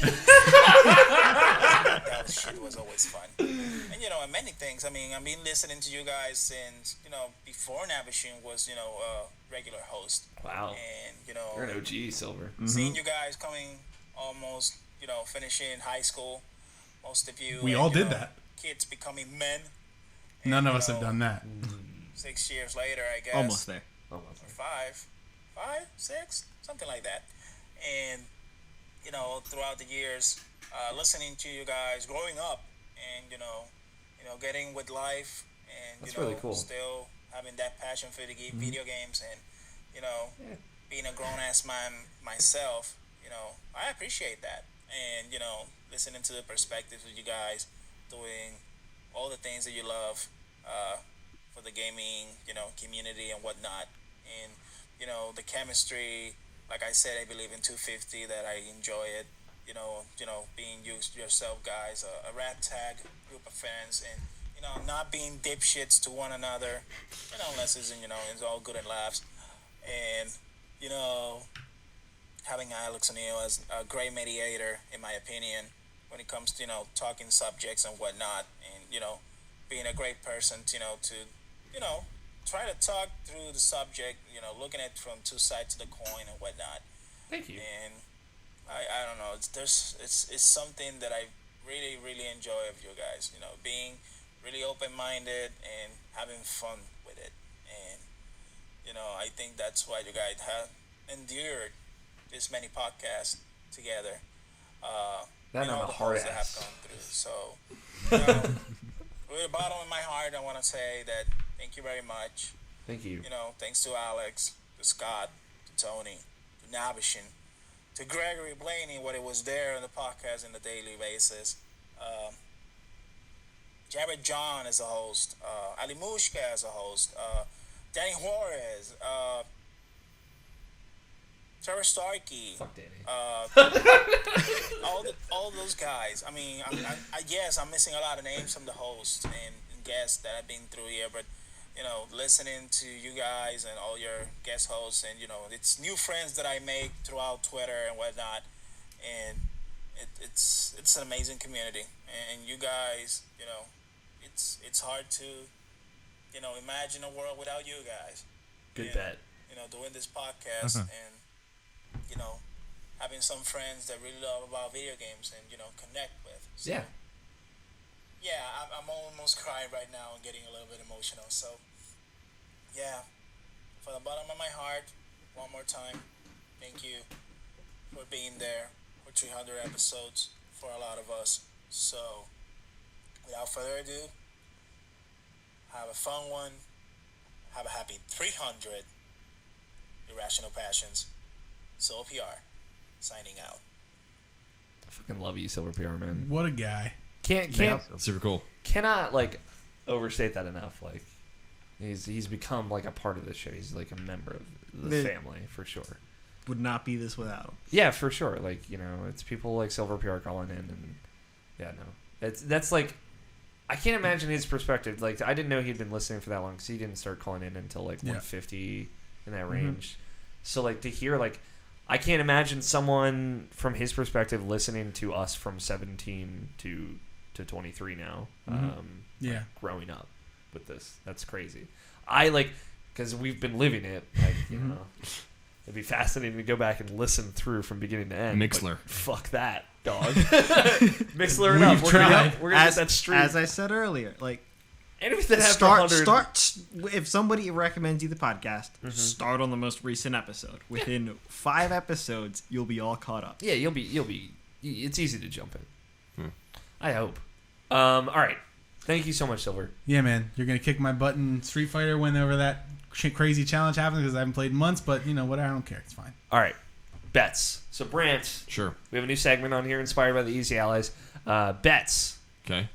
So we have 2 teams betting against one another. Okay. Team Flot, Scott and I. Still so stupid. It's the fucking best name ever. And Team BBC. Yep. Fuck. Team fuck. Team all fuck. The Big Black Conglomerate Coalition. It changes weekly. No, it changes weekly. So this week it is Bobby's Barbecue Chicken. I can dig it. And Team Bobby's Barbecue Chicken. So right now we are neck and neck, 3-3 as far as winning points. Sure. So we will start with this week's bet. Nobshin thought of this week's bet, and I love it. How are we going to type in the chat? I guess we're just going to have to trust each other. Yeah. This week's bet, Nobshin wrote this. On Metacritic, for the top 20 reviews of the PlayStation 4 version of Skyrim, how many will mention the broken PS3 version? Top 20 reviews, a number between 1 and 20. I like this bet a whole lot. I got mine. So think of a bet. Everybody got a bet? You're betting as well. Oh, for fuck's sake! Yeah, Brent, you're in this. So I'm picking a number. So Yes. a number Okay. between 1 and 20. What Right. you think? How many Sure. of them will mention? And So you- they just the- have to mention it once. The only thing that you have to do past that is you got to make sure you're not me and announce your bet, which is 2, before he asks for the bet. Fucking damn it, Scott. I've got mine. Nobshin, you got yours. Yep. Cool. I'm just gonna say mine first. Well, actually, Scott said his first, He which is did. 2. I'm gonna bet 7. Mine was I got 5. 4. 8. Okay. Tony said 4. I haven't looked up the bet from last week yet. I'm so excited about it. Oh yeah. Option said 5, right? Yes. Yes. So that's 2, 4, 5, 7, and 8. And then once we figure out where the scores are, that'll determine what team you're on, Brant. You go to the losing team. Yeah. Oh, okay. Oh, good. That's why I like to start with the underdogs. Last week's bet, Eagle Flight. Oh man, This bet was so good. This bet was so good. Eagle Flight comes out next week on Oculus Rift on Open Critic. On the first review between the 74 and 70 category, upon opening that review, how many times will any version use the word fly? Well, the word fly. Any version of the word fly. be Fly, used? flaught, flying, Flaught. flew. Flaught? Flaught. That's where Yeah, the team name that's came where from. the team name came from. What the fuck, y'all? All right, so the GameSpot review is the first review. Let's pop this bad boy open. Read full review. So we're gonna. You want to remember these numbers for me, Tony? Yeah. All right. Fly. Not all right. Well, we can't count this top one. That's in the bio. Does that count? Yeah, that counts. Okay, 9 times. Okay. For the word fly. So flying. I guess fly would include flying. Yeah, it does. So fly. and Flew. then Flew would be the other one. Not use at all. Any other? Flown. Flown? No. So you're at 9. Fly. 9. I bet 18. Tony bet 3. Scott bet 8. Nobshin bet 45. And Blessing bet 14, which means Scott, undefeated champion right now. 2 weeks in a row. 2 weeks in a 2 row. weeks in a row. Means, Scott, you know what that means. You get the last word, the final say, if you'd like to reiterate or just lay down the fucking law about something you think that we Oh, discussed you're not gonna like this on one. this podcast. Oh, you're not gonna like this one. You get that You don't final have a choice say. in it. Yeah, I don't have anything to say. No one will interrupt you. And also, you get Danny Juarez's love and affection 2 weeks in a row. All right, might be Keep worth it. And Brand, this Might means be worth it. You were on Team Flaught? Team BBC. Oh. Yeah, they pulled ahead by 1. Oh, okay. So now the standing is Team Flaught with 4, and Team BBC with 3. Oh fuck. Oh fuck. It's a good. I like that. All right, Scott. What's your final say? Well, it's been a good 300 episodes. Here's to another 100. No! 2 more years. I could agree to that. And enjoy that love and affection. So one last time, as we throw it out here, thank you all so much for listening.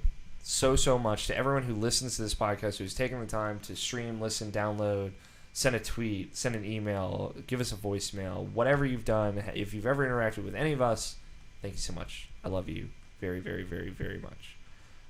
Thank you to Brant for joining us. No, thank you so much for inviting me. Thank you to Danny Wiesner for our opening music of 2-Player Co-op and our closing music of The World is Saved. Thank you, Scott. Thank you, Nobishin. Thank you, Tony. As always, y'all are my rock, and I love you guys. Winky face. Fuck you. Thank you, Joe, Evan, and Greg, who also could not be here. I love you guys as well. I've been your host, Alex O'Neill. Play your games. Stay irrational. We will talk to you all next week. Peace out. Later. Titles.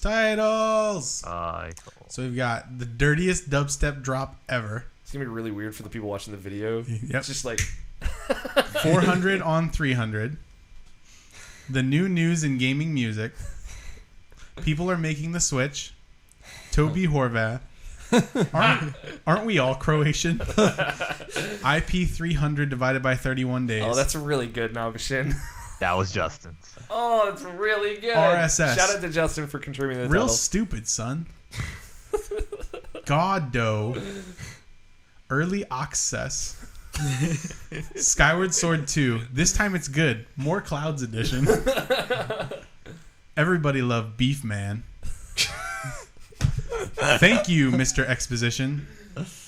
Yeah, we them boys. The Brant Condolences podcast. That is the Japanese, right? My panties are wet. Irrational passions. We're bigger than Jesus. I've said my piece. Bobby's Barbecue Chicken. And here's to another 100 episodes. What are the contributed titles, Nobishin? That would be the IP 300. Over 31 days. That would be the My Panties Are Wet. That was from Trevor. It's really good. It's weird hearing you say that. Yeah. Yeah, we know. And everything else is pretty much as us, I would say. Okay. When did we say we're bigger than Who said that? No, we didn't. I made that up. Oh, we robbed the Beatles, and that was the Beatles. Yeah, that's pretty good. That's a John Lennon quote. That's pretty good. Misquote, but he did say it. These are all perfect. Well, you have to think because it's the 300th episode. Yeah, that's what you. It's got to be My Panties Are Wet. No. All right, let's take a look. I mean, honestly, if for the 300th episode, the IP 300 over 31 days is probably my favorite. I like. Yeah, we them boys. Yeah, we them boys is also. It's also quite good. Yeah. I do like that. Scott, do you want to come around here? Yeah, I'm coming around there. Check them out.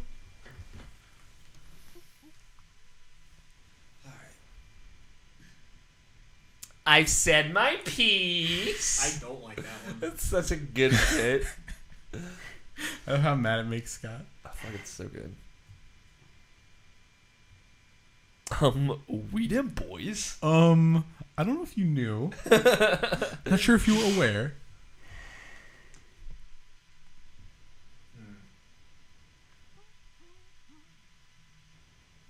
They're all I also pretty good, but none of them are grab me. I really like the new news and gaming music as well. Well, that's pretty good. that would have been a good title. Yeah. Are you okay with Yeah We Done Boys? Because I really like that one. Yeah. But is that going to be 300? Yeah, we're all gonna say it together. It's gonna. Can we all say it together? We can do rehearsal Y'all right now. sync it up. I don't think I can be able to sync it. I can sync it up in post. Option. So. Oh wait, I can't. You can't sync it up in post. Oh, I can sync it if Nobshin says it's separate. Then I can sync it. I can say the title. Okay, that works. Not the title, but the number. The episode. Yeah. Episode number, and then the rest of us say Yeah We Done Boys. Yeah. Okay, let's do that. So wait, hold on. Exactly what are we saying? So Nomshin's going to say you're listening to Irrational Passions podcast. But for the We Dem Boys. Okay, so. You got it. Stanley's going to be so proud. Go ahead and sit. You got to be on your microphone. Oh my god, don't MC this. I'm not going to MC it. I'm just going to talk into it. Whenever you're ready, Nomshin. Sure. Okay, hold on. That's actually causing some static. Yeah. Come on. All right. You are listening to the Irrational Passions. Sorry. Take your time. It's all right. Redo. You are listening to the Irrational Passions podcast, episode 300. Yeah. We Dem Boys.